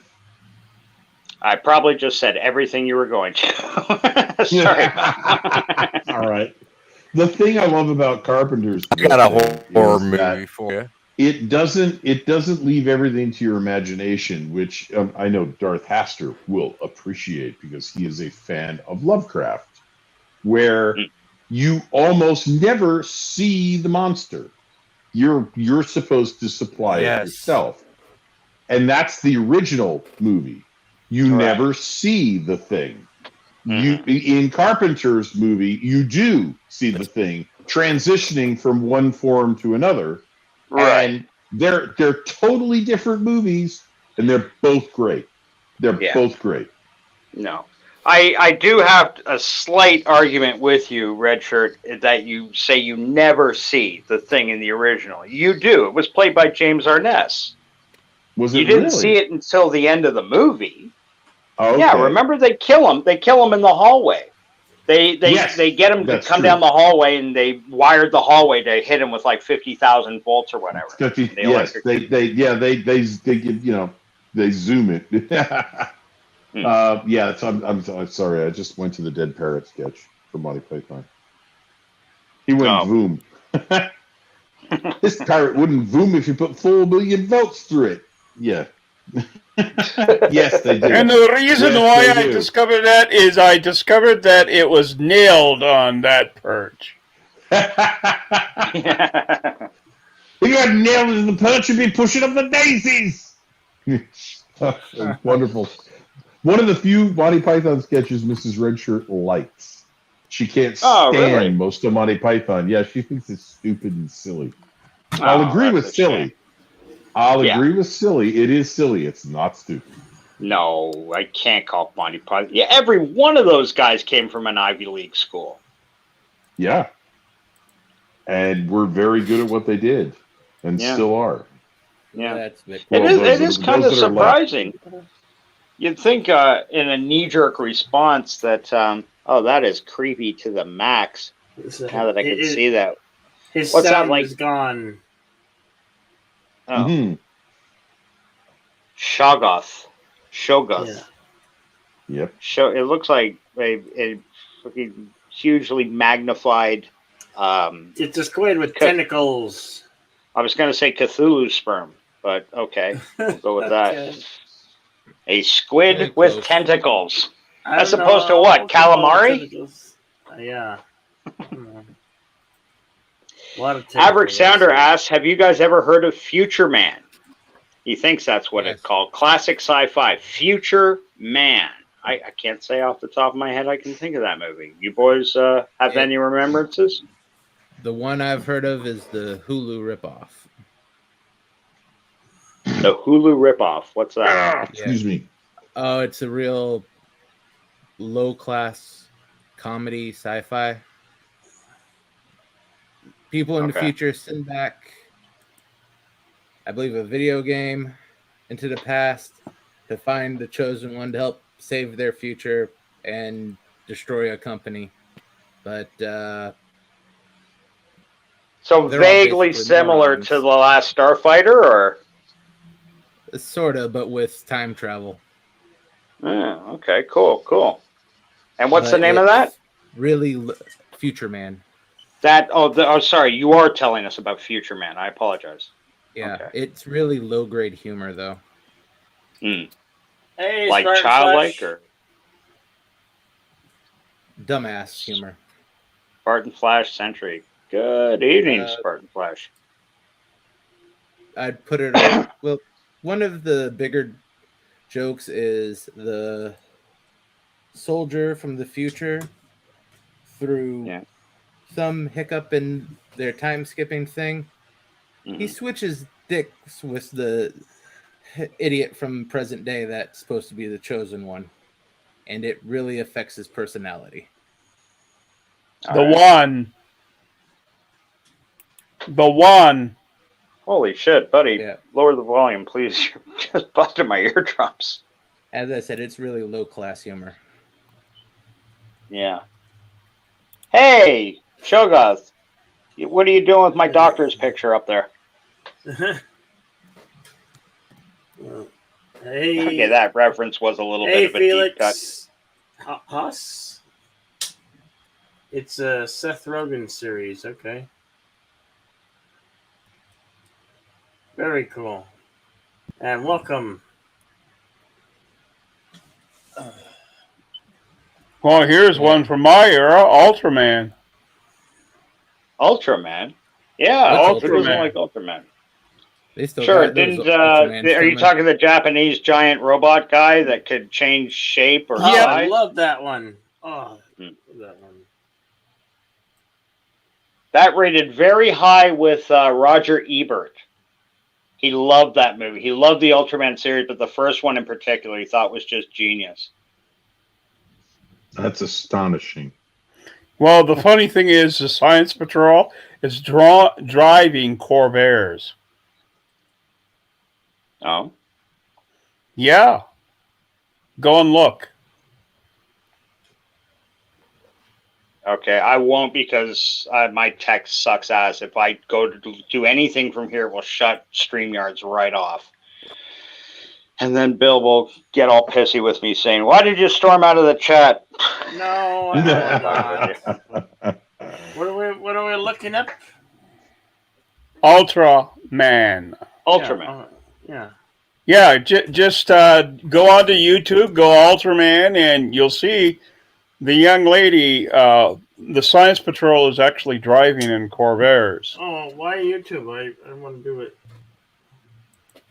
Okay. Well, because for reasons. And just a quick word to Averick Sounder. If it's easier for you, buddy, you could turn the Critics United, not Torns, into an acronym, if that helps, in the chat when you're trying to get in touch with me. I'm saying that like he didn't get the joke. I'm not sure he did. You guys hearing me? Now we are. If you were speaking before, Haster, no, but now, yes, definitely. I would speak for like the past Oh, shit. Sorry, buddy, not a word. Yeah, we're typing back in the back talk and backstage area. Oh, are you? Okay. Yeah, I was like, what about Inframan? Inframan is actually yeah, off of all. It was a Chinese ripoff, and it looked kind of schlocky, but it had that like Power Rangers kind of like vibe, and I would kind of dig that aesthetic. because I'm a cheat kind of action kaiju kind of guy. Huh. Buddy, I'm not I got trying to good frustrate kaiju you, out of but that. you're coming in and out.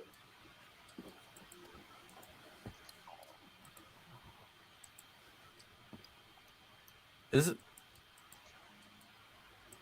And I was gonna make some kind of joke out of that, but now.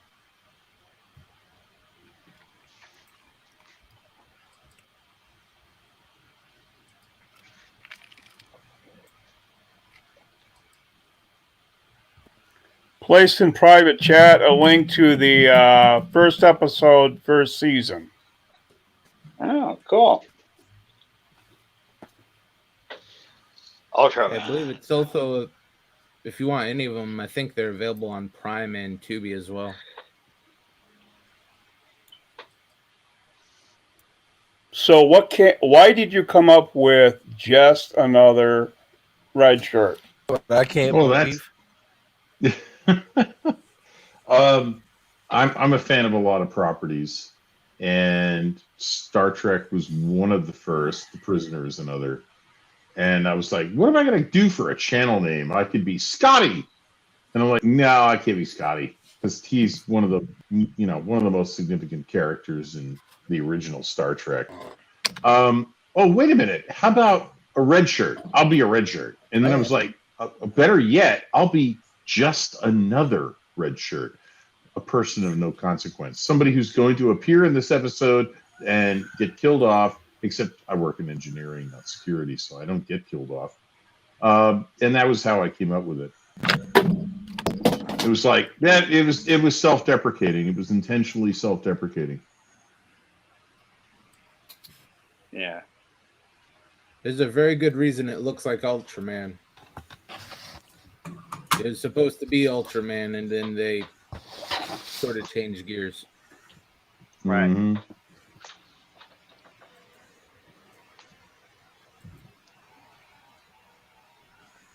Okay, that's pretty swell. I didn't grow up with those things. To be honest, I didn't really.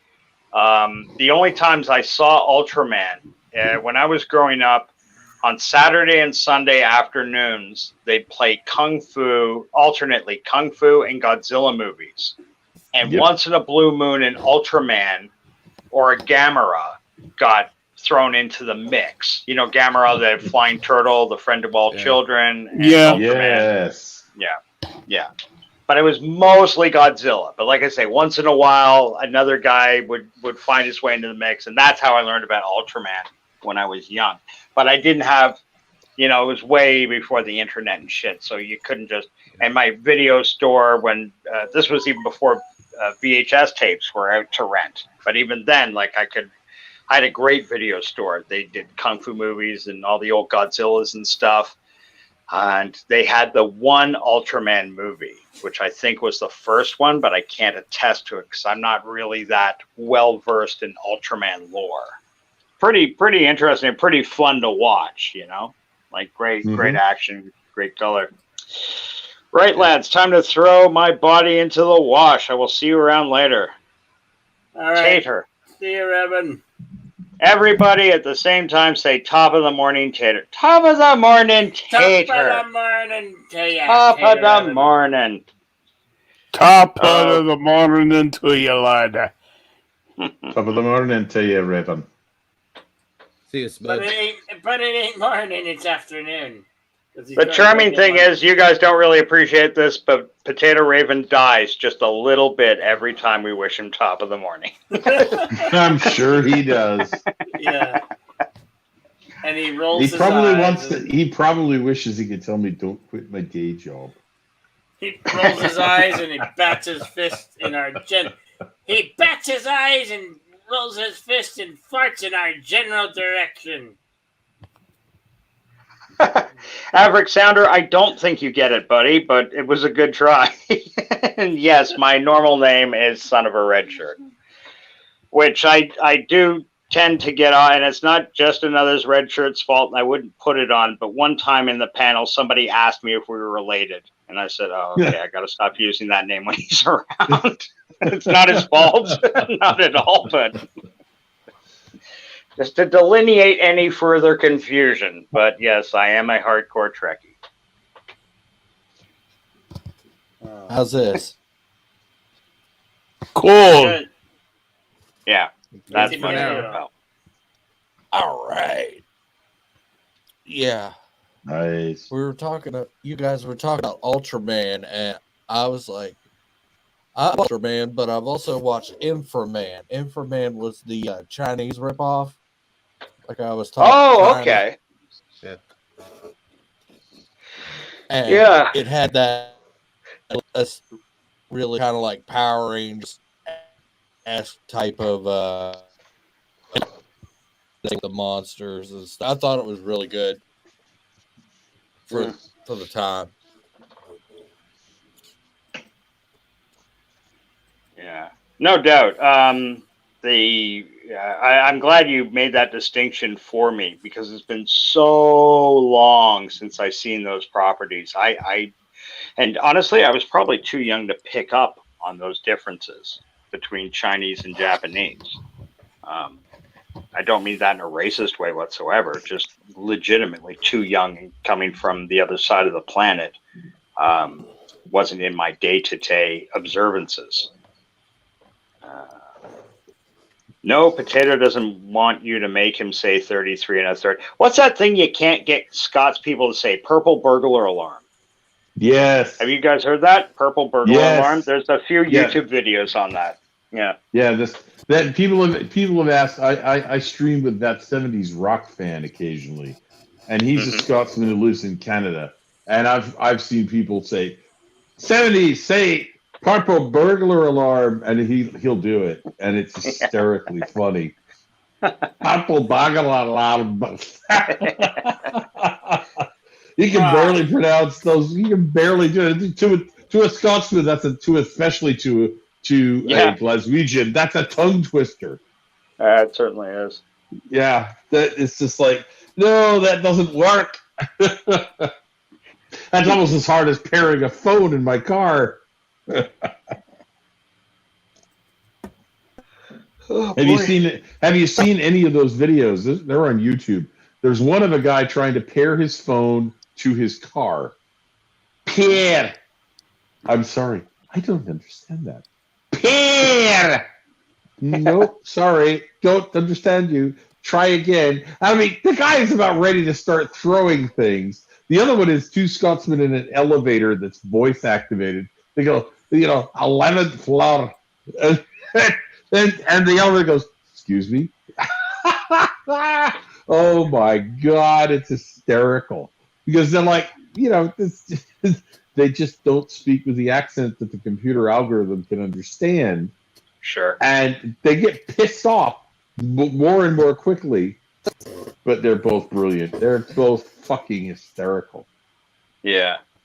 I can't speak for anybody else, but the autocorrect on my phone, I grew up with an Australian dad and a British mom, so to say cheers is not uncommon. And quite often between friends and stuff, I'll finish off a text or whatever. Okay, we'll see you later. Cheers, sort of thing. Right. Right. My phone has never got it right once. It thinks every time I try to finish off a message with the word chairs. Every single fucking time. And I've had my friends that get these texts with me screaming at the phone, fuck you in the fucking face if you ever say chairs again. And then it ends. And then I get LOL back. Your autocorrect still acting up, huh, asshole? You haven't figured that out, have you? No, I haven't. I'm By not the way, smart enough to... Yeah. By the way, autocorrect is my greatest enema. Dyslexics of the world untie. Yes. I hear you. Yes. I hate autocorrect. Oh my God. Yeah. It's almost like it was put in there just to personally piss you off. Yep. It was. Bill, God damn you, Bill Gates. And Be careful, Alexa's listening. That was Steve Jobs. Well, yeah, Bill Gates is listening because he listens to everything. in real Yeah, time. that's That's what's Cortana. terrifying. Cortana. Yeah. No, That's why I autocorrect shut is- it off. Yeah. Yeah. I like the learning. I mean, if I have to wrench on a stream, there are at least 15 people whose names are now known to my phone. And if I start typing their names, it'll fill it in for me. And I can just go, yeah, that, and then that, and then that. Hail, hello, whatever. And it's like, oh, cool. But yeah, the autocorrect drives me nuts. That I had a sucks. feeling I'm one of those names.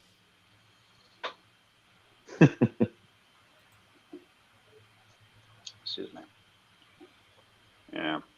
But What's talking getting now, back to the original question of the night, Haster, I don't think we heard from you, buddy. Or maybe we did. I'm sorry. This question keeps coming up and going back. I'm just curious.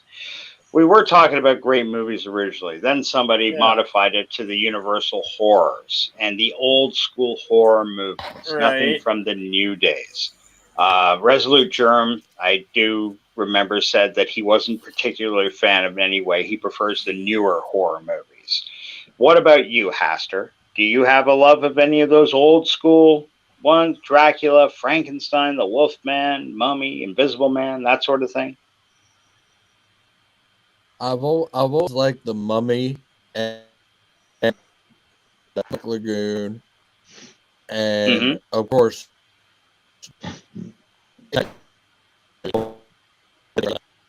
Wow, I didn't get any of that. Yeah, unfortunately, I got the Mummy and I got the Creature from the Black Lagoon, but your very last, your favorite choice, it slipped by us, buddy. Could you say that again? Dracula.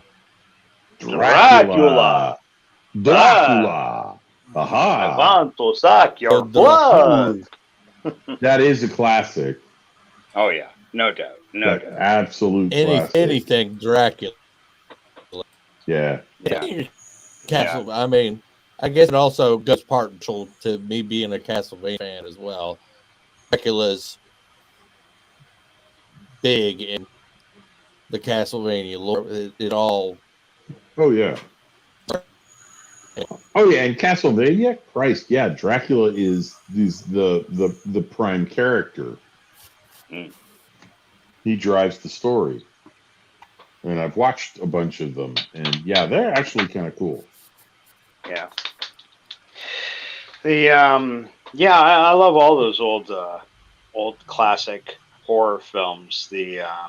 It's amazing just how well done they were constructed. And if you go like to the ones that came out before the Hays Code, they got to be a little more liberal, a little more, obvious. But after the Hays Code, they had to get a little more crafty, not in a malicious way, but because they couldn't come out and say certain things. They had to draw conclusions. They had to make you draw certain conclusions. And one of my favorites, and I really never thought about this until I heard a very interesting young man do a little essay on it on YouTube. I wish I could give you the link, because I think anyone here that likes movies would have really appreciated what this guy had to say. He drew the parallels that the movie The Wolfman was largely based in the Semitic struggle of Jews in Germany trying to get out. And at first I was like, what? That's a bit of a stretch. But a few of the things he brought up kind of made sense. In the movie, the Lon Chaney version, the one with Claude Rains and Lon Chaney. Yeah, the original. Yeah, there is the thing. When you get bitten by the wolf, if you survive, the night before the transformation comes to you, how you tell is you get a pentagram on your hand. And the pentagram has a circle around it. And he says that's an allegory for the Germans putting the Star of David on people. Right. You're marked. That's your mark. Yep. I thought, okay, that's pretty interesting. And he did go on much deeper too. I feel so bad that I don't remember the guy's name, because I even typed it back. I said, I thought absolutely genius. I've signed up to your channel. Very, very clever how you drew the correlations. And he drew a few of those, and I didn't know him well enough. I think he made mention in Dracula too about how there were some anti-Semitic overtones to it that were very subtly put in. And I would have been curious to know if he was Jewish himself, if that made him a little more sensitive to seeing these things, because I'm not. And that sort of thing, just like the Wolfman thing, that never occurred to me, you know. Right. But when it's put in front of you, you go, shit, yeah, I get where you're coming from. That kind of makes sense. Dillard, Draws, how are you doing, buddy? How are we just having a discussion about great movies and no one I'm back. has brought up Black Dynamite, racism problem? Well, you just got here, Dillard. We did 45 fucking minutes on Black Dynamite. Where were you? Seriously, you show up late and you start throwing anti-Black Dynamite paraphernalia at us. I can't believe it. Get up here, share your love with Black Dynamite, even if it's a TV show. I'm cool, not a problem. Okay, I want to say this: when you talk about great movies, and I'm gonna say, okay, I'm gonna twist that a little bit because I already said Creatures of the Black Lagoon, but this background is from a stream that I did talking about Princess Mononoke, which is an anime. Right. A lovely movie. And you know, I didn't like anime. Great movie. I mean, I thought, you know, I was like, oh, Speed Racer. Ugh. You don't like Speed Racer? Oh, well, I don't now. I did when I was 5. But the point is, I watched it and I went, oh, yeah, I know why I liked it when I was 5. And I had a couple of friends on YouTube who were like, no, we need to find you an anime you can watch and enjoy. And they gave me Princess Mononoke. And they said, here you go, watch this. And I watched it several times, made notes, and then I was on a stream with it, and I used this background. I found it. And the thing that I'll say is, okay, the animation is still not really impressive to me. I'm a fan of full animation, full drawn animation from the classic era of Warner Brothers and MGM, 30s, 40s, and 50s. But what blew me away was, and I had to back the thing up and watch it again. There's a scene where the main character looks through this woods where there's, you know, it's kind of swampy. There's water flowing everywhere. And he focuses in on its opening in the trees, and then the Deer King shows up and looks at him, and his curse goes crazy on his arm. You know, if you've seen the anime, you know what I'm talking about. The point is that zoom in shot is either CGI or it's a multiplane camera shot, which multiplane cameras are really, really expensive pieces of equipment that require multiple people to operate them. And if they put that in a physical shot, meaning they used a multiplane camera, I was like, holy shit, this production was the equivalent of Walt Disney features in the 1940s and 50s. And I was like, okay, I'm going to start this over and watch it again. And I did. Because now I'm like, holy shit, this is serious animation. Now, the animation part doesn't impress me. That was like a 7.5 out of 10. But the backgrounds and the production were a 10 out of 10. And that got me, you know, and that production house is one that I'm going to watch more from, because they actually did it, you know, they did it well. They really did it well. And well, by well, I mean as well as anybody in the United States was doing full animation in the 30s, 40s, and 50s. That's, to me, that's, you know, people talk about the golden age of comics and the silver age and the bronze age. I consider that to be the gold age of animation. And that's one of my passions. And I watched this and I went, okay, the animation, the character animation is nothing to write home about. But holy crap, the art and the backgrounds is amazing. So I remember you talking about this before, just how in love you were with those static backgrounds, that the detail and the yes. thoughts and Oh went yeah, into it. and I mean that when Warner Brothers did that well, they were amazing with that. They had some of the best layout artists going, and they did some of the most amazing backgrounds. And this picture behind me is like that looks like a photograph with a cartoon stuck in the middle. Yeah, over there of Yeah. it, and it's like, yeah, but that's that. I'm pretty sure that's actually one of the frames from the anime, because the detail is there. And so I would say to anybody who's like, I'm not sure about anime, I'm like, don't go new, go old. This was like 20 years ago, and you can watch it with the English dub, because nowadays, last 10 years, apparently the dubs get really fucked up, and they play with it. Depends on where and you they, get them. Yeah, it depends where you get them.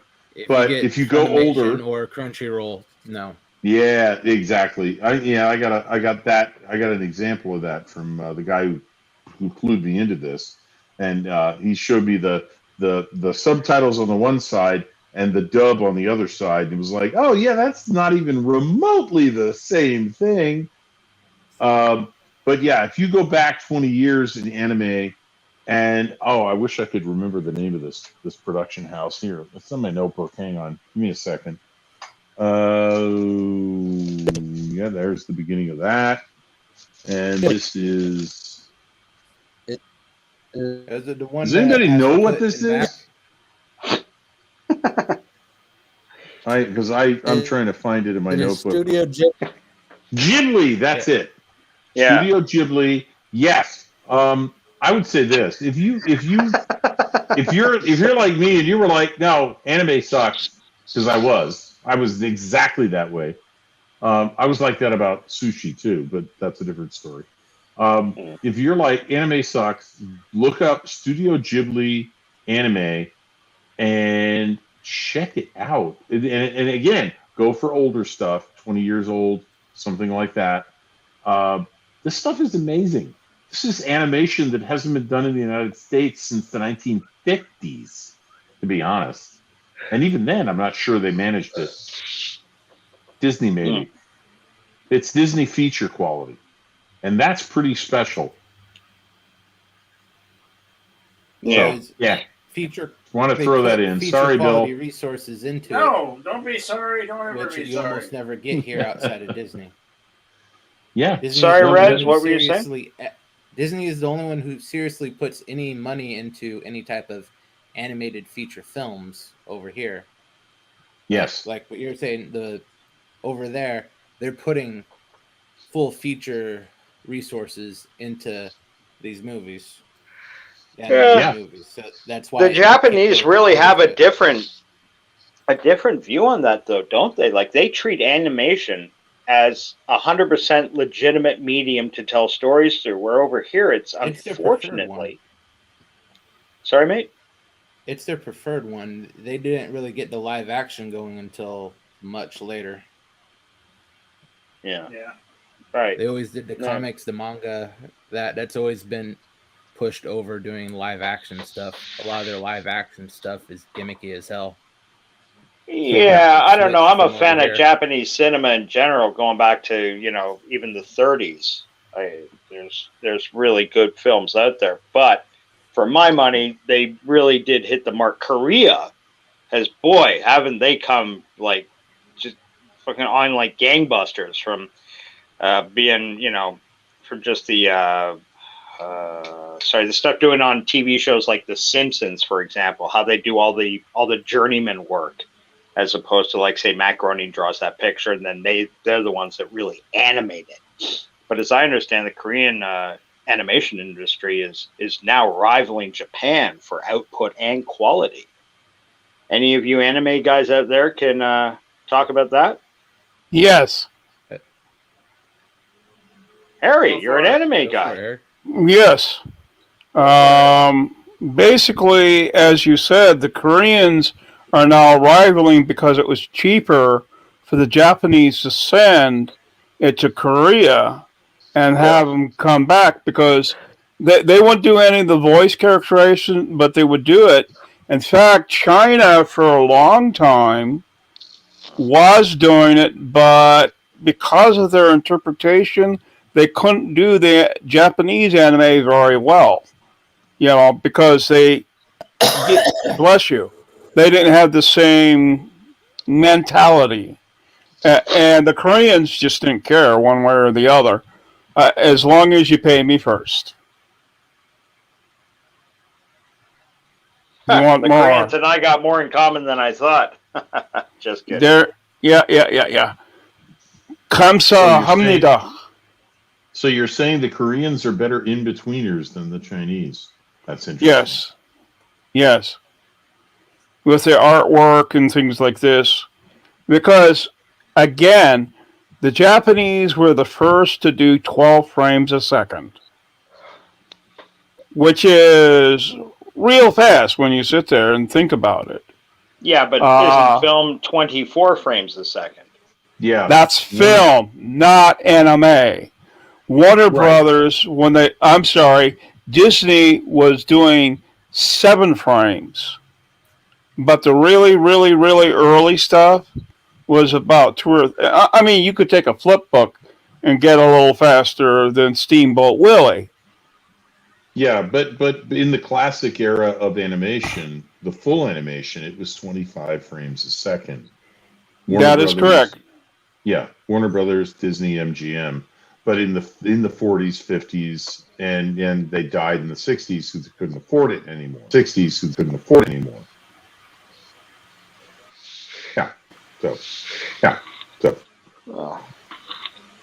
Yeah, but it was that's the stuff. Oh, I'm getting a really bad echo here. Same here. But yeah, it's not yeah, me. Not me. Not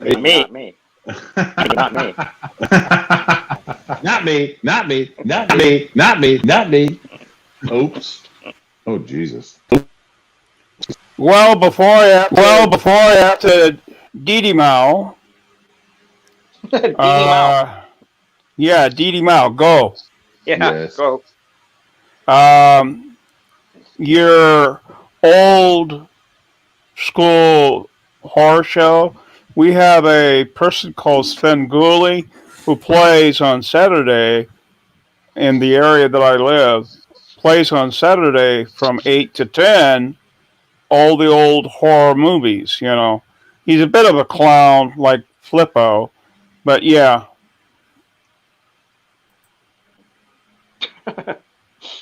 What? Sorry, I couldn't help read Yitzy Lemon's comment. Bill does love his tentacle gripped boobies.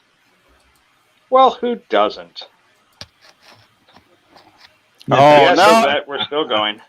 Now he's talking about Cream Lemon.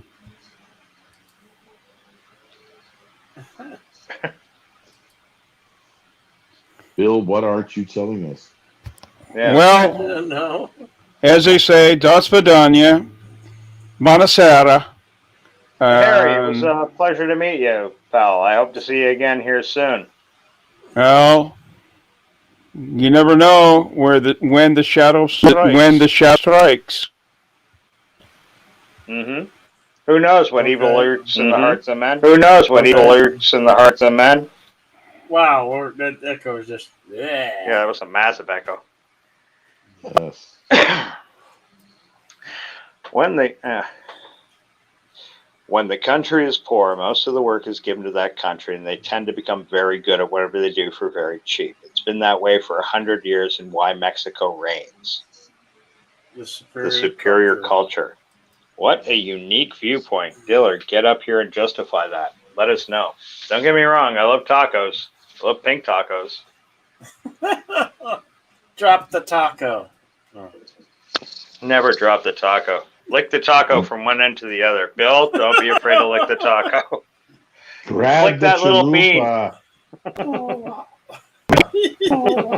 Can you fit your burrito in her taco? Let us know. In her taco. Jesus, Aster. That was you, buddy. Poor Darth Aster. Buddy, just a question. I think you might have your YouTube channel at the same time.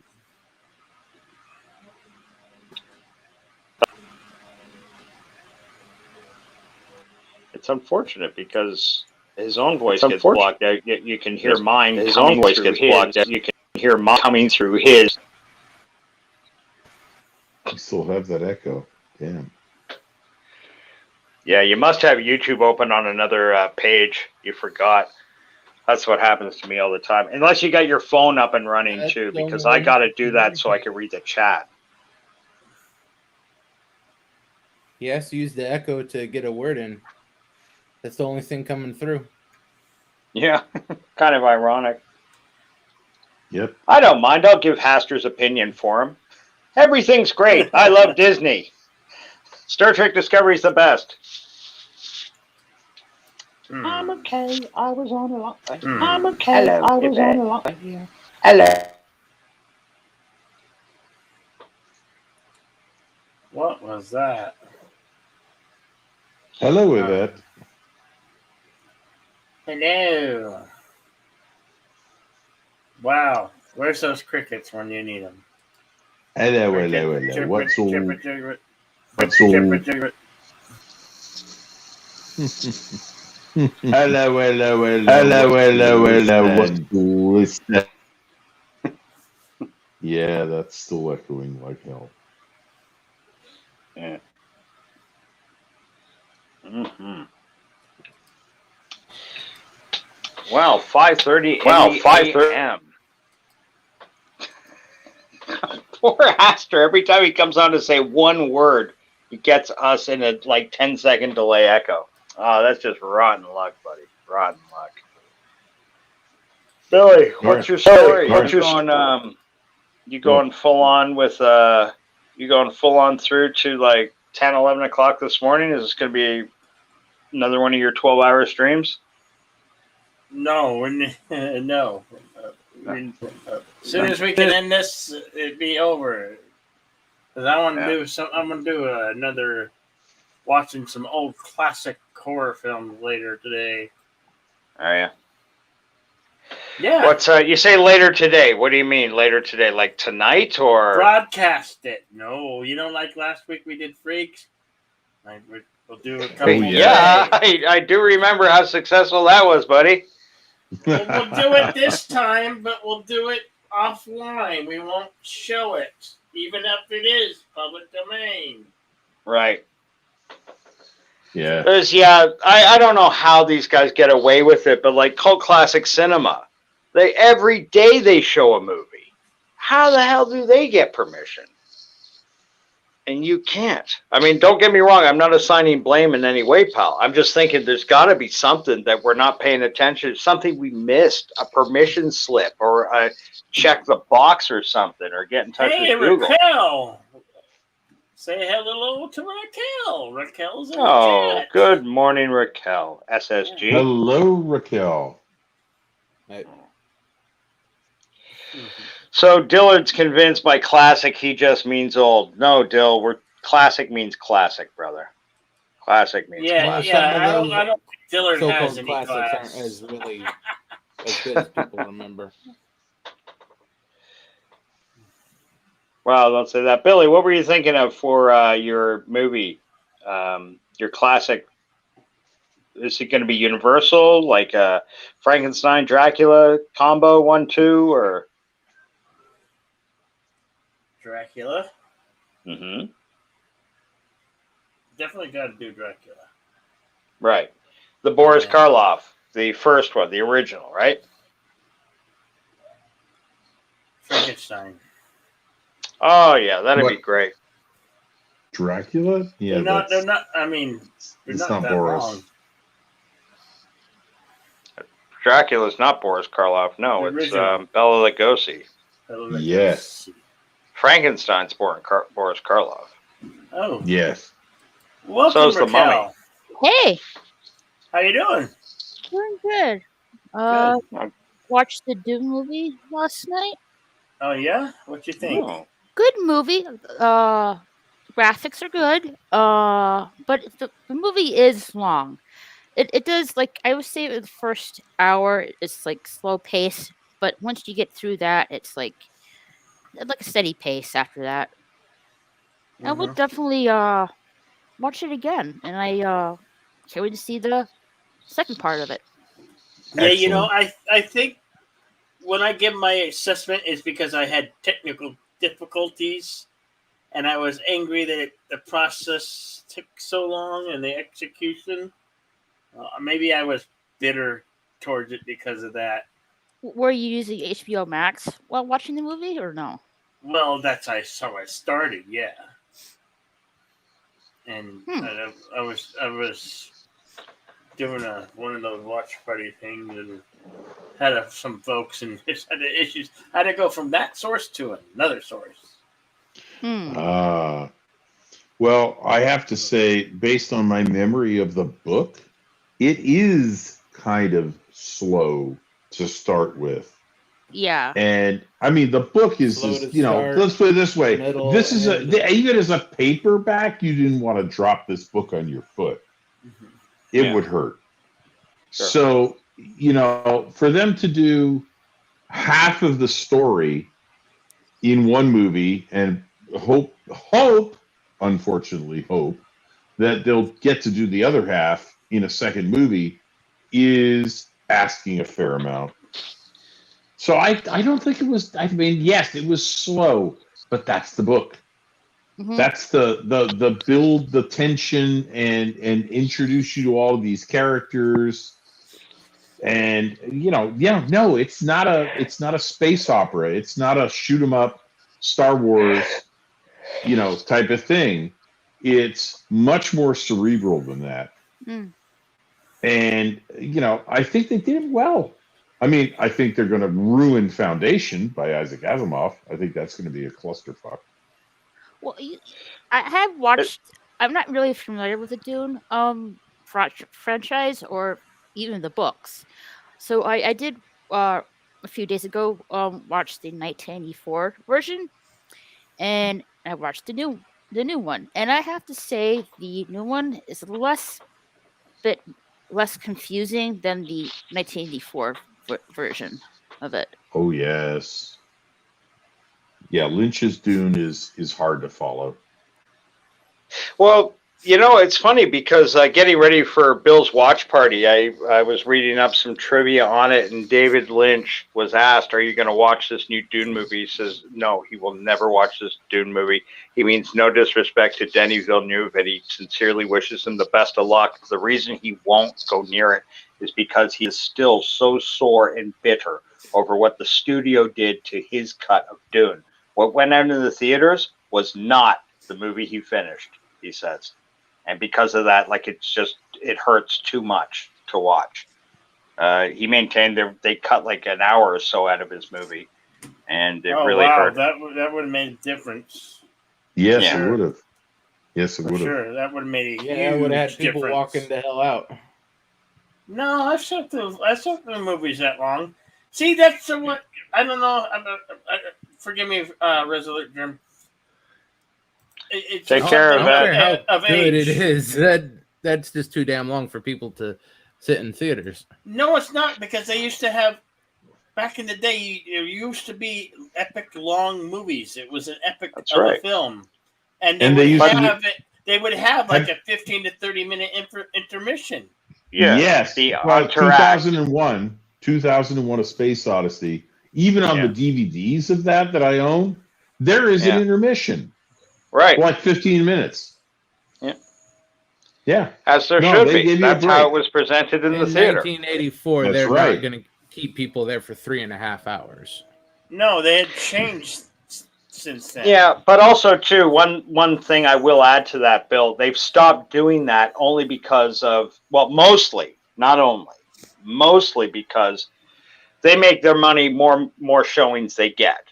So if you got a 3-hour movie, you could only show it how many times in a day that the theater's open versus an 1.5-hour movie. You could show that twice as many times, in theory, almost twice, not exactly. You know what I'm saying? A shorter movie, they can get more showings in. So this is why they've been discouraged for decades now from making long, epic films. But yeah, that's something that's absolutely lost. Films like 2001, Resolute Germ brought up. The original Ben-Hur. The original Ben-Hur. Spartacus. Spartacus, films like Grand Prix. Then Dune. Oh yeah, Grand Prix. The Ten One of my Commandments. favorites. Yeah, love that. James Gardner. Great movie. The Ten Commandments. Yeah, Bill, those are decades before 1984 and Dune. If they put another hour on I a movie understand that, in but I'm 1984, people were, if they even bothered to go into first place knowing how long it is, you'd get people walking out just around the 2-hour mark knowing there's another hour with it. But would you say, Resolute, if you had the opportunity to see, even if it was on home video, David Lynch's full version of it, would you give it a chance, even though it was a 3-hour and 10-minute long movie? No. I wasn't thrilled with the movie. I wasn't thrilled with the book. I'm not really a fan of the franchise at all. It's too much like reading British history to me. Fair enough. If you don't like the source material. Yeah. Oh, I can see that because I only read Dune once and I never read any of the sequels. So I mean, when I watched this movie, I pretty much qualified as a normie because it's been so damn long since I watched it or read it that I didn't remember much about it. I mean, I knew it was about spice and a desert planet called Arrakis, and that was a couple of family names, and that was about the extent of it. And I have to say, I had memories coming back from the book, triggered by the movie, brought back by the movie, and I'm like, he's actually telling that story. So I have to say, more than David Lynch's version, shortened or long or whatever, this one really brought it back to me. And I liked it for that reason. And I'm going to watch it again at least once, maybe more than once. And that to me is my standard for, was it good? Yeah. If I watch it more than once, it's good. If I don't, it's okay. Right. At best. I would rewatch the 1984 version of Dune again just to get a better understanding of it, because it is very fast paced.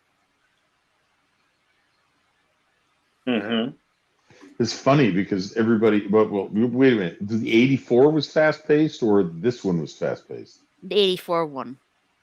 Yes, it was. In comparison, yeah. In comparison, and people complained that it left too much out. And now people are complaining it took too long. That's like the Tolkien fans complaining Lord of the Rings left too much out, or better than that, the Ralph Bakshi version, which he only made the first half of the story, and then oh God, I hope this isn't a harbinger for this movie. He never got the funding to make a second half and finish Lord of the Rings. So he did the first half of Lord of the Rings, ending just after the attack on the fortress of Rohan, and the people who didn't know the story were like, I couldn't follow it, and the people who did know the story were like, you left too much out. Yeah. It's when you tackle something that big, though, it's so hard to please everybody. Of course. And of course. I love the Bakshi version. Saw it in the theater a couple of times as a kid, and I'd never read Lord of the Rings. I didn't care for it. I did give it a shot, to be honest with you, but I was also, as a kid, exposed to Conan early. And I know a lot of people roll their eyes, but the Robert E. Howard, pulp hero, Conan the Barbarian, and that to me was like a sword and sorcery type epic. Like it was action, action, action nonstop. And here's something that pisses off Lord of the Rings folks. Conan the Barbarian is older than Lord of the Rings. It was published first. Yes. So, Anybody saying, "Oh, that's new shit"? No, don't listen to him. Conan the Barbarian actually is an older property. Oh, it is. And Conan's great. I own a whole bunch of the original Conan books by Robert E. Howard, and I love them. I've read them multiple times, and I like the first Conan movie. I did not much care for the second one. I hear what you're saying. I think that what killed them really was they were trying to sell it to kids. They gave it a PG-13 rating, and that killed it. That gutted the film. Exactly. No, Conan was not polite. He wasn't nice, and he wasn't appropriate for children. He was, he was death to my enemies, and oh boy, the ladies all wanted him. Yeah, that's right. That's what you get when you go from that doesn't translate to a PG or PG-13. No, not at all. Not at all. But being honest, when you go back and look at it now, and I take that into account, I do have a lot more love for the film now than I did when I was a young man seeing it in theaters. I think it's much better than I gave it credit for. They did their best with what they could under those restrictions. Tracy Walter was a charming addition to the cast. Mako returned. The girl was lovely. I forget her name. Olivia Diablo, I think her name was. I might be wrong on that. No, Yeah. that's right. Yeah, she was lovely. Sarah, oh God, the British actress that was in Superman, Sarah Douglas, she was a pretty good, and I like the villain, the animatronic big thing that Conan had to rip the horn off. That's my favorite part of the movie was him pulling that fucking horn. That looked kind of real, actually. Like, it had all the guts and viscera breaking and snapping apart as he pulled that horn back off the creature's head. That kind of looked like he was really doing it. But yeah, it was. Sorry? It kind of freaked me out when the statue was like turning into a monster. It's like, whoa. No. Yeah. And it supposed to be like a god of love or something? That's what Sarah Douglas sold was like Eros, but not. I'm not sure. Yeah. And I'm just curious. Have you seen the Jason Momoa Conan the Barbarian film? I have to be honest, I haven't. I've heard some bad things, but I am willing to give it a shot because I like Jason Momoa. And I think casting-wise, I get why they cast him. He looks a bit like the book Conan would say. Conan was about 6'5". And, he had dark hair. He had a square-cut mane, which they don't do because that looks ridiculous. They even got rid of that in the comic books because that was just too severe, having that kind of half bowl cut in the front, like long hair down the sides. That's probably how a barbarian would do it, though. Just get the hair out of my damn eyes. Forget the rest. It's not a bad movie. It's definitely better than the Rock when he did Hercules. It's at least a grade above that. It's nowhere near Arnold, but it's pretty good. No, I haven't seen The Rock as Hercules. Yeah, it came out a few years back. Not great, not horrible, but not really memorable. It's not. Nobody's going to confuse that with one of real bad dialogue. Rock's bigger movies. Kind of sad. Marvel Comics has had Hercules in rotation for years. They brought him in kind of as a foil for Thor and the Hulk. Stan Lee went on record saying the only person in Marvel Comics who would ever be as strong as the Hulk is Hercules. He's stronger than Thor. And they wrote him to be kind of like a Conan in that, but less savage. He liked partying, he liked wenching, he liked going out having a great time, and he loved getting into a fight. And I'd love to see that Hercules brought out. And The Rock may not be a bad guy to play him if he's in the right attitude. But that Hercules movie was not it. Not nearly as fun. So, what do you guys think about The Rock as Black Adam? Oh, I think that's great casting. Yeah. Yeah, solid. He's proven he can carry crap projects Yeah. into greatness before. Yeah. I don't think they're going to give him the Black Adam haircut. That like hammerhead flat top with the sides, or even the slick back version, because The Rock. There's a preview. Honestly, They kind of put a preview out already for it, kind of a sneak look. yeah. Yeah. Yeah, I know the DC had a big launch with the Batman, Aquaman, Flash, Shazam, and I said Black Adam. Shazam and something else. Like their next slate of movies. They're really trying to push it out. And good luck to them. I hope it works. I've heard things like Henry Cavill. They were approaching Henry Cavill to ostensibly be the bad guy. Now, Superman's the good guy, of course, but from Black Adam's perspective, he'd be the bad guy. If you follow that writing trope that, you know, the bad guy is always the hero of his own story. You know what I'm saying? From Black Adam's perspective, he's the hero. Depending on where they pick up Black Adam, because later he became sort of anti-hero-ish. Mm-hmm. So they might want to go that route, depending on how much they want to bank on Dwayne Johnson being the big-time star of the franchise. Yeah, that would be my guess, Jerm, because Johnson too. I mean, he's a nice guy. I like him, but I think he banks. I think he makes a lot of bank on being a nice guy. Can anybody more familiar with his career tell me? Has he ever played an out-and-out villain? Not on top of my head. In Doom, I believe he is the. Yes, and ironically, although they kind of retroactively changed it was it the second or third Mummy movie? He was the Scorpion King. Yeah, and but he was in that for like 30 seconds. Yeah, I'd say a couple of minutes, but yeah, very tiny bit of the movie. It was mostly CGI. But then they came out with the Scorpion King movie, which kind of slapped the other movie in the face because he was the hero the whole way through. Yeah. Which kind of, betrayed what he became.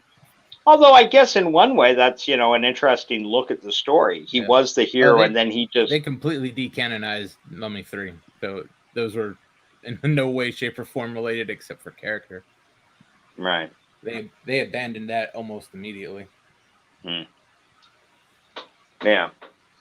But they knew where the money was. Yeah, I remember Star Trek Voyager had him on as a guest star once, like one of his very earliest forays out of the wrestling community, where he played, conveniently enough, a pit fighter, ostensibly a wrestler. But yeah, and he beat up 7 and 9 or something, or 7 and 9 beat him up. I don't know who was more popular back then. I believe he won the fight is what they called a green match. Yeah. And then the Hirogen is the one that 7 fought in the red match. Right.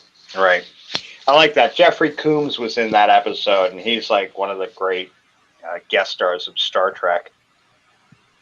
Between all the roles he played on Deep Space Nine, seeing him crop up in Voyager was always pleasant.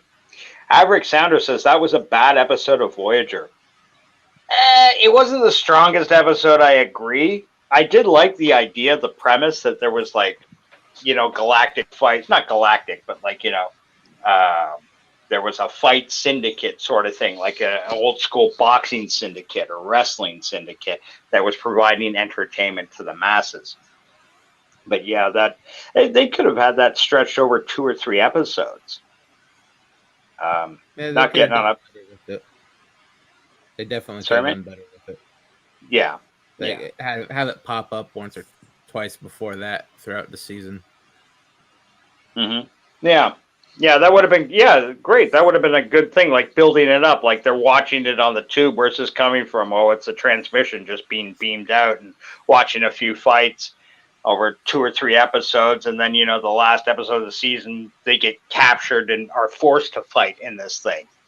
So it's kind of like slightly ironic. They were getting their joy out of watching this and laughing at these guys getting the shit kicked out of them, thinking it was all fake like wrestling. Then they find out, no, this is real, and this is now a problem. That would have been an interesting take on it. Yeah. Or at the very least have it just a 10-second blurb in a couple of episodes, and then have that one as is for the final. Right.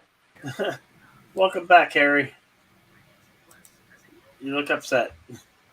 Oh no. Oh. I got something in the background going on. Oh. Okay. And basically, there's a correction to the Ultraman. The one that I posted earlier in the chat was Japanese. This one is English. Oh, okay. All right. So I'm not upset. I'm just, yeah. Oh, quite kind of you to come over and clear that up for us. No problem. I used to work for an advice group, and if you make a mistake, you correct it. Das ist richtig, mein Herr. Yeah, the Germanic approach kind of helps with that too. Yeah, get it right the first time, or else. Ja, das ist richtig. You know how they got the name of Canada? Well, there are a couple of different stories. I'd love to hear yours. Well, there's a bunch of these kind of like ministers that got around, representing Canada. The guy sits there and says, what do we call this great land of ours? And the one person said, well, it should sound like USA. The other guy goes, I've got it. How about a CA, an NA, a DA? And Canada was born. Bump. It's with that. The Canadian government sponsored for years a bunch of these little vignettes that would show up on TV. And they do anything from tell you the life story of a beaver to one popular one was how did Canada get its name? It was only 2 minutes long, but it also raised a bunch of question marks to people that it wasn't until Europeans had come over and they were negotiating with the natives, and the natives, one guy in the troop is asking, well, what do you call this land of yours? And guy points back and he misunderstood the question to mean where do you live, and he points over to his village and he says Canada, which to him meant the village, and they thought they meant the name of the country was Canada, although people have argued the veracity of that for years. I'm actually fine with it. Yeah, Canada came about as a misunderstanding between white people and natives. That's not completely foreign to me, but who knows? I do maintain that actors like directors and actors like Sergio Leone, Claudia Cardinale, they're Canadian. Mm-hmm. They're secretly Canadian because they've inserted the word A into their names. Every time you hear that, Toshiro Mifune, A, Claudia Cardinale, A, Sergio Leone, A. Well, you know what they say. The reason why you speak like that is there's more Scots than in bloody Scotland in Canada. Sorry, you lost me. There are more Scots in Canada? Was that what you said? Yeah, there's more Scots in Canada than there are in Scotland. Oh, yeah. Actually, that's not too far from the truth. I mean, if you... there was a huge migration of Scottish folks over here. Sir John A. Macdonald, one of our most well-known prime ministers from way back in the day, he was Scottish. A lot of our parliamentarians were. That's certainly true of Nova Scotia. Just look at the name, for crying out loud. Yeah, sure, exactly. New Scotland. New Scotland, yes. I'm gonna sing that "Woke Up This Morning" in Aberdeen song again if you guys aren't careful.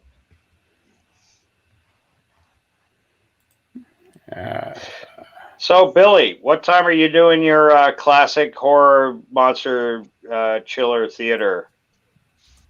Monster chiller horror theater. I don't know. I have to figure it out. It all depends on when this show ends. So.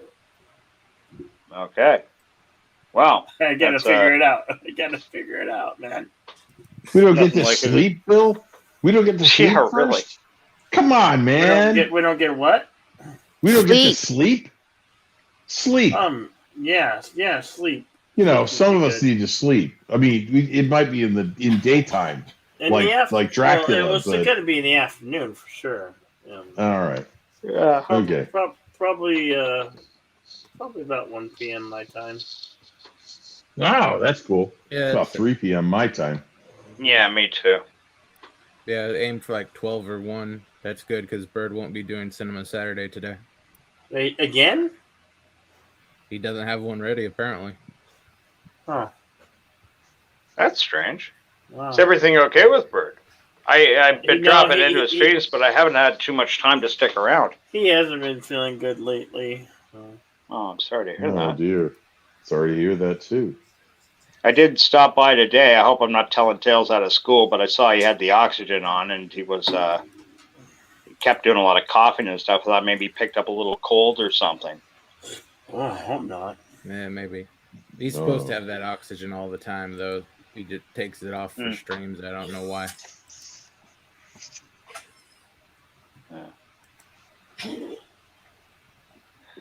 Yeah, it doesn't bother me. No, I think it bothers some folks.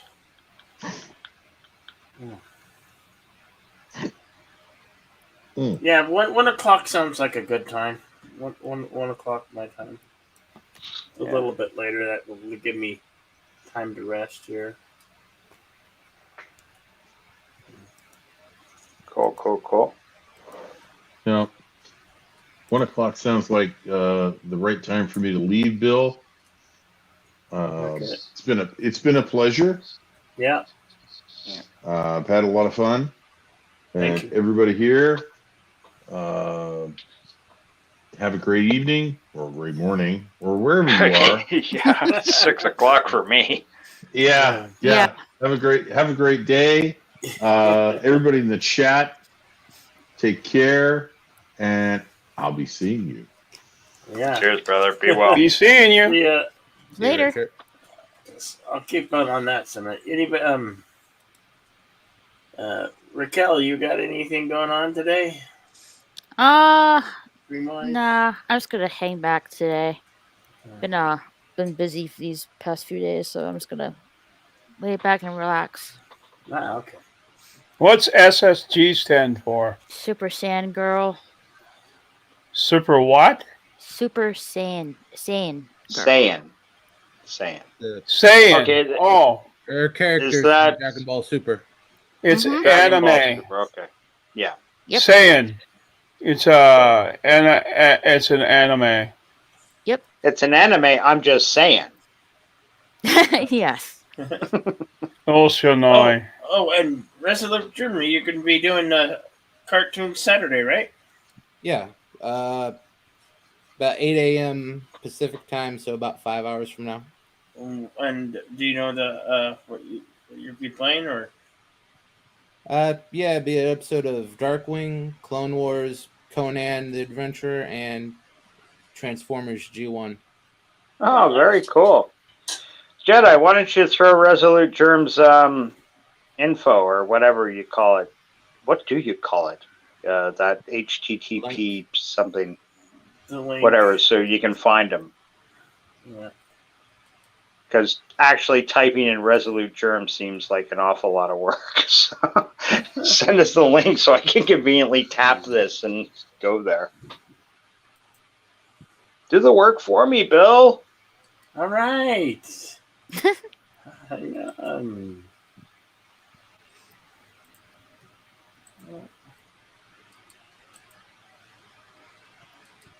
That's Okay. odd. It is not showing me the streams I set up for later today.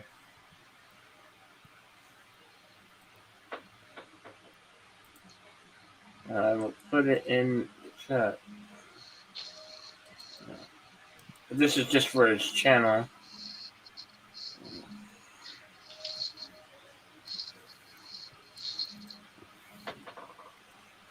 Damn it, I'm getting all these pop-ups. Hit the wrong button. Squishing up my baby bumblebee. Won't my mammy be so proud of me? I'm squishing up my baby bumblebee. Oops, a fucking daisy. I'm going to continuously sing that until it shows up. Oh, that was lucky. There we go. Just make sure that works. Okay. I know YouTube's acting up a little bit. Resolute Germ. Oh, you got 178 subscribers. Fuck no. 179. I've just subscribed to you, Rez. On the road You're a to 200. Stargate. You're a Farscape fan. That's all I need to know. Yeah, Farscape. Darkwing Duck. Episode tomorrow. Also followed Resolute Germ. Hey. No, because YouTube doesn't like subscribe. So I didn't want to get anybody in trouble. Harry, you got anything coming up? You got a for your channel? None at all. In fact, I'm not a content creator. I used to do tabletop role-playing game, but I'm still trying to figure out a way, due to COVID, how I could run a game via either SteamYards or some other, like Teams or something like that. Because Zoom, I don't want to bother with. Yeah. Yeah. Right. Zoom's kind of be a bit of a pain in the ass. I don't know about your guys' stuff, but Zoom always makes my equipment run hot as toast. It's as bad as running StreamYard and YouTube at the same time on my tablet, just running Zoom alone. Yeah, I can't run Zoom on anything but the laptop here. That's unfortunate just because everybody uses it now because of the COVID thing. Like everybody installed it for whatever meeting they had to go through, and it's almost unusable for me. Yeah. Thankfully, most everyone I deal with still uses Skype. Yeah. I liked it when it was part of Linux, but after Microsoft got its greedy little claws into it, you have to pay about $15 a month. And then you add $5 to that to have more than one. It's kind of sort of like teleconferencing. Right.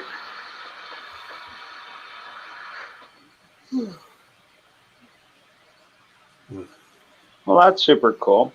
Raquel, we've been asking everybody that's come in here, what are your favorite movies? Because that was the main topic tonight. But because it's Halloween, we were also doing a little splinter, a little side to that. What's your favorite Universal horror movie? Your old school classic. Remember the old black and white Frankensteins, or The Mummy, or Dracula, The Wolfman, The Invisible Man, Nosferatu?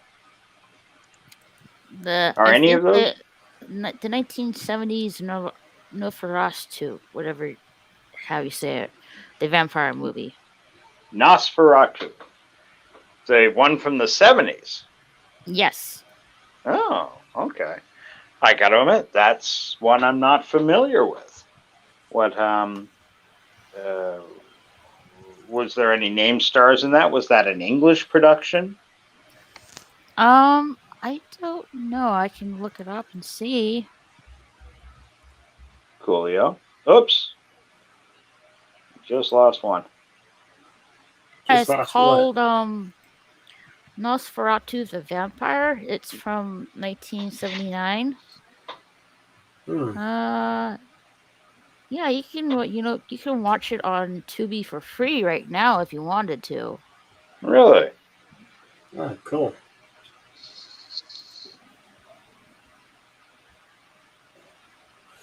All right. Well, thank you everybody for coming. Thank you, Raquel, Resolute German. Yeah, thanks for having me on. Yeah. Yeah. Eric Sonder, just another red shirt. Cast of many in chat. Thank you all so much. I believe there's a morning program run by Captain Trek. Everybody want to go there? And just an hour, probably, usually. Take care, Harry. Until that time, take care, folks. Have a good Saturday. Cheers. Bye. Night. Take care.